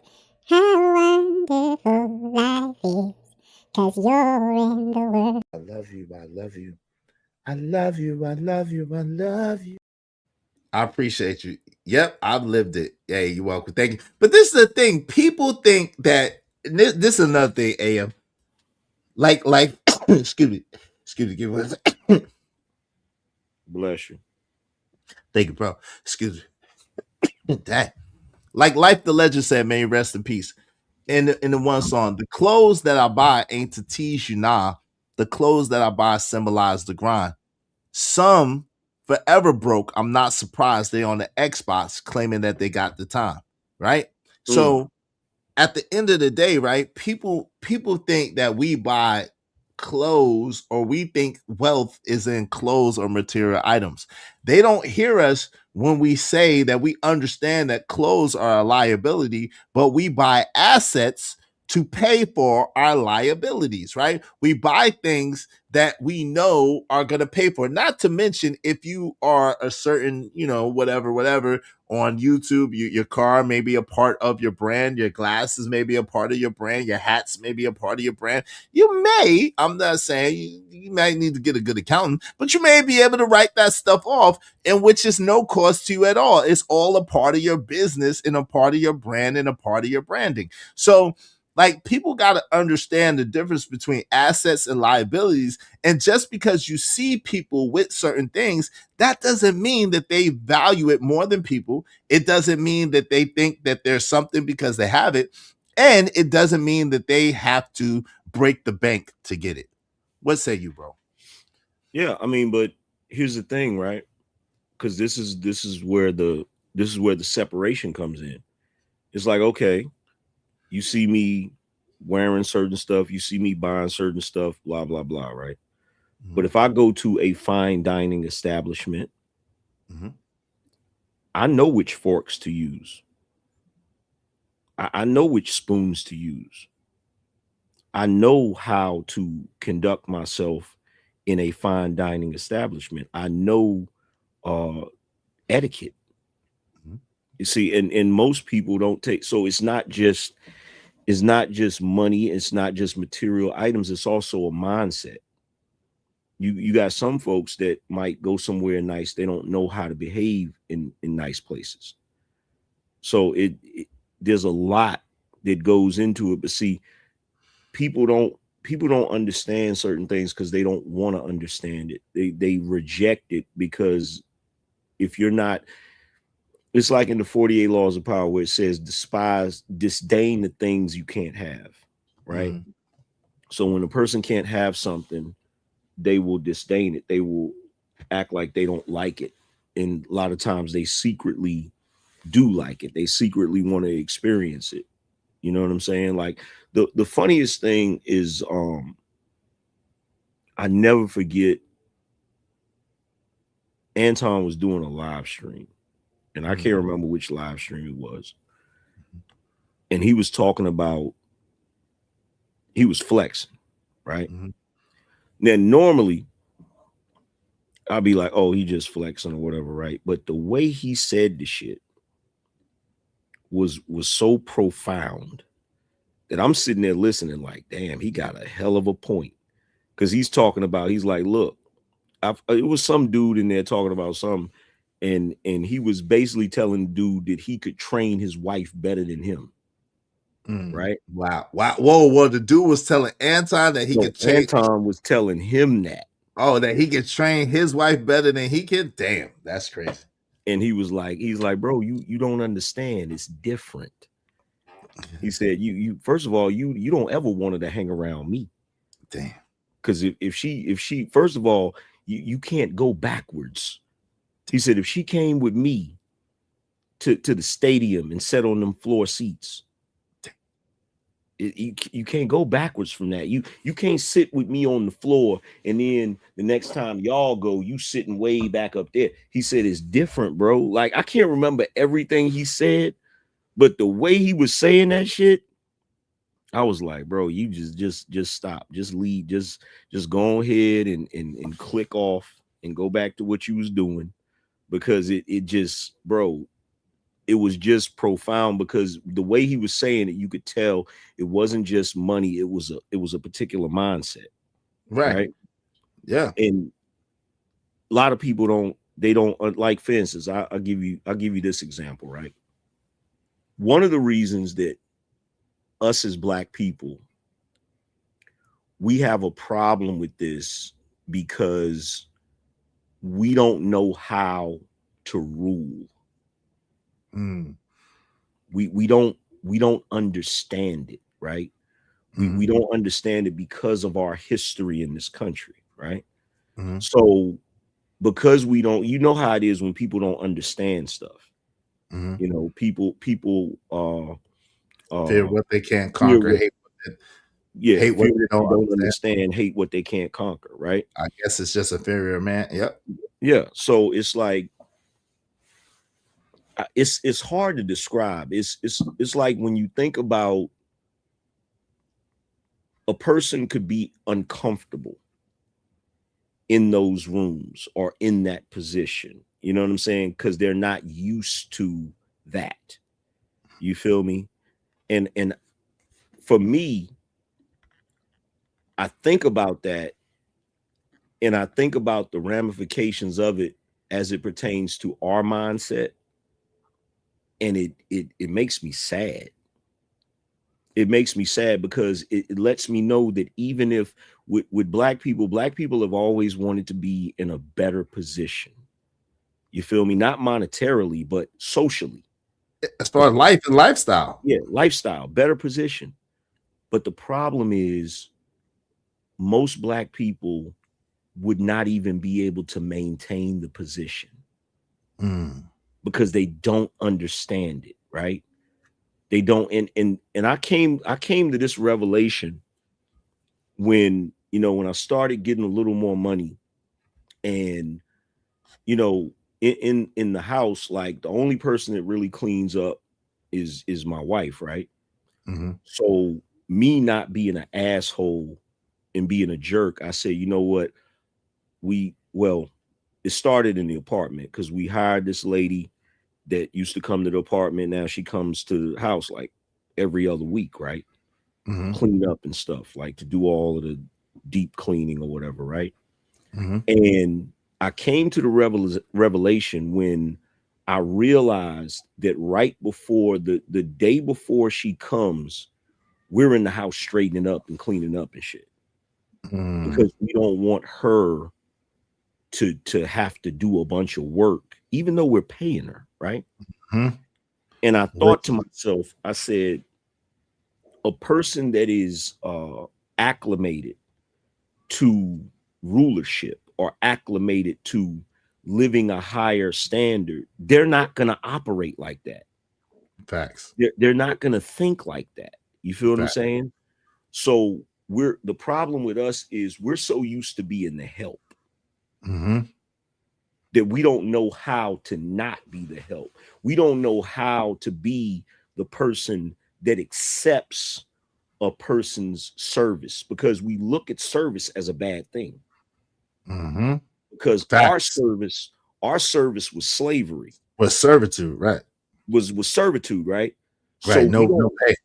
Exactly. So we don't look at service from an honorable position, because we don't understand when you're paying somebody that is doing a service, you can't look down on that person because they may take pride in their position, right? Or they may take pride in what they do for a living. You know what I'm saying?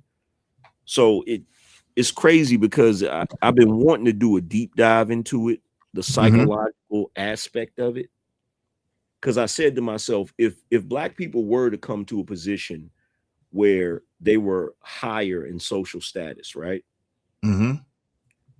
They wouldn't know how to handle it. You feel what I'm saying? Like, think about this, right?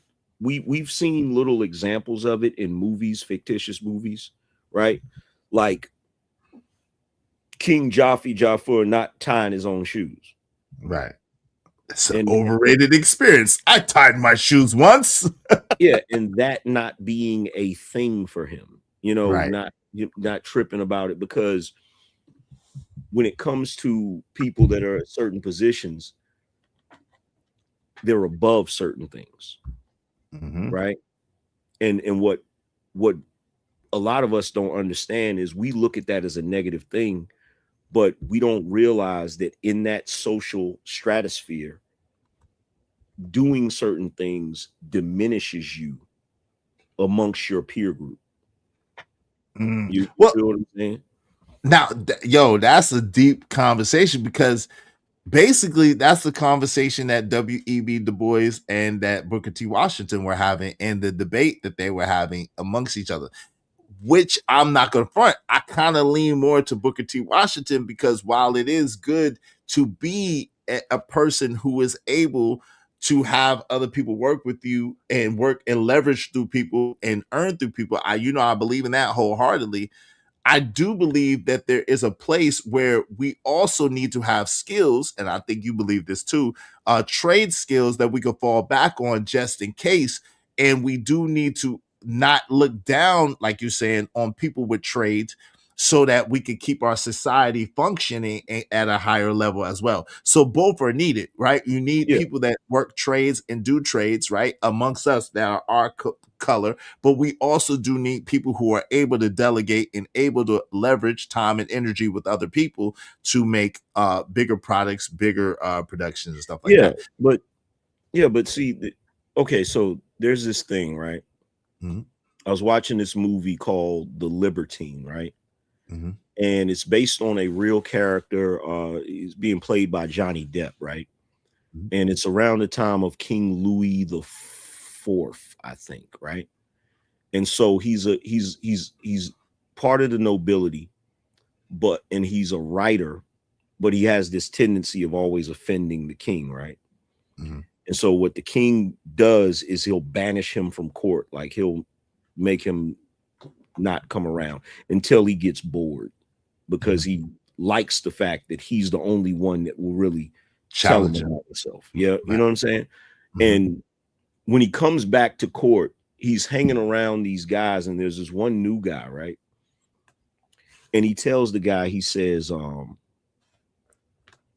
reins don't suit you well. Mm.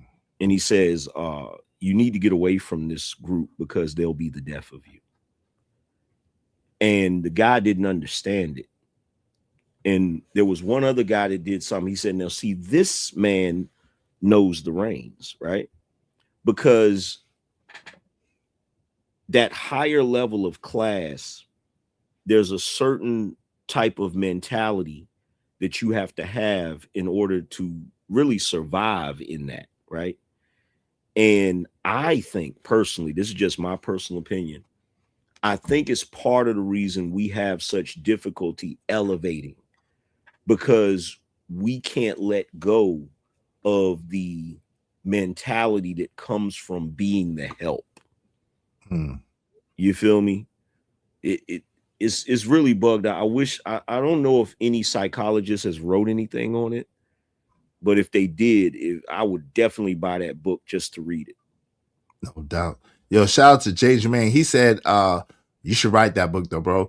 Jay Jermaine said, we know how to rule on a basic level. Black people only rule with keeping others from being prosperous. Damn. God, dog, Jay Jermaine. I pray that that's not the case. Good gracious. Good googity mooga, Jay Jermaine. You just said a mouthful. Thank you, my brother. I appreciate you. Because of Jay Jermaine, we only need 8 people, at least $5 a piece. Let me just see if you're sponsored the show again. Give me 1 second to check on that. But thank you so much. Y'all be like Bishop Jay Jermaine and support the show. Help us reach our goal. Help us reach our goal today. It's 10, 15. Like, I'll give you a prime example. Mm-hmm. When you look at people in the upper class, right? Or people that are of higher class, right? Mm-hmm. It is considered beneath them to even raise their voice. Mm-hmm. You know what I'm saying? Like, so to even raise their voice or conduct themselves in a certain fashion in public is viewed as common, low class, right? Or low class, right? Yes. Mm-hmm. So to me, there's certain things about it that we would definitely benefit from. Mm-hmm. You know what I'm saying? But the problem is, because we would be so new to it, it wouldn't suit us well, because we would lack the other part of it, which is the grace part of it. Well, I think there are, to someone's poorer point, but right, you know, Black and Proud always got to make a poor point. But to their poor point, there are, you know, the so-called bourgeoisie, the so-called Black elites, whatever the case may be. And those people, thank you, Hump Clint, I appreciate you. Hump Lick, I appreciate you, family. Thank you, Hump. But there are you know, Jack and Jill crowd, whatever the case may be, and you know, they are, you know, the people who are trained in the, you know, in the etiquettes and stuff. And I know that you studied that as well, you know what I'm saying, etiquette, certain etiquettes. And that was one thing about you, I gotta say, at an early age. Even though I don't think that you thought that you would be at this social status, you I mean, as far as financial, you always was a person that was about the the etiquette, about the class. Even before you ever knew of a Kevin Samuels, I remember you bought a book. This is back in 2000, I think it was, right? 99 or 2000. You bought a book, and it was a book on etiquette. It was a book on how to, the Esquire's Gentleman's Guide. Yeah. What year was that when you bought that book? It was early 2000s. Yeah. Yeah, I remember that. Yeah, so that stood out to me. I you know, I know that stuff, but I don't really. I'm a really, what most people don't understand about me is I'm really a nonconformist. I'm really a contrarian by spirit and by nature. Well, but you know, yeah. Well, the problem is, like, you know, one of my favorite movies is Talented Mr. Ripley. Talented Mr. Ripley, right? Yes, sir, I do know that. Yes, sir. And in the movie, Gwyneth Paltrow, she refers to him. She says he wasn't born to the manor. He was to the manor born. Mm-hmm. Right. In other words, those things was already kind of in him, even though he wasn't. And see, the crazy thing is, I found out later that he actually was born into a rich family. But what happened was him and his family went on a trip, and his mother and father went out on the boat, and he was sitting on the beach, and they never came back. They must have drowned or something. So then he ended up having to live a life of poverty. So he always yearned for something more. And it's like, to me, I've always wanted certain things. I didn't know how I was going to get them, but I always wanted certain. And I feel like there's a lot of Black people that are like that, because all of us don't come from, as much as we want to believe that, you know, I hate the concept of ADOS, you know, American descendants of slaves. Right, or FBA too. It's ridiculous. Oxymoronic. I ain't gonna even lie to you. It doesn't make sense. Because the thing about it, I'm a firm believer that there's certain things that's in your bloodline that's always with you throughout the generations, right? And what Black people really have to realize is some of us come from noble blood. We just don't know the history of it. You know what I'm saying? And I think that's why some of us have that yearning for more. The only problem is when you look at the Jack and Jills and those different boule groups, right? Culturally, we look at our upper echelon group in a negative light. Right. Well, you know what I'm saying? It's because they are assimilating and copying and mimicking instead of, and really, I think they're not, right. So we know about the history of Spain and the enlightened periods or whatever the case may be, and we know that that's where the age of enlightenment happened and all the science flourished and all that. So the truth is, they're really emulating their ancestors, but they don't know it. They think that they're emulating Europeans, and that's where the you know what I mean, that's where the conflict comes in, is because people see it and like, oh, y'all are trying to be white, right? Not knowing that they're really being themselves, because they don't know the history. They don't know the history. They don't know that back in the day in Europe, one of the reasons that the Europeans wore high heels is because people would actually defecate on the streets. Yep. You know what I'm saying? Like those big dresses that the women wore, you know, they actually would defecate. They'd be out in the street and they would just wherever they was at, they would, you know. So like they don't know the history. They don't know the origin of bathhouses. They don't understand that. They don't understand that where actual civilization comes from. Right. You know what I'm saying? So like, and that's the thing that's the misconception of all of these folks on the internet that get mad at me and say that I'm being racist towards my own people. It's not that I'm being racist towards my own people. It's that I am burdened with knowledge. Right. I understand who we actually are. Facts. And to watch us behaving in this savage way that we are engaged in right now is one of the saddest things that I've ever seen in my life. And then to have somebody who is proud to be a savage, like a JP for president, tell me that all of the things that we're talking about, education, reading, all of that is somehow patented by white people. It's crazy, right? It's insanity, right? It's insanity. Hey, Humplick, thank you so much, Humplick, for the $5. I appreciate you, family. Thank you so much. Said all good. Izzy Bands is pronounced Humplick. I appreciate you, family. Thank you.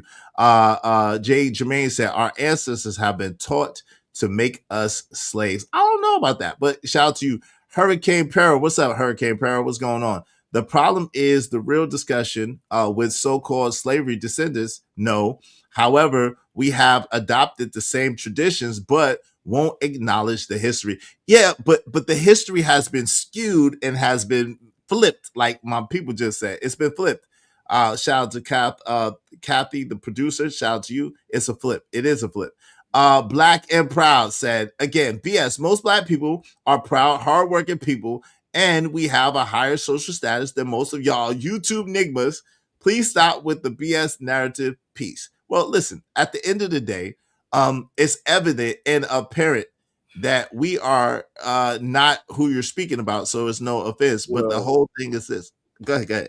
Well, what he doesn't realize is that slaves were proud. What he doesn't realize is that a person can be impoverished and still be proud. A person can be lowly and still be proud. That's not. Look, you saying that black people are hardworking, it doesn't negate what we're saying. It doesn't negate what we're not talking about being hardworking. We're not talking about and that's another thing. That's another thing. Another thing is there's been this concerted effort for a very long time to convince black people that they were lazy. Facts. And so you have black people thinking that they are supposed to work harder than anybody else. And the end result is you work harder than anybody else for less. To death. To death. You know what I'm saying? While the other people are profiting off of your labor and off of your invention and off of your expertise. Exactly. You'll have a guy that will christen a building. He'll take the bottle and break the building, and he's standing there taking pictures, and everybody's giving him props, and his name is on the building. He didn't pick up a single hammer or nail. Or as 38 Special said, a powerful mind can build an empire with someone else's hands.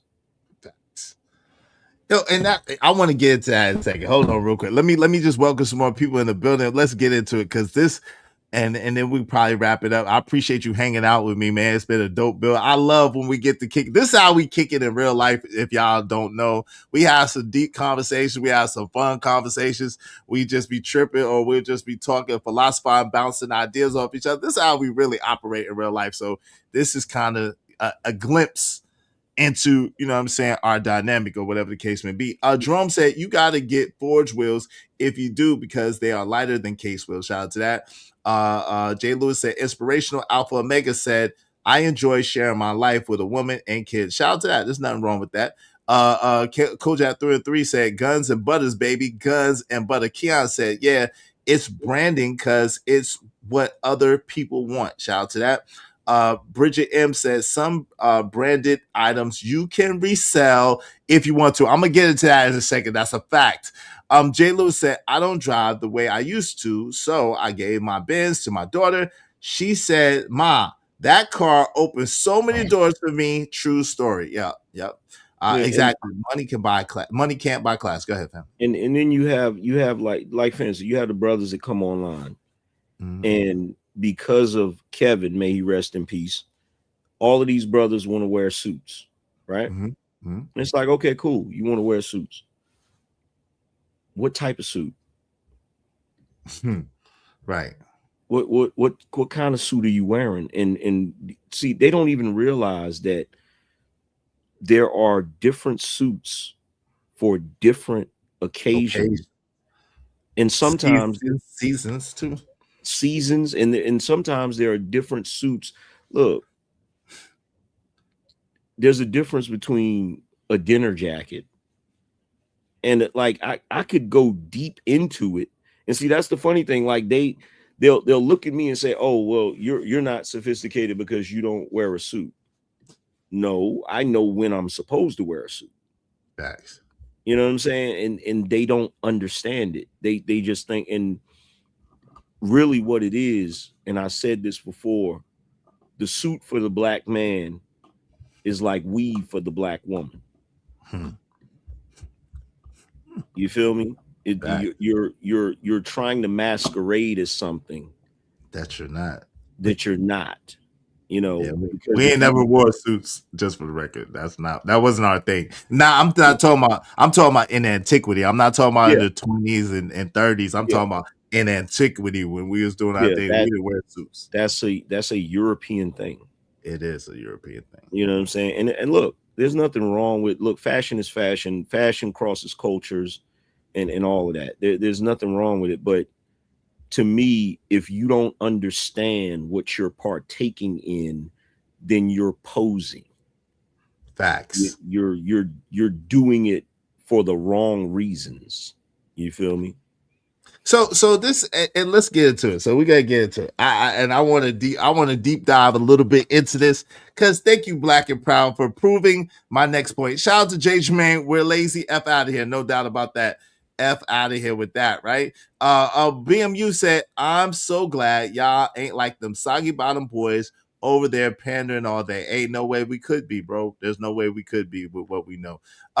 Shout out to Jay Jermaine. Say exactly.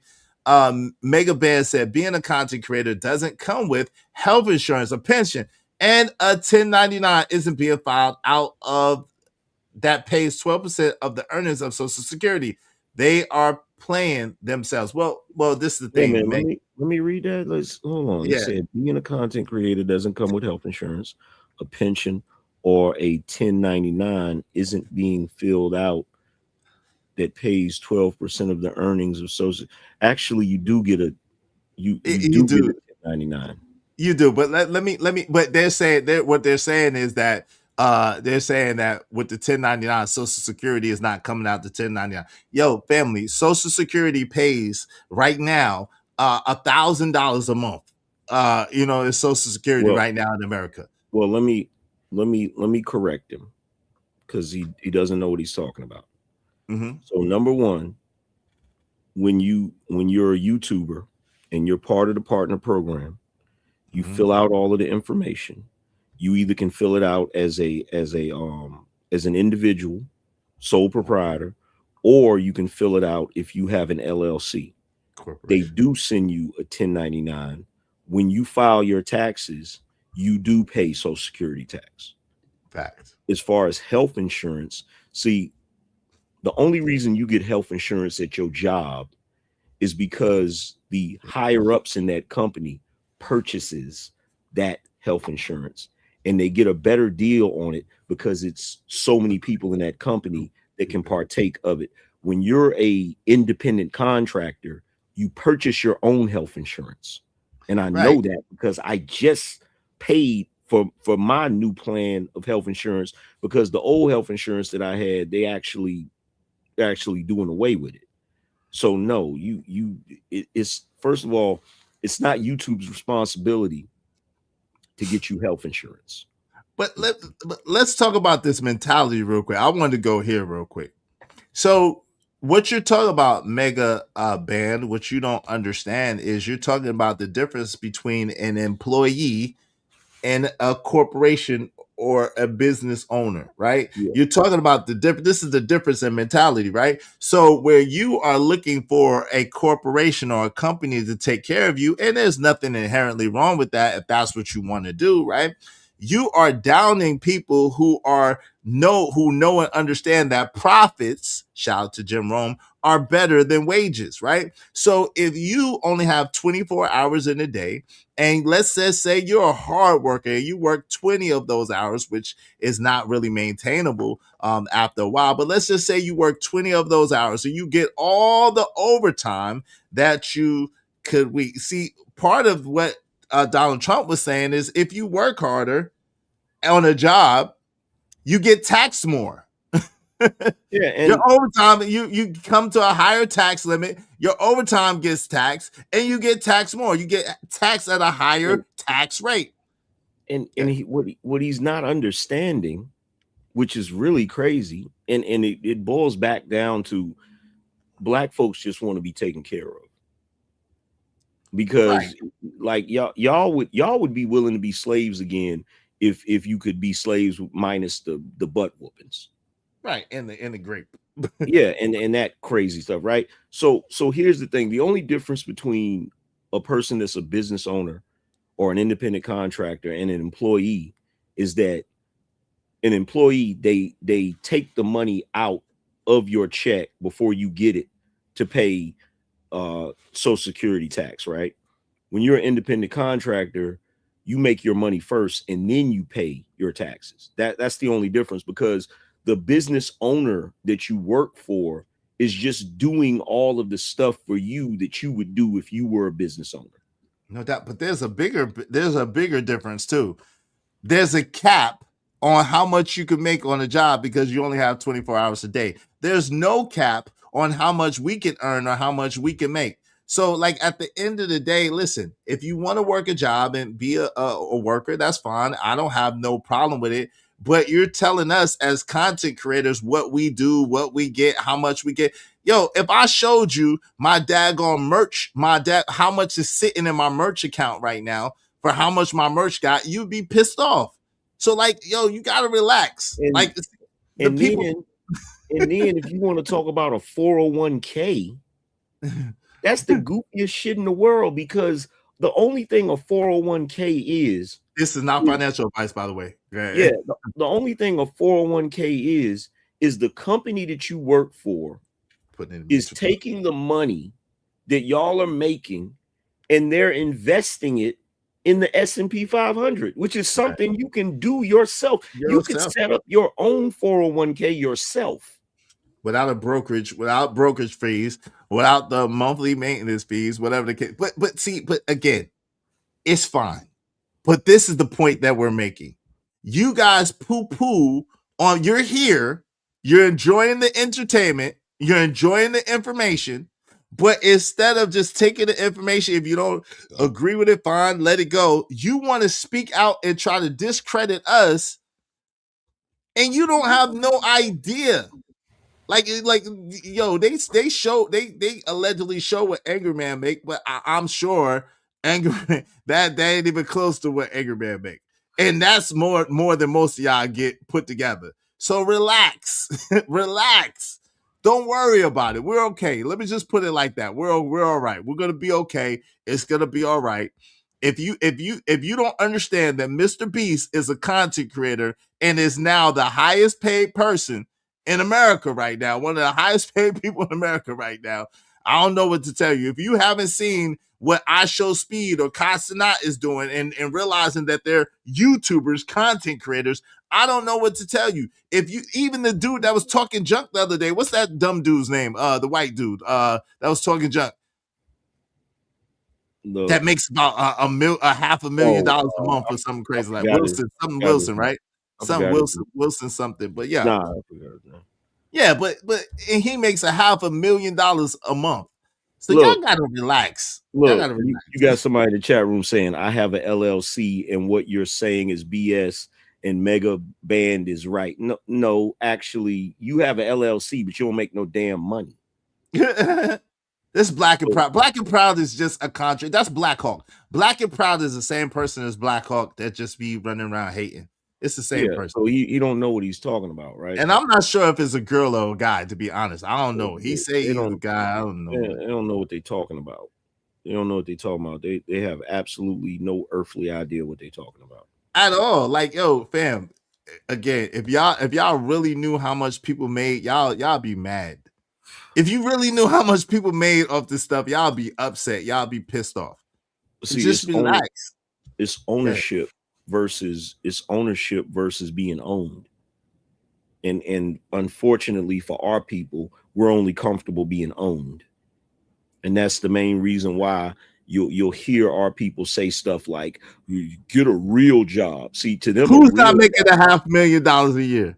Who you think is not making $500,000 a year? You can say me. I'm not making $500,000 a year. You think Angry Man ain't making $500,000? He ain't gonna tell you. But you think, and you really think Angry Man? Are you slow? Angry Man got over 800,000 subs. You think he not making 500? Yo, y'all are wild, man. I'm not the fact that y'all are slow. I tell you what, Mega Band. I make $20,000 a year. Yeah, that's what I make. I make $20,000 a year, bro. Anton showed that he made $200 and something thousand a month. Like, what are we talking about, y'all? Anton showed he made $200 and some $1,000 in a month. Y'all gotta relax. Y'all gotta relax. But yo, let me show this. There's this new thing now where all over the internet people are saying that content creators are capping about how much they make. And I'm like, okay. Y'all are right. You're right. I make $5,000 a year. I come here every day to make 500,000. I mean, excuse me. Sorry, dupes. I come here Freudian slip. I come here every day to make $1,000 a year. You're right. You're absolutely right. 5,000 a year. Tag on, man. Why did I do this? So you know, I get more in tax breaks than some of these folks make. Yo, man, it's let's don't even do that. We ain't got to do that. So in July 19th, 2022, rest in peace to Virgil Abloh. I just want to show y'all a little lesson or something. So there was these shoes that came out. They dropped July 19th, 2025. Y'all see what these are?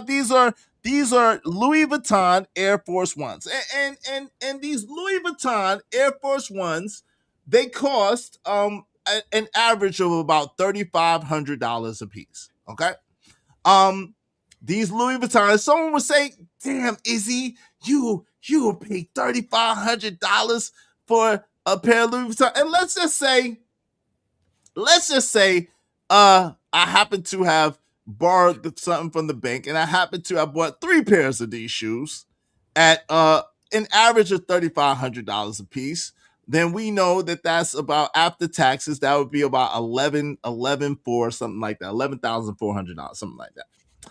Now, when these shoes drop, now, being that I am, at a certain status with Louis Vuitton, because of some, us bums, But anyway, so I was at a certain status in Louis Vuitton. They gave me the option to get these shoes early and be one of the people that get them early, right? So let's just say, for the sake of imagination, I might have got my hands on 1 or 2 pair of these shoes, maybe 3. Let's just say that, okay? And I paid $11,000. Let's just say $12,000 for the sake of conversation. Do you remember how much, when these shoes was in resale, do you remember how much a piece these shoes sold for? Does anybody know?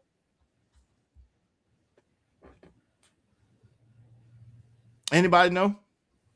The lowest that these shoes sold for in resale was $25,000 a piece.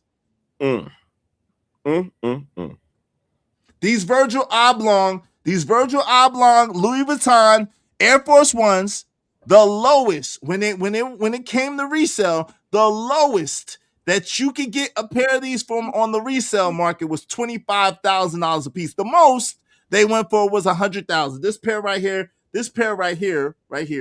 well, you can't. It's done now. But this pair right here went for $100,000 when they first was out the market. I'm just saying. So when people are talking about clothes and people are talking about what people buy and what people got and what people do with their money and stuff like that, I'm just saying, one thing that a multimillionaire told me was to always make money in the margins. Now, I'm gonna be honest with you. I tried to get a couple of my friends. Angry Man, I don't think I hit you up on this. I tried to get a couple of my friends to go in with me on these shoes. And they would have got a nice profit too. But they was like, man, I'm saying, man, what if this and what if that? Yo, $3,000 is a lot to pay for some shoes. I was like, yo, fam, I'm trying to tell you, the profit margin is going to be crazy on this. And I didn't even know Virgil was going to pass away right soon thereafter. I said, yo, the profit margin, right? I was like, the profit margin is going to be crazy on this. And that's even when I think Virgil was still alive. I was like, yo, fam, I'm telling you. They was like, yo, son, I'm telling you. So the difference. Bro, you ain't even got to go to the Louis Vuitton, bro. I was doing my show last night and somebody said, Angry Man, what kind of hat is that you got on? I said, it's a Brooklyn Nets hat, right? Mm-hmm. Not long after that, the same person in the chat said, hey, Angry Man, where did you get it from? I'm on the internet right now and I can't find it. I said, you're not going to be able to find it. Mm-hmm. I got shit in my closet right now because my wife is a reseller. I got shit in my closet right now that I could sell and make a hefty profit on. Hefty profit. When the Superman movie came out, right? Mm-hmm. Kith came out with 2 Superman jackets. Mm-hmm. One that's jet black, all black, and then one that's red, blue, and yellow, right? Go to the website and try to buy one right now. They ain't up there. Right. They ain't up there. You feel what I'm saying? I grabbed both of them, right? Mm-hmm. And like cats don't realize, like, man, it's so many of y'all, and I'm sorry, I gotta go in real quick. I gotta go in. It's some of y'all that are so broke-minded that you just you don't know which way is up. You don't know what you're talking about. You're always running your mouth because you want to believe that everybody is in the same boat as you. And they're not. Everybody's not in the same boat as you. Everybody's not broke. Everybody's not running around here scraping and scrambling, trying to figure shit out. There are actually people out here that make the type of money that you would think is fantasy. And they're not athletes. They're not entertainers. They're regular people. And they make plenty of money. And I said this before on my show, and I'm gonna say it again. There are people out here living at a level that you would never be able to comprehend because you've been taught to live at a substandard level. Y'all don't even understand rewards and rewards points.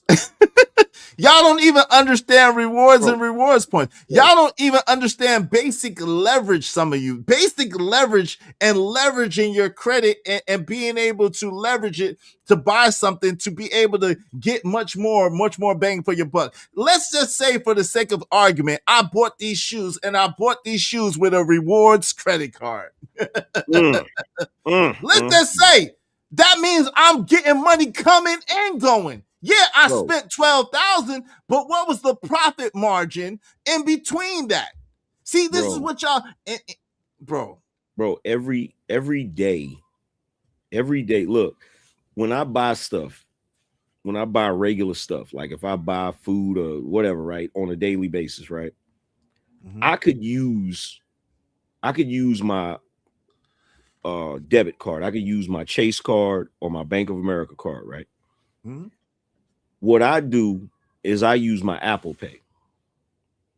I got the cards connected to the Apple Pay, but I use the Apple Pay. You know why I use the Apple Pay? Because it gives me money back every single day when I spend it. Yes, sir.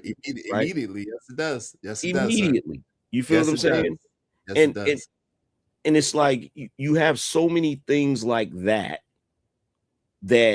you can partake of. Like, I'll give you another example, right? So the other day, I had a mishap with my laptop, right?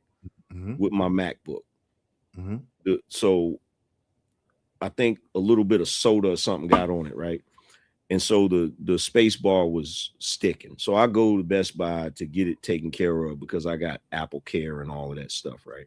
And so they're like, we're gonna have to send it off. It's probably gonna take 2 weeks. I said, oh, it's gonna take 2 weeks? They're like, yeah. I was like, okay. While y'all setting that up, I'll be back in a second. I went to the back of the store and told dude, I said, yo, can you look up? I just bought this laptop a couple of months ago. Can you look up what type it was? And he was like, yeah, he looked it up. So I'm like, do y'all have any in stock? He's like, yeah. I was like, yeah, give me one. So I go back up there and the dude is like, yo, it's going to take 2 weeks. And I hate to tell you, it's going to take 2 weeks. I know you probably need your laptop. I said, no, I'm good. I got another one. Now, here's the funny thing about this. The funny thing about this is I bought the same laptop a couple of months later in this fiscal year. And it's a laptop that I use for streaming. What do you think I'm gonna do? Write it off. I'm gonna write it off. You know what I'm saying? So that's gonna be what, $5,000-$6,000 off of my freaking taxes. You know what I'm saying? So like, oh, you were saying you hold on. What you say, sir? What you say, sir? Huh? What you say? What did you say about your credit? Come on, man. Stop playing with us, sir. I don't know who y'all think y'all talking to or who you think you're dealing with. I don't know who y'all think y'all talking to or who you think you're dealing with. What date was this? What date was this, sir? Who you talking to, man? Who you dealing with, sir? You see it, right? Who you talking to? Who you dealing with, sir? Stop playing with us. You talking about you have an 811. Well, I guess I'm better than you, right? Because I got an 812. Stop playing with me, man. Stop. Can you please stop playing with me? Can you please stop playing with me? Oh, and by the way, just so you know, both times that I bought the laptop, when I bought my first one back in August, this is my first MacBook, right? And I don't know what I was doing. I love the MacBook, right? So it's the first MacBook I bought back in August, and I bought this one the other couple days ago, right? How much cash you think I came out of my pocket to buy them? $0.00. Oh, and because of the way I bought it, I got some bonus for that. Yeah, of course. So someone said we don't qualify. You nigmas do know you can't even qualify for a mortgage because super chats and Cash App donations isn't considered. Yo, fam, who are you talking to? Yo, the homie, y'all don't even know what you're talking about. So people that got accountants, guess what they do? Should I even put them on the game, AM? Should I even put them on the game? So first of all, super chats and Cash App donations are not considered reliable income if you're somebody that just started. But if you're somebody who has super chats, Cash Apps, revenue from books, revenue from merchandise, revenue from all sorts of places that gets funneled into your LLC, and then you cut yourself a check. Cut yourself a check. You cut yourself a payroll check every 2 weeks. You are technically an employee of your own company, right? Okay. Is that how you do it? And if see, it isn't about where the money comes from and whether or not it's reliable. Wait, hold on real quick. I apologize, AM. Fam, you interrupted my show talking about a goddamn pension? Yo, bro, What are you talking? Yo, family, you interrupted my show talking about an 811 score with a pension? Yo, fam, if you don't get your old ass up out of here with this pension talk that you talking about, family, we talking to people who don't have a pension. We're talking to people who are regular people like us who are trying to make a way for themselves. Congratulations that you got a pension. I'm excited for you. I'm happy for you. Shout out to you for all your hard work. I'm sure you earned your pension and I'm sure you're doing your thing. Shout out to you. Congratulations. But family, come on, man. See, this is what we're talking about right here. You selfish Negroes or selfish people that only think about yourself. Yo, a pension is good for you. How does it help Tyrone? How does it help Sarah? How does it help Jay Lewis? How does it help Treese? How does it help Teddy Perkins? You talking about a god doggone pension. What are you talking about? Everywhere I go to buy anything, when they ask me what I do for a living, I tell them I'm a YouTuber. That's what I tell them, right? Now, the reason why you think this, the reason why that dude thinks this, is because you're one of those nigmas that will tell somebody you're an entrepreneur, but you don't have no type of history. So, number one, if you're an entrepreneur, right, and you make money and people would consider what you do not reliable, your reliability has nothing to do with how you make your money. Your reliability is in how long you've been making your money. So if you have years of tax returns, that is reliable money.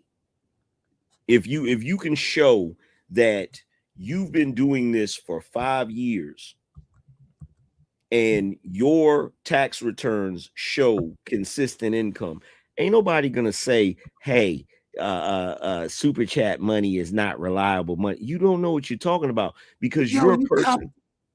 AM, we don't even have to do that. You cop the Corvette Stingray, a brand new Corvette Stingray off of YouTube money. What are they talking about? This is why I hate people. Like, what are they talking about? It's slow. Oh, y'all ain't doing this, y'all ain't doing that. Meanwhile, we're doing it all. Like, what are you talking about, bro? You don't even have to explain that ish. They don't understand business structure. They don't understand. Look, this is what's so funny about this. What's so funny about this is what we do would be considered sales, right? Exactly. What they don't realize is that when they go and get a real job at a company, at the higher level of that company, they have salesmen. Exactly. The only reason that you're getting a check, the only reason you can go to that job and do a preset task to get an hourly wage is because that company has salesmen that have went out and sold the services of that company or the products of that company. They don't understand, bro. They do not understand how business works. Facts. They don't understand it. It's cool, man. Hey, make sure y'all hit the like button. Likes are absolutely free. I don't know what. Let me see. I don't know what's up with the likes. Hold on. We need these likes. These likes is looking a little anemia right now. We need these likes up. In fact, everywhere that I've went, when I went to buy something that was a big ticket item, you know, something that, and you have to show your income, and I say I'm a YouTuber, and they look at the income, they be like, "Wait a minute, you do what?" wait a minute. Wait a minute. I be having folks reconsidering their career. Facts. I don't even tell people. Hey, yo, Martin. Shout out to Martin Muhammad. I appreciate you, family. Assalamu alaikum. He said, we cast truth at falsehood until we knock out its brains. Thank you, gods, for fighting the good fight every day. You deserve all the riches you can obtain. More power to you, fam. Hey, shout out to you. Assalamu alaikum. Appreciate you. Peace. And thank you for that abundant wishes. I appreciate that. And I'm sure AM appreciate that too. IG Live. Oh, go ahead, fam. let me say to the guy that was in here talking about his pension, I'm going to say this to you from the bottom of my heart, and it's probably one of the realest things you ever heard somebody say to you. My success and my ability to acquire things does not require your belief. Exactly. Thank God it doesn't. Shout out to IG Live. Thank you for that Canadian money. $6.99. Thanks. I'm very motivated now. I'm glad you are. I'm glad you are, family. This is the purpose of this, not for our edification or for our glory, but for the people that need it. And it's always going to be one or two people trying to derail and trying to detract and distract. Yo, shout out to JC the Conqueror. I appreciate you, man. Yo, we only need 5 more people, at least $5 a piece. If y'all be so kind, if y'all feel so inclined, if y'all getting something from this conversation, if you would just throw $5 at us, preferably through the Cash App. I greatly appreciate y'all. Yeah, these people don't know. And it's crazy. Like, yo, family, they brag about the most remedial common sense. You show me 811, I can show you 812. You show me 10K, I can show you 30. Like, what are we talking about? Like, at the end of the day, it's like, cool. If you're doing your thing, you're doing your thing. It's not a competition. We're really in competition with ourselves. If you want to be honest, we're in competition with ourselves. We're not in competition with y'all. Like, we do what we do for ourselves. Now, we might, amongst each other, we might challenge each other. Like, yo, look what I got. So, you see my house? Like, you know what I'm saying? I know AO was like, oh. Yeah. I know when AM seen the house, he's like, oh. But that's what we challenge each other, you know what I'm saying, in that way, to help each other get better, to help each other grow. But, like, other than that, we're not in no competition with y'all. Like, we're really not. Bro, the freaking Chevy dealership that I go to, everybody in there, when they see me coming, they be like, oh, it's the angry man. What's going on, bro? They be trying to get me to help them sell cars, bro. Oh, that's right. They're like, bro, could you just plug the dealership on your channel one day? Just hey, you know, hey, discount what I get. Hey, I need exactly 15% per sale. Come on, exactly. Hashtag angry man. Sure, I could do it. But I ain't gonna front. They take care of me though. I go down there, bro. They be also what you need type shit. Like you ready to trade it in? Nah, not yet. Not yet. I just got it. Hey, listen, but I don't do that though, Jay Lewis. I don't want to shame anybody for working a job, because workers are necessary in this economy and in our world. So if you work and you work hard and you got a plan, there's nothing wrong with that. There's some people who don't want to own businesses, who don't feel businesses for them. And if that's you, there's nothing wrong with that at all. I'm not trying to shame you. Angry Man's not trying to shame you. That's cool. But what you shouldn't do is you shouldn't point your finger at us and try to shame us or disrespect us because what we chose to do. We're not disrespecting you, so don't disrespect us. I'm not going to do the just over broke thing. People who want to work a job and they're working and they got a plan and they got investments and they're doing their thing. That's a beautiful thing. There's nothing wrong with that. You know what I'm saying? Now old boy in the chat, I don't know if it's a dude or not. Now in the chat talking about people renting or leasing. Cool. Which is funny to me because I last time I checked, whenever you rent or lease, you still got to pay money. You still got to pay money, right? So you still got. But they, it is what it is. It's always, like you said, it's never about what we do. It's about what we don't do. We're not judged by what we did. We're judged by what we don't do. We're not judged. Yo, they don't hear the wisdom that we've been dropping for the last 4 hours, almost 5 hours on people's head. The wisdom, the experience, the daggone where we've gone from where we're at. They don't hear none of that. They want to pick apart, these niggas on YouTube ain't this. These niggas on YouTube ain't that. They ain't getting this. And then when you show them, like, yo, fam, we that's not a problem. We got that. They're like, oh, well, you ain't did this. Yeah. Like I said, when I pulled up in the 4.6 range on the stairs of NC State University at the party, and me and my niggas jumped out that mug, fresh and clean, looking good in a government check, the first thing anybody could say, a dude out loud, was, oh, he ain't got no rims though. That's how y'all do. That's how y'all do. It's not nothing new to me. I've been getting money. It's not nothing new to me. I've been doing this for a long time through the grace, and I've had a lot, and I've lost it, and I've had a lot, and I've lost it, and I've lost it, and I had a lot, and I lost it again. It is what it is. Like if tomorrow I'm flat broke and I have not a dime to my name, trust and believe me, I will be fine. Trust and believe. I might shed a tear, like Angry Man said. Like that time, yo, AM, I logged into my I logged into my daggone crypto account like I think it was 2 months ago. And that joy said minus 99.9%, bro. A tear almost came out. I said, oh, the blip is back. Oh no, peep this. One of my crypto wallets, right? It had an update. Mm-hmm. And because I hadn't looked at it in a while, right? Because I can look at the crypto on the app. I don't gotta use the actual wallet, right? Mm-hmm. So I went to go use the wallet and it said it needed an update because they changed the app or whatever. So I updated it. And when I updated it, I didn't realize I had to add the thing back to it, right? And so I updated it, and that joint had 0.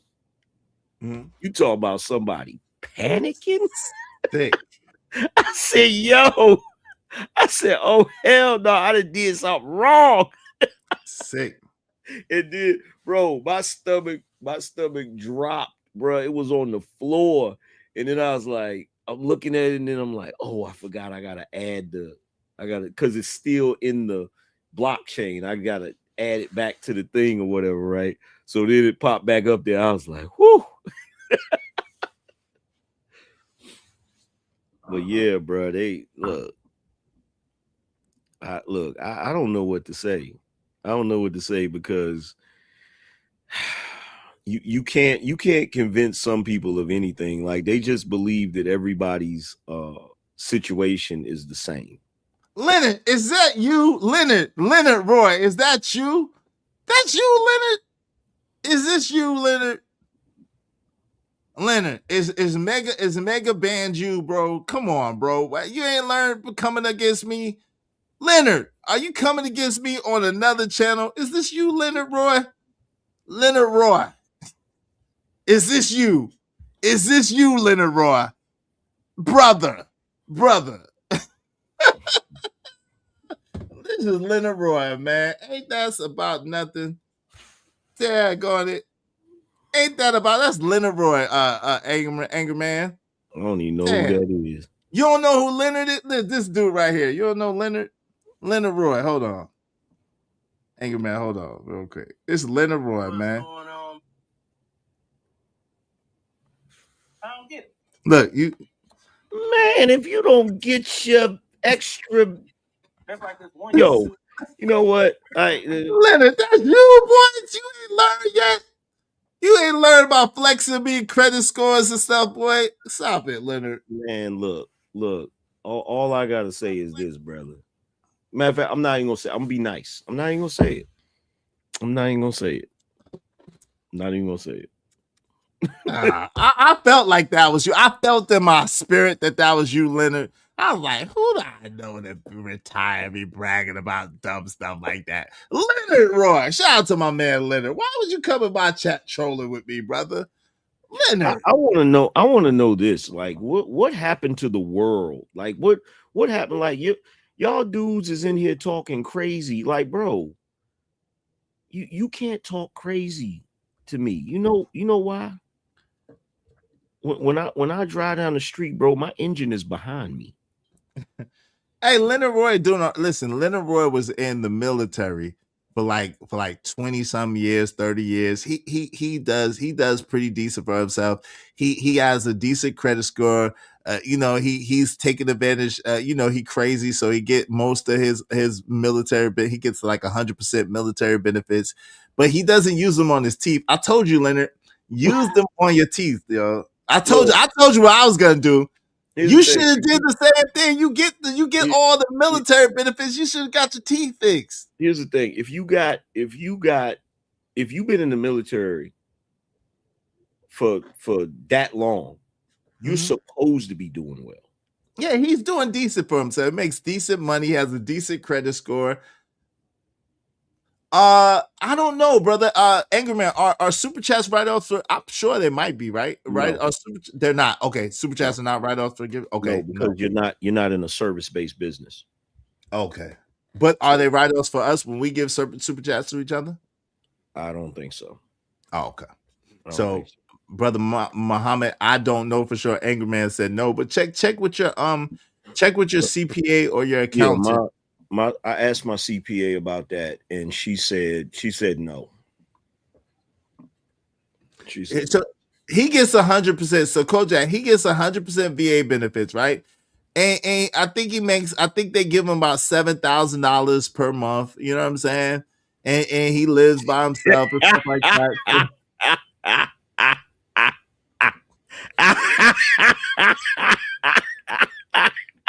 I knew you get a kick out of that one. I knew you get wait.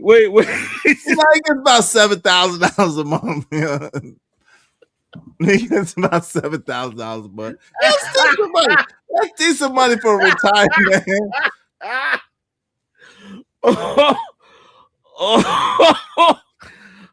Oh. That's decent money, Angerman. Come on, Angerman. 7,000 tax free. That's decent money, bro. Come on, bro. I mean, not to mention my bills were $7,500 a month. But hey, listen, that's decent money, bro. I wish my bills was $7,500.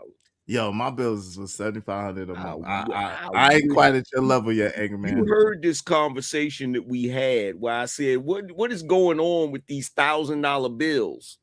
I know what you said. I know what you said. Like, bro, what is this? Shout out to him. He make a nice $7,000. He gets a nice $7,000 a month in pension, full pension, 100% VA benefits. Shout out to you, bro. And he has decent credit, as you see. He said he had an 811 credit score. He drive a 2008 Benz. Shout out to him. A 2008 Benz? Yeah, the little C class. A 2008 Benz. Mm-hmm. Maybe it's 2009. I don't know. It ain't much older than that. Shout out to Kojak 303. Izzy, should I show them my black Amex? Don't flex on them that hard. So let me make sure I understand this. Mm-hmm. He's driving a car that was made before Obama got elected. I think so. I think, if I'm not mistaken, I don't even think it's paid for, but that's another story. Maybe it might be paid for. I think he said it's paid for. I hope it's paid for. You do realize that I hope it's paid for. Obama had a full 8 years. Trump had 4. Mm-hmm. Biden had 4. Mm-hmm. And we're in the first year of Trump. I do understand that. I do get it. Hey, listen. I wouldn't be mad. Listen, some people, 2000, 2008, that's a nice vehicle. If you have a 2008 like Honda Accord, a Camry, something reliable, that's a nice vehicle. A 2008 C-Class Mercedes-Benz, I don't know about that one. But hey, listen. 2008 C-Class? C-Class, bro. C-Class, bro. Good for you, Black and Proud. Good for you. I'm proud. Hey, let's cheer. Let's cheer for Black and Proud. Black and Proud needs some attention. Let's give Black and Proud. Hold on, real quick. Let me celebrate.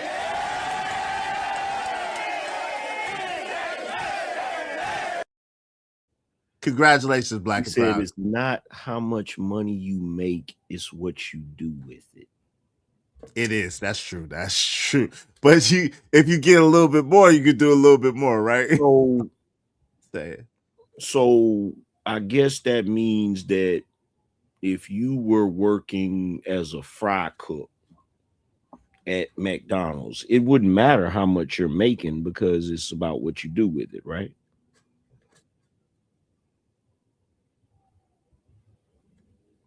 See what I mean when people say dumb shit? That was a stupid statement. Hey, listen, this is the thing. So, but Corey, even though this is your burner, I guess you didn't hear all the disrespectful, disparaging, and and just what call it distracting things that they were saying in the chat. I guess you didn't see that, Corey. So y'all, we not stunting on average people. I'm not stunting on average people. I'm just saying that you can't come in the chat and show an 811 and I got an 812. You can't come in the chat saying what we ain't got, what we ain't do, what we ain't built, and we doing it. Like so $7,000 a month, right? I think something like that. I went on one of my other social medias that's not YouTube, and I looked in the analytics and was like, oh shit, there was $8,000 in there that I didn't even know about. But you're right, $7,000 a month. That's good money. That is decent money. That's real decent money. Shout out to that. I could use it. Shout out to that 7,000, but I could use it.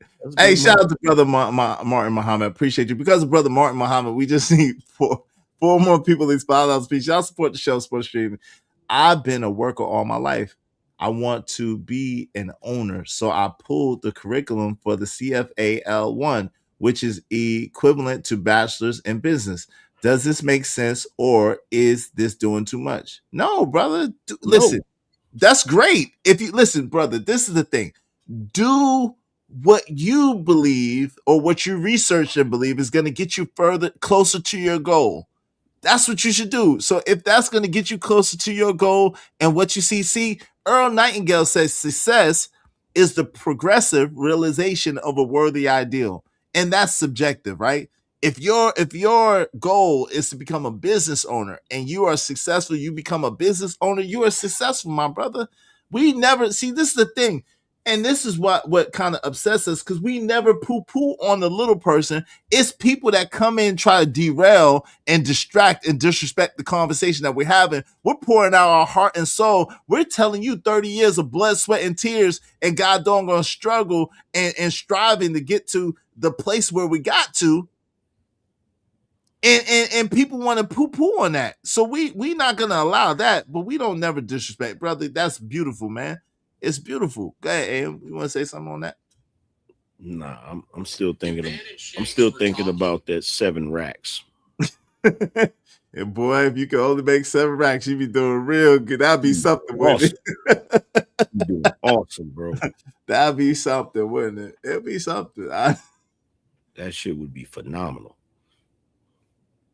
Hey, Work Smith Hard said, building a business out the mud gives you superpower. What's up, Black TV? What's up, Black?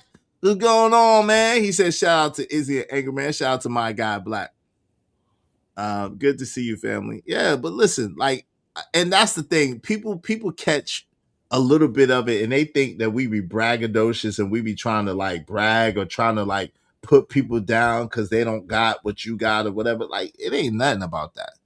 But you got people that want to derail and distract and disrespect us. And we sitting here trying to give to people somebody an opportunity, somebody, you know what I mean? Somebody that may not have that knowledge base, someone that may have forgot, someone that may not have somebody in their corner that could tell them they could do it or could tell them like, yo, how to do it. We didn't have that. So we give that back and people just throw it in our face and try to weaponize it against us. It's crazy. Yeah, swine in here trampling on pearls. Just a couple of swine. It's just a couple of swine. Family Guy said, making money today is so easy. The problem falls on how people spend it. Shout out to that. Jay Lewis said, but you see how people do when you're just trying to help. It's sick. It is sick. Shout out to Cage Darkfire, bruh. I'm soaking up the game. Sup, Izzy and Angman. What's up, Cage Darkfire? Good to see you, bro. Jay Lewis said, right? Scrap Skrilla Rilla said, you caught up on the likes. Okay, thank y'all. Lee Word Moore said, let's roll, baby. I got you, brother. I read that. Ari Nicole, good to see you. She said she'll catch the replay. Good to see you, my sister, Ari Nicole. Kojak 3 and 3 grade said, shit, my 2013 Malibu 2 LTZ and my Impala Premier would dog walk that old ass Benz. Well, let's don't do that, man. We got problems now. Hey, Angerman, was there anything that you wanted to cover that you don't think we covered that you wanted to say? Nah, not that I can think of. Let me see. Did we? So the mastermind group building, being ahead of the curve, and the main thing I think Angerman will tell you though too is maintenance. Once you like he said this the other day on the stream, is so real. Like you never arrive, yo. If you haven't had it, you think that once I get 50,000 in my hand, man, I'm gonna be rich forever. Ain't nothing. I'm gonna have it. That ain't necessarily so. Once I get 100,000, that ain't necessarily so. Once I get 200,000, that ain't it. Because the thing is, once you get it, now you got to maintain it, and maintaining it is has its own challenges and its own obstacles. Because really, the truth is, if you want to do it, you can't maintain it. You have to grow it. Yeah, you have to grow it and build on it. Yeah, because the more money you make, the more people have their hand out for it. Facts. All kinds of people. Yeah, so more money you make, the higher levels you go, things cost more. It costs to maintain your money.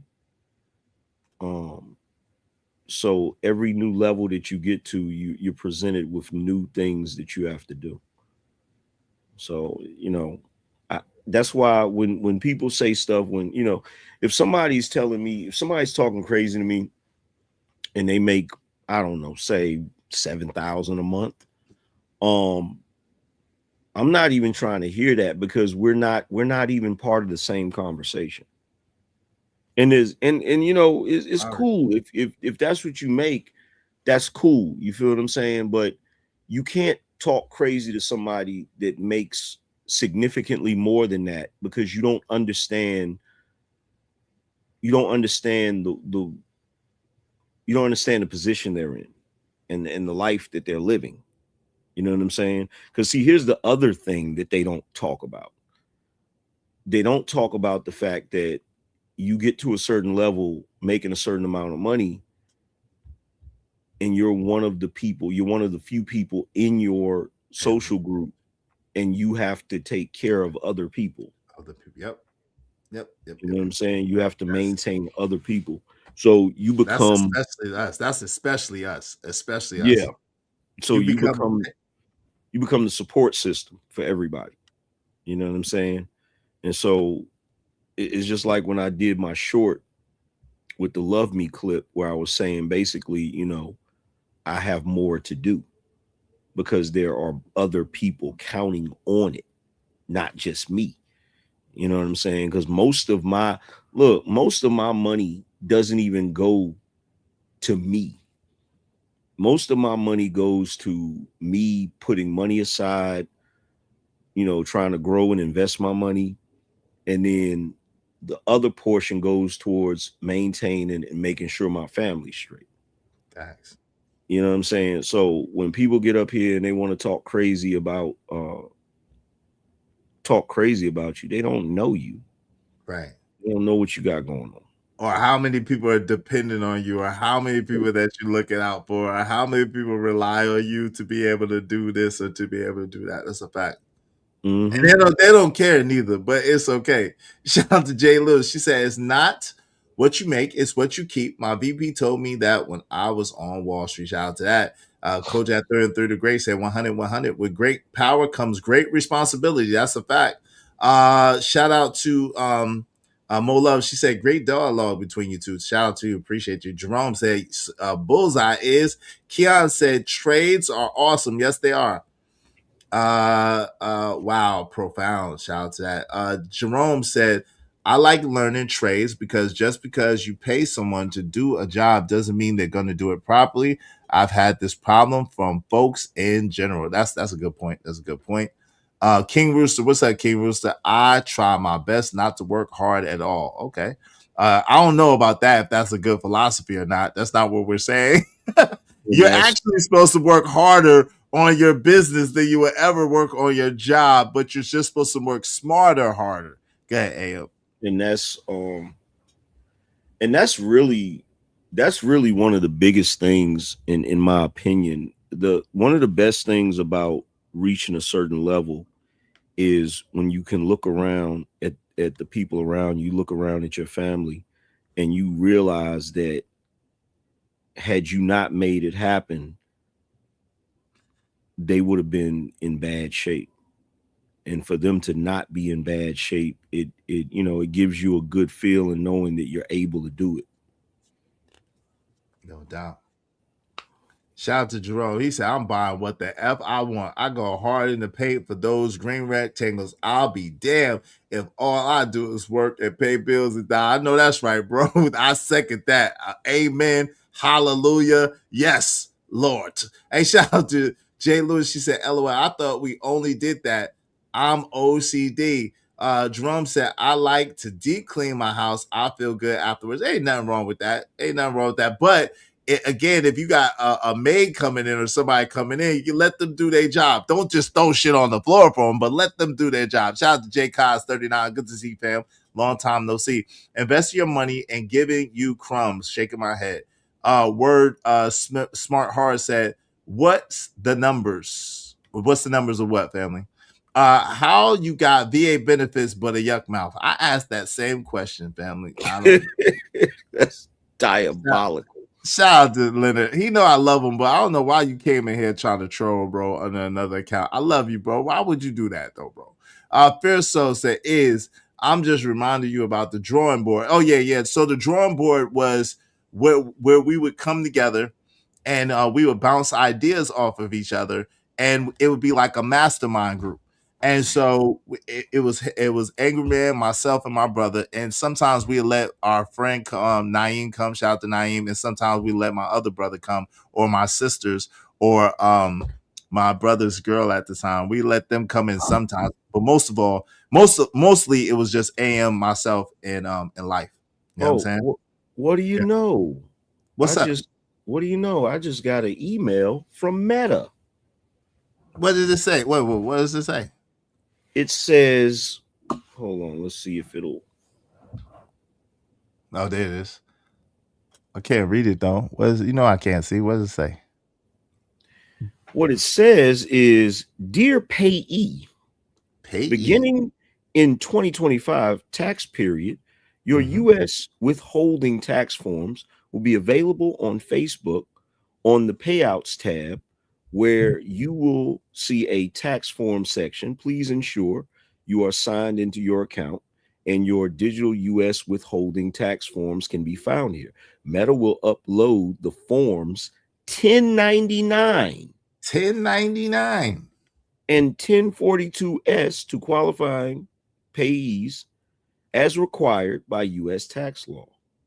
Why would Meta, which is Facebook, which is a social media company, why would they be sending out notices about 1099s? Didn't dude just say that you don't get 1099s? I think he said something close to that. I don't know. There's something close to that. So 12% of Social Security or something like that. I don't know. Calvin Cook 66705 said, if the fallen angels had kids in Africa, those are the legions of demons. What? So now I understand why they don't like us. It's a spiritual war. Honor up. Yo, really? Yo, shout out to you, Calvin Cook. That is wild. Yo, I appreciate you supporting the show, but that was totally off topic and wild. I don't know what you're getting at, but shout out to you. Yo, we just need 3 more people, these $5 a piece. Y'all help us reach our goal. Help us reach our goal today. Check it, mate. That's hilarious. Right. Hey, Leonard Roy. You remember the last time we had this battle? You said, I want the boy to make some money. I want him to make some money. So let me make some money, Leonard Roy. Don't be coming over here hating. Let me make some money. J. Kyle said, would love to make $200K a year. Man, glory be to God. You can make that, brother. You can make that. All that is less than $20K a month. You know what I'm saying? Just break it down like that. $200,000 a year is less than $20K a month. Less than $20K a month is about $5,000 a week. You see what I'm saying? A little less than $5,000 a week. And so you got to just figure out how much now are you comfortable making an hour? Did you break it down like that? How did you break it down, AM, when you was trying to set your money blueprint for what you wanted to be? What was your breakdown of how you did that? I set it to unlimited. Ooh. How'd you set it to unlimited? How'd you go from $30,000 a year money blueprint to setting your blueprint to unlimited? I gotta hear this. So for all of the so first thing I did is I didn't try to focus on what I would think I would feel is comfortable or what I would think would be sufficient. And with all my subliminal programs, I didn't put a set amount. I just worded it like, I worded it in a way where there wasn't a set amount, because that's how you always get stuck, is when you make a set amount. You know what I'm saying? So I just did that, and I gotta do some adjusting too. Okay. So it doesn't. The problem is the programming that you get growing up, you've had it for so long that it tries to creep back in. Yep. And you gotta be diligent. Diligent and vigilant. Yeah, you gotta be vigilant. You have to be vigilant. And it comes from being around negative Nancy people though too. Like, you gotta be careful of the things that you listen to, the people that you're around, and what they're feeding you, because at the end of the day, like listen. Two, you cannot be around people that just tell you yes, yes, yes all the time and let you think that what you're doing is okay all the time. You cannot, y'all. We seeing a person right now that's setting themselves up for failure that y'all are championing. Y'all gonna send this dude to his destruction. It's only a matter of time. It's only a matter of time. Y'all think we hating. Y'all think it's because we don't like the dude or whatever the case may be. We seen this story before 100,000 times. We seen this before. So you can't be believing your own hype, and you can't be thinking that you're better than what you are or greater than what you are. You got to be honest with yourself and do an honest self-evaluation and self-assessment. And then when you do an honest self-evaluation, self-assessment, then you have to set a mark that's realistic and believable for yourself, and then go after that. Go ahead, fam. What do you want to say? Yeah, so one of the things I put in the subliminal program is I'll put a quote like, my ability to generate income is unlimited. Or I'll put money comes to me in abundance. Yes.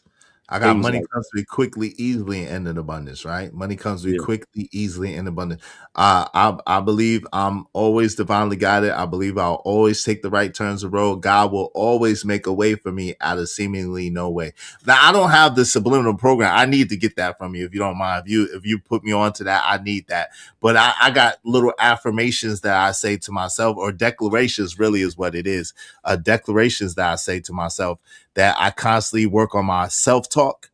And this is important, y'all. This is important. Another message, another jewel. You have got to work on your self-talk. Your self-talk is one of the most primary things. One of the most primary things that's important to your self-talk. You have got to work on your self-talk. What you tell yourself, what you say to yourself. If you're the type of person that you're stupid, or you're dumb, or you can't, or you don't, or you never, you got to work on that. You got to change that, family. You got to change that. You got to say things that you can believe in yourself, that are good about you, and that you like about you. And you got to constantly be saying it, and constantly working that in your mind and in your consciousness. Yeah. Money loves me. I love money. I don't know. That's one that will cause bad vibration. Yeah. Because you can't say I love money.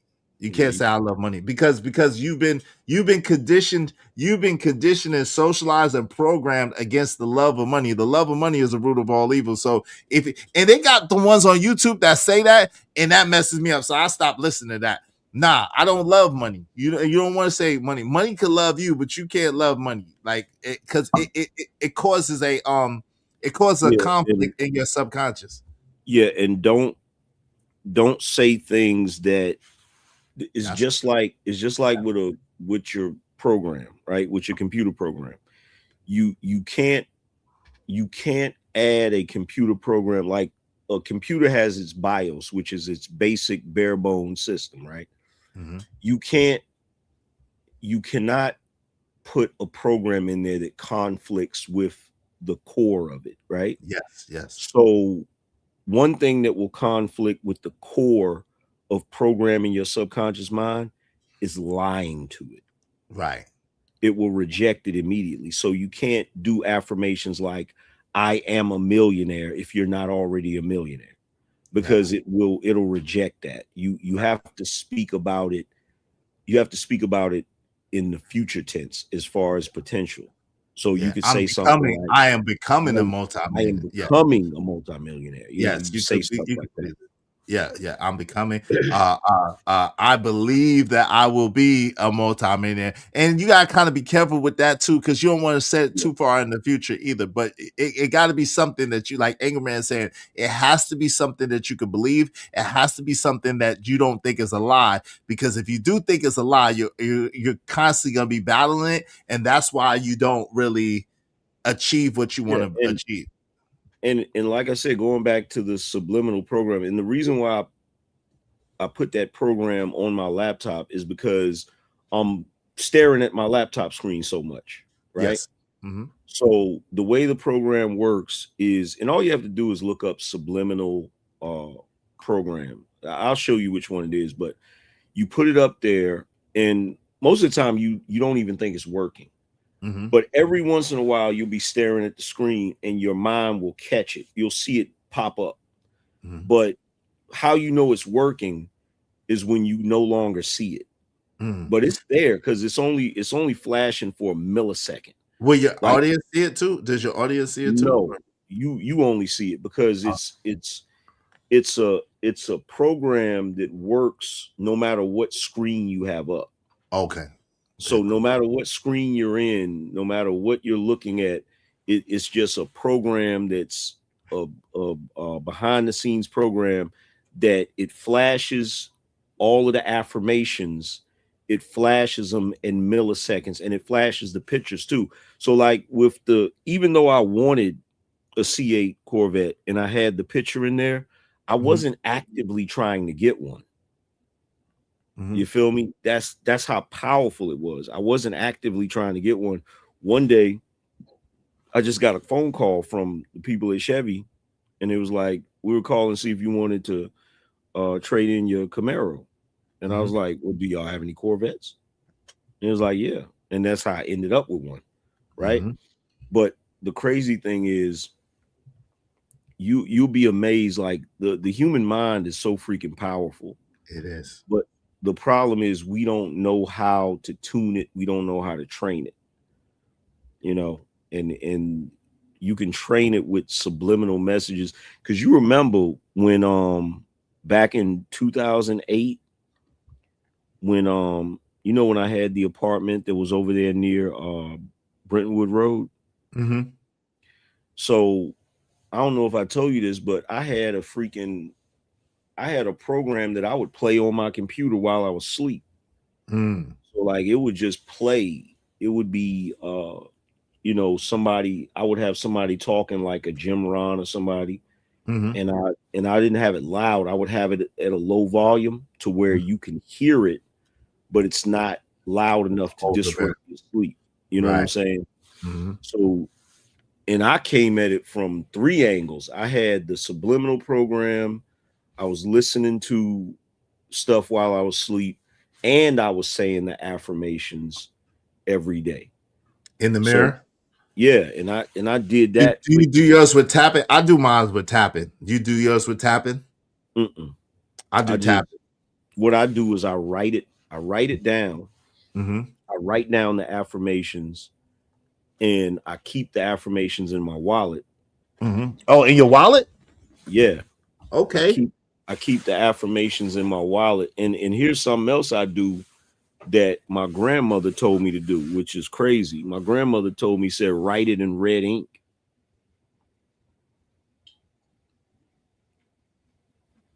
Wait, say that again, AM? What you do that your grandma told you? Rest her soul?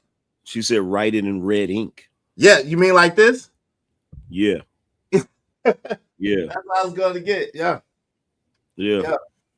So I wrote it in red ink and I put it, you know, I wrote it small enough to where it's on a piece of paper that I could fold up and put in my wallet so that I could always have it with me. And so like every morning I would say the affirmations in addition to having the subliminal. And keep in mind, for those of you that don't know, I was doing this while I had my place. I lost my place, and then I was homeless, and I was still doing it. No doubt. So I was doing it through the adversity. I did it for years. For years. And it might take that long. Yo, I'm showing y'all, we practice what we preach around here. This is a book. We practice it what we preach. This is a book. I do this almost every day. I do this almost every day. We practice what we preach around here. Just saying. So like you, and it may take a while, y'all. It may take some, you got to understand if you're 30 and 40 years old, 50 years old, like, yo, you came a long way being how you are and learning what you learned. So it's going to take you a while to deprogram yourself and to take that programming out. So we're telling you what we actually do. And so people look at us and they see this outer exterior. They see the shine and the bling and the polo or the Gucci or the Louis or the whatever. It don't even matter. And just to be clear, I did this for so long that I can genuinely say that manifestation is real. The secret is real. All of it is real. And the reason why I can say it's real is because I have the consistent results. You have no idea how many things that I've wanted to do or wanted to have that came to fruition because of it. That I wasn't focused on it consciously, but I had programmed my subconscious to focus on it, right? So, like for instance, one day when I was in the apartment, I'll say back in 2019, right? Mm-hmm. I had went to Sam's Club. Mm-hmm. And matter of fact, I'll go back further than that. In 2015, I had walked out of the barbershop in VA and I'm standing there and I happen to look and there's this freaking new Chevy Impala, right? Mm-hmm. And I'm like, damn, that's a nice ass car. Mm-hmm. And my man was looking at it, he's like, yo, that car is nice. I was like, yeah, I would love to have a car like that. I ended up with a car like that. Sure did. Right? Then I was in 2019, I had went to Sam's Club. Me and my son had went to Sam's Club to buy some stuff, right? And I'm coming out of Sam's Club and I walk past this white Mercedes-Benz, this white C-Class Mercedes-Benz. Mm-hmm. I took a picture of it mm-hmm. and I texted to my wife and I was like, yo, one of these days I'm gonna get you a car like that. Mm-hmm. And I ended up, and see, here's the thing. I'll be forgetting about the shit because I'll go through my phone and I'll be looking through photos, and I came across the photo that I took of the Impala, and then I'll come across the photo I took of the C-Class. I'll go through my phone because what I do is whenever I see something that I like, I'll do a visual of it by taking a picture of it. You know what I'm saying? I'll take a picture of it and keep the picture. And then sometimes I'll go back through my freaking photos and I'll see a picture of something that I forgot I had a picture of, and it'll be something that I have now. Oh, so the manifestation is real, but it only works if you program your subconscious mind, because your subconscious mind focus on it 24/7. Right. But but this is the thing though too. That's a key component of that's the hack though. That's the hack. The Bible puts it like this: if you believe, if you say to the mountain, "Be thou removed and be thou cast into the sea," and you should not doubt in your heart, but you should believe that you should have what you say, if thou shalt have what you say. Right? That's what the Bible says. So the Bible tells you how to do it, But the thing about it is, a lot of us have been programmed and conditioned and socialized to be other ways. So the hack is to go through your subconscious mind, right? But you really should do both. But that's a fact, man. Manifested all the cars, the Camaro with the 26-inch rims, the Jaguar, but the money, you know what I'm saying, in your account, whatever the case may be. And people look at this and again, they think we're talking about materialism, but the things that we buy ain't to tease you, nah. It just symbolizes the grind. It's just a symbol or a manifestation of what's the inner world. See, your inner world creates your outer world. Whatever the mind of a man can believe and conceive with feeling, the beautiful Reverend Ike says, thou shalt receive. Yeah, it's like the story in the Bible when they were on the boat and it was storming. And they went to go call the master, and they called him out, and Jesus came out and he stretched his arms out and he was able to calm the storm. And they was wondering how he was able to do it. And it's simple. If you can calm the storm within, you can calm the storm without. So if you can master what's going on in your mind, you can master what's going on outside of you. And people don't understand, like it's really, like, people think affirmations and things like that is BS. It's not BS. The secret is not BS. The law of attraction is not BS. All of it is real. All of it is real. If you really go deeper into it and you understand that the physical world we live in is really just a manifestation of our mind, then you'll really understand it, because everything that we look at, every single thing that's in front of us, even science tells you this, everything that's in front of us is just a bunch of atoms spinning at different rates. So everything that we see is just our mind manifesting it. And so people don't realize you can program your mind to get the things that you want out of life. Facts. It may take a while, but you know. No, that's a fact. And this is why I love the Bible so much. This is why I love the Bible so much, because the Bible speaks of it this way. The things that you see are temporal. The things that are unseen are eternal. So the truth of the matter is, it's like the inner creates the outer. And if you pray, it says, if you pray without ceasing, pray for those things that you don't have, as though you have them, and you shall receive them. Right. So it's really, it tells you, man, that's why I love the Bible so much. It tells you about manifestation. It tells you how to get the things you want. It tells you how to live and how to do the works that Jesus did, but even greater works than these shall you do, that the Father may be glorified through the Son as well. So it's like, yo, it's all the same stuff. It's just a different way of saying it. And it's about bringing yourself into alignment with it. You know what I mean? Mm-hmm. So it's a beautiful thing. Give me one quick second. Yo, shout out to A-Dub Way. Hey, what's up, A-Dub? Good to see you, man. Appreciate you. Said support the show and the stream. What's up, Angry Man? Shout out to A-Dub, member of the Ismailite Nation for 2 months, man. Appreciate you. Shout out to Jay Watts. Hey, listen, if y'all not hitting Angry Man Cash App, I don't know what y'all doing. I thought that goes without saying. Y'all should be, man, Angry Man done dropped $1 million worth of game on y'all, literally and figuratively on y'all today. You know what I'm saying? So y'all make sure y'all bless my man Cash App. I definitely got his Cash App, but y'all make sure y'all hit his Cash App and support. I can't give him enough for what he's done here today. But make sure y'all throw something at the brother, you know what I'm saying? And then when he go live later, make sure y'all support the show live, Beano Nation roll call and all that, all right? Jay Watts $10 said, I feel like I'm getting $1,000 conference for free. AM is the go. So thank you very much, Jay Watts. Y'all really are. I'm gonna be honest with y'all. Y'all really are. Y'all getting $1 million worth of game for nothing. I'm gonna be real with y'all. 100. This stuff that we learned took a long time. It took a lot of blood. It took a lot of sweat. It took a lot of tears, a lot of heartache and pain. And the reason why I'm so proud of Angry Man is because what he's telling you, and I know y'all didn't know, a lot of y'all didn't know Angry Man like I knew him when he was coming up. But Angry Man was like a lot of y'all that think that money is evil. And it was deep-seated because his grandmother, may God rest his soul, was a beautiful, wonderful woman who had a strong influence on his life.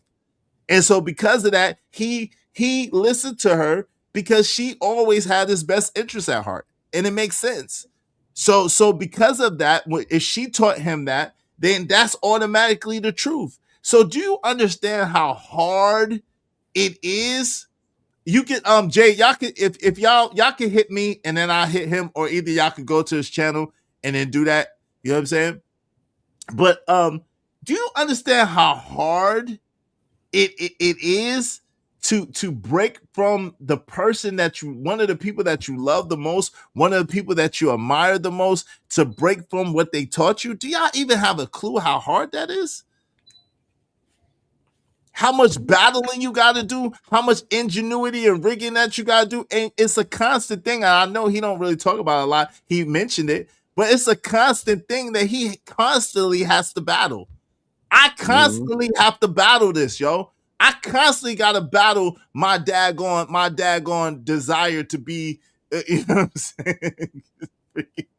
gangster Mac or something. But I constantly got to battle with myself. So, and it's something that never really goes away. I want y'all to understand that. We've been conditioned, we've been socialized, we've been programmed. So you got to constantly be in prayer. You got to constantly be in meditation and constantly be working on your mind and renewing your mind and thanking God for what he's doing for you. Go ahead, and what say you, bro? Yeah, because when we were younger, it's like you see somebody talking about something and you hope it will work. You want to trust the process, but you don't know if it's going to work. And so the difference between y'all and us is that we've already seen it work. And I'm telling you right now, as living proof that it works. Like I would have never in a million years, even though I wanted to be successful, even though I wanted to be at a certain level, I never would have imagined. Because here's the thing that I noticed, and this is specific to me, but it may not be specific to me. When you go into a deep dive into trying to program your subconscious mind, right? If you do it correctly and you do it consistently long enough, you'll actually overshoot the mark. You'll get results more than what, like I remember Mitch saying this, right? Mm-hmm. He said success is like one of those old wells with the pump that you pump, right? He said when you pumping it at first, it's hard as hell because the water is all the way at the bottom.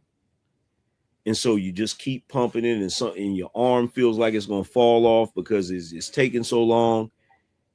And he said, what you have to realize is no matter how hard it is, you have to keep going, because if you stop, the water falls all the way back down. And now it's twice as hard because now you're tired. Mm-hmm.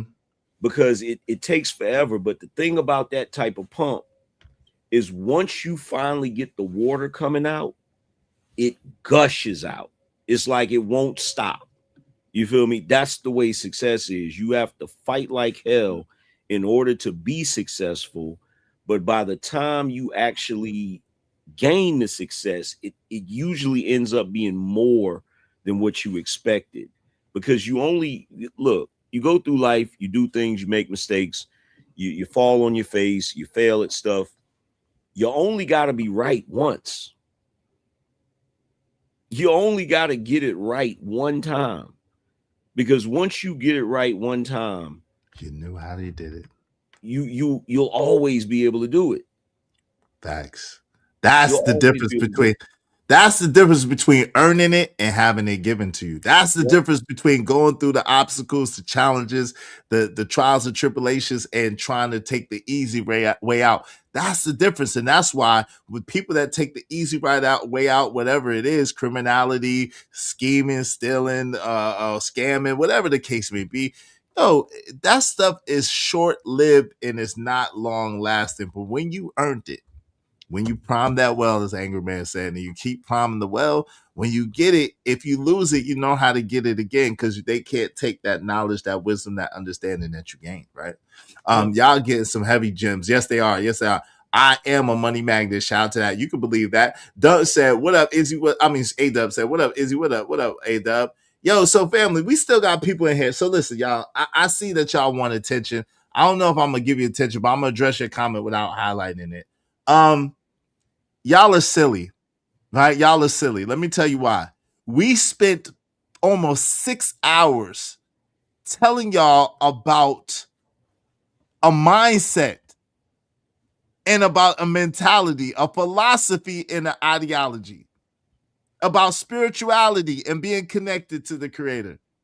We might have mentioned some material things, but it never was about the material things. You keep talking about depreciated assets. I just showed you that if I bought what you said was a depreciation asset for one price, but I sold it for 20 times more than what it was worth, is it still a depreciating asset? The answer is no. It's actually an asset and not a liability. Angry Man was telling you, he was explaining to you about the Kiffin jacket, that the Superman jacket, that he has stuff that he could sell at any time that they don't sell anymore, that he could get 10, 15, 20 times what he paid for it at any given time. So that is an asset. It's not a liability. You missed about the point where we was talking about the crypto. You missed about the point where we was talking about investing. You missed about the time we were talking about stocks or whatever the case may be. You missed it. You were asleep.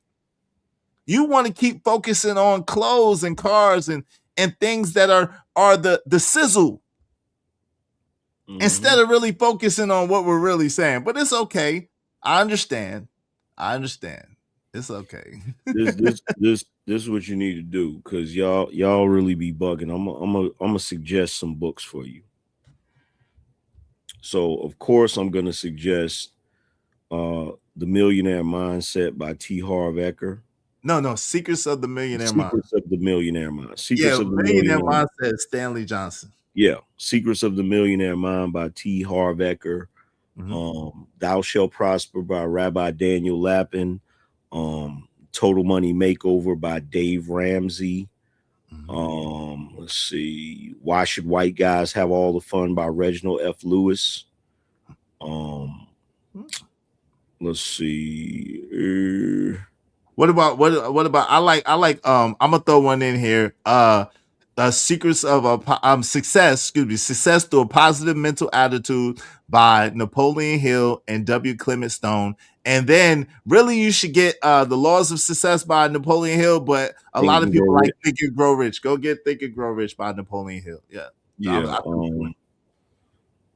Let's see. There's a couple others that I came across. Let's see. I got them up here. What about Rich Dad Poor Dad? Did that? Oh yeah, Rich Dad Poor Dad by Robert Kiyosaki. Robert Kiyosaki. Let's see. Mind Hacking by John Hargrave. Mind Hacking by John Hargrave. Wow. Okay, what's that book about? I haven't heard of that one. You might put me on. Yeah, that's a good read. Check it out. They have the audio edition too. Contagious by Jonah Berger. Okay.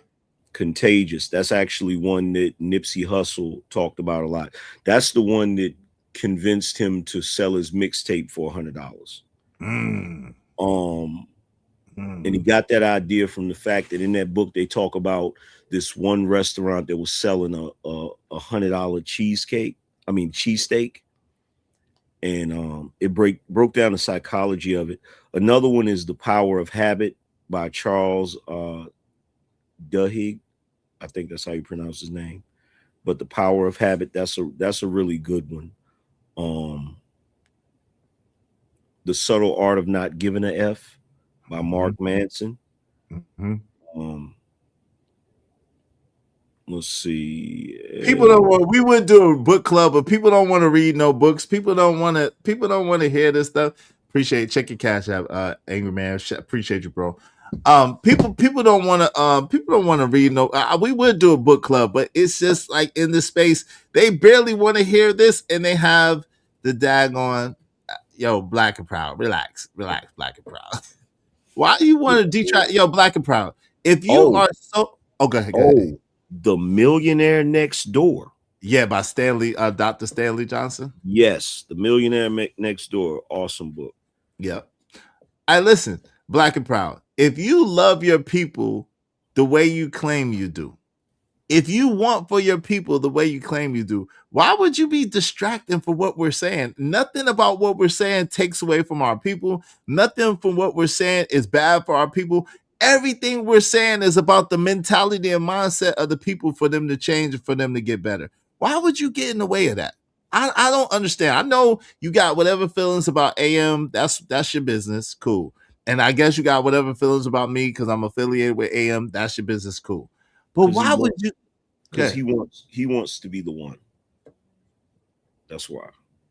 He wants to be the one telling people what they should read and giving people advice. It's that jealousy shit, bro.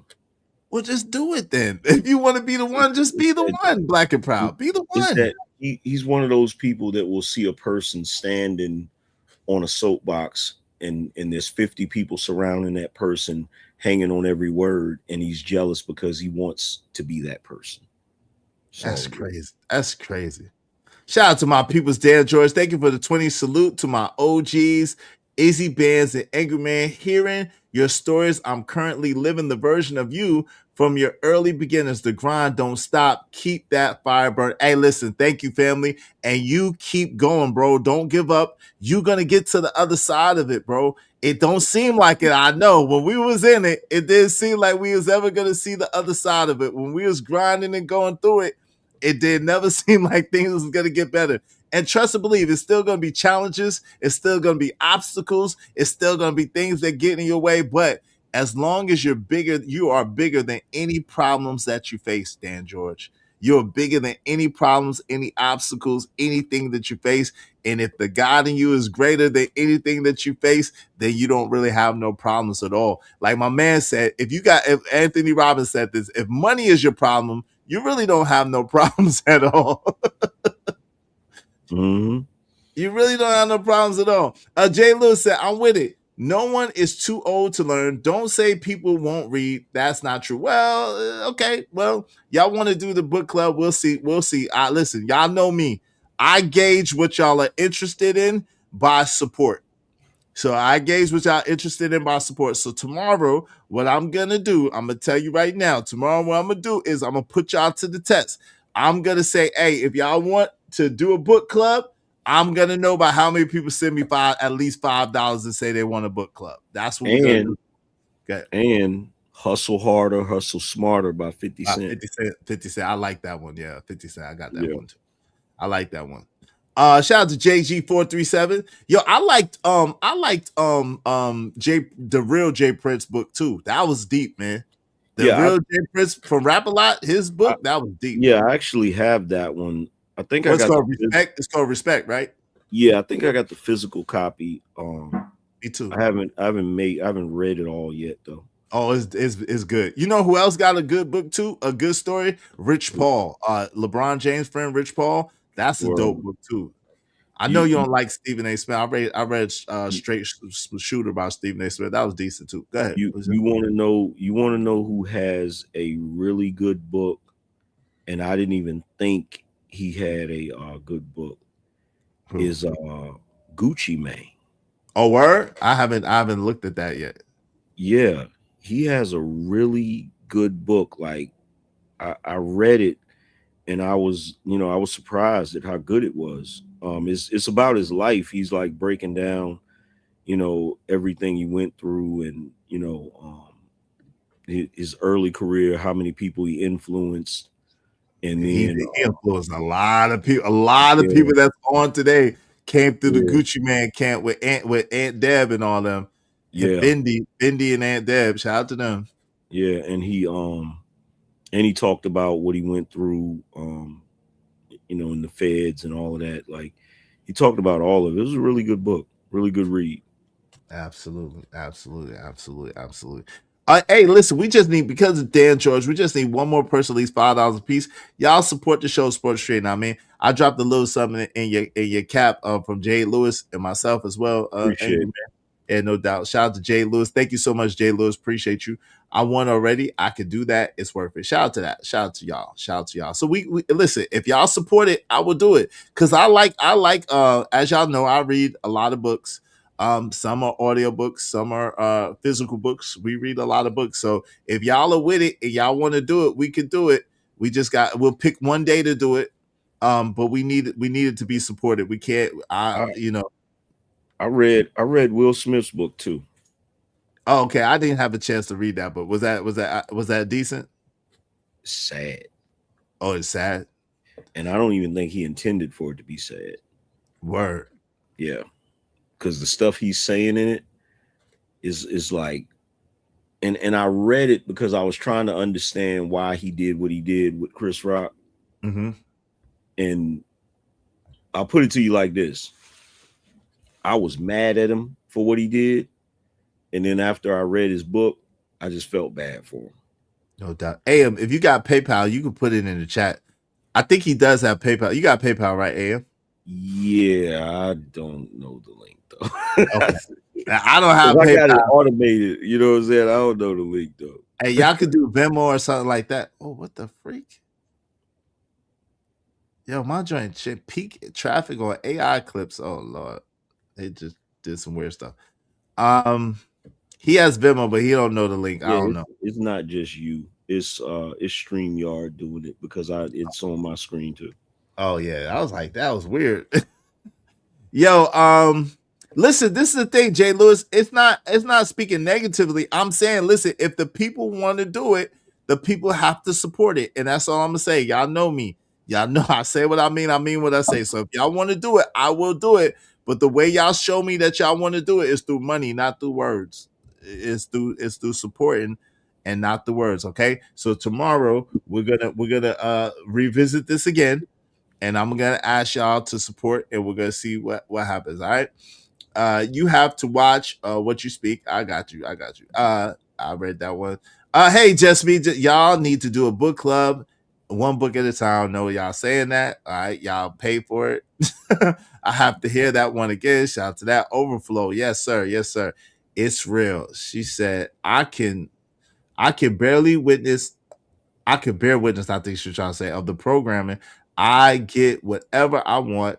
No brag. It's true. That's a fact. If your mind is powerful, whatever the mind of a man can conceive or woman, a mankind can conceive or believe with feeling, it can achieve. That's powerful. I got you on that.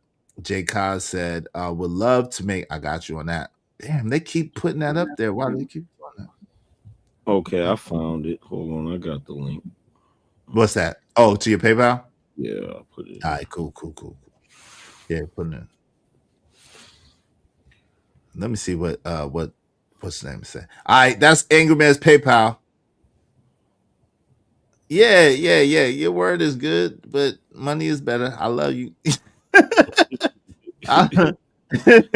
Your word is good. Money is better. Will Smith is definitely sad. Will Smith book is definitely sad, Mr. Centerworld. What's up, Mr. Centerworld? The first chapter of that Will Smith book tells a lot. I got the audio book. Okay. I didn't get that. I don't want to be sad. Yeah. Hey, that's Angry Man's PayPal, y'all. If y'all want to hit Angry Man to PayPal, tell him, show him some love. Shout out to Kills. Appreciate you, bro. Thank you very much, Kills. He said, salute, Izzy and Angry Man. Salute to you, Kills. I appreciate you, man. Supporting the show. Thank you to everyone. AM, what's your last words, brother, man? I appreciate you. I appreciate you. You going live today? And if so, what time?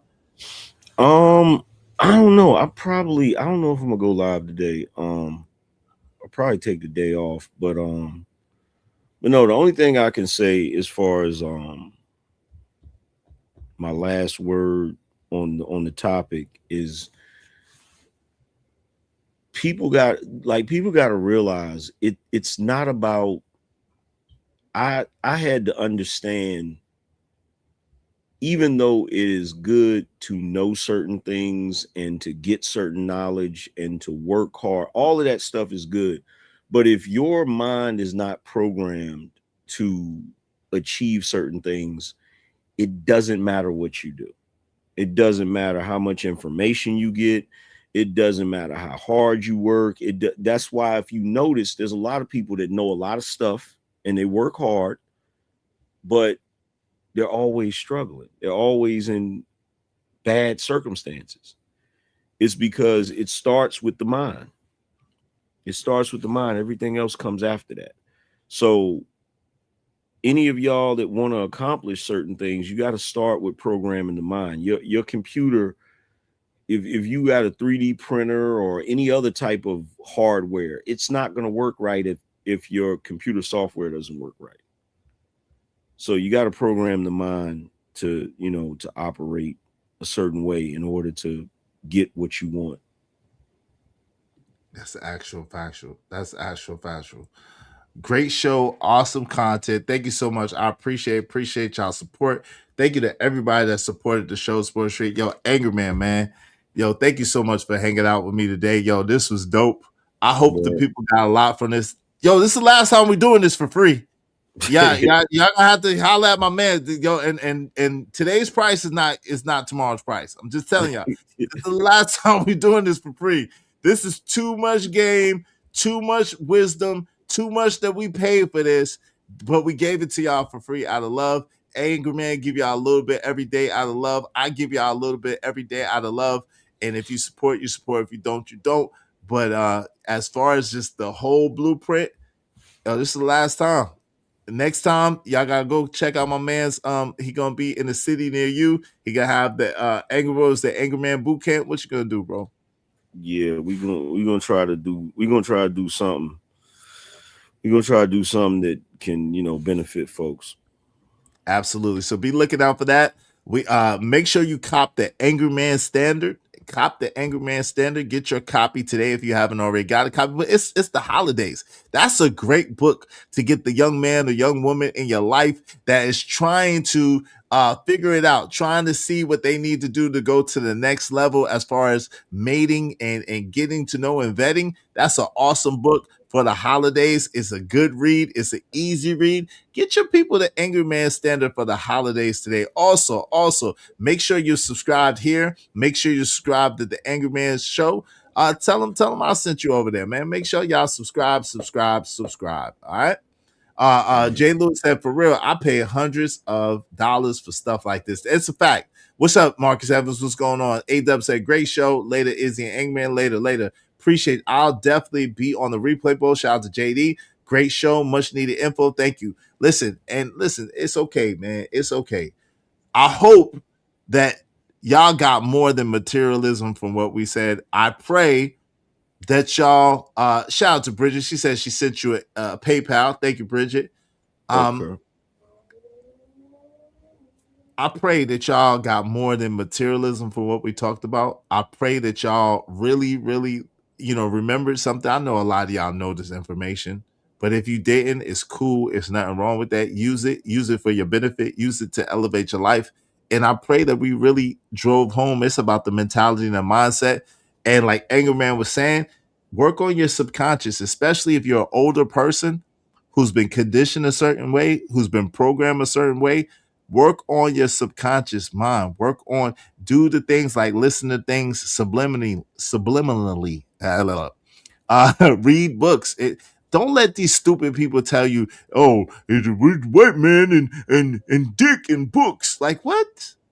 It's crazy. Y'all need to stop reading books. Like, huh?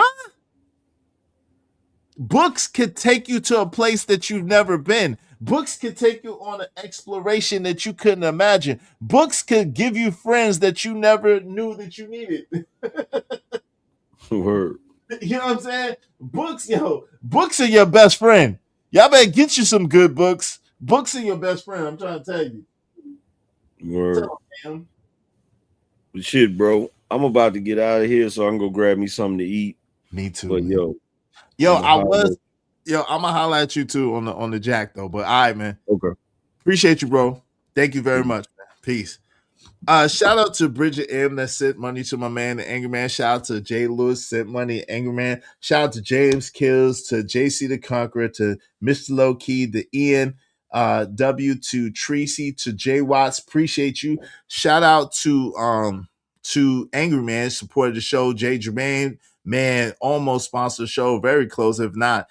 Justice, to Jerome, to Mo Love. Thank you to KO Black. Thank you to Corey Loves Burner. Thank you to Bridget M. Thank you to Hump Lick. Thank you to Martin Muhammad. Thank you, brother. IG Live. Thank you, family. Appreciate you. To Kelvin Cook, I appreciate you. A-Dub, I appreciate you. Jay Watts, I appreciate you. And Dan George, I appreciate each and every one of y'all. Thank y'all so much for supporting, for coming through with the come through. Yo, tomorrow we're going to have an even greater show. Y'all know how we do it. Yo, tell a friend to come on in, subscribe, like, share. And also, man, remember, like, yo, people got a lot to say about us. People got a lot to say about our appearance and what we wear and this and that. But one thing y'all should know is there's a difference with us. We're more than what we wear. We're more than designer and material possessions. And we really don't take a whole lot of stock in it. It might seem like it, but we really don't. What's really important is relationships. What's really important is people. What's really important is to help somebody else. That's what's really important. And most importantly is God, your relationship with God, and then your example that you set with other people. So I appreciate each and every one of y'all. I thank each and every one of y'all for supporting the show.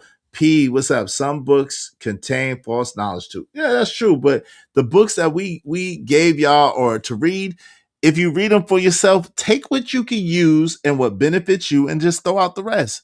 Take what you can use and what benefits you and throw out the rest. All right. Thank you, Scrap Skillerilla. Appreciate A-Dub said, when I read books, it feels like I'm on vacation without flying anywhere. Me too, man. Me too. I ain't gonna lie. Sometimes it makes me tired too, but you gotta fight through that. All right. But much love to y'all. Y'all make sure y'all check us out tomorrow. Same place, same time. Thank you, Willing to Win. Appreciate y'all. We out of here. Much love to y'all. And thank you to Bishop J. Jermaine once again, bro. I hope you like your intro from today. We out.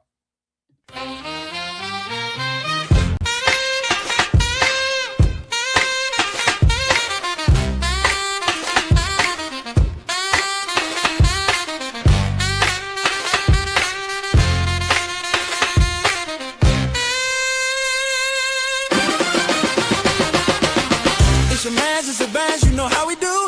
Sit back, relax, enjoy the show. Dope discussion, deserve dope donation. Spread love through compensation. Cheese fed up the dough. Yeah, yeah, yeah, yeah, yeah.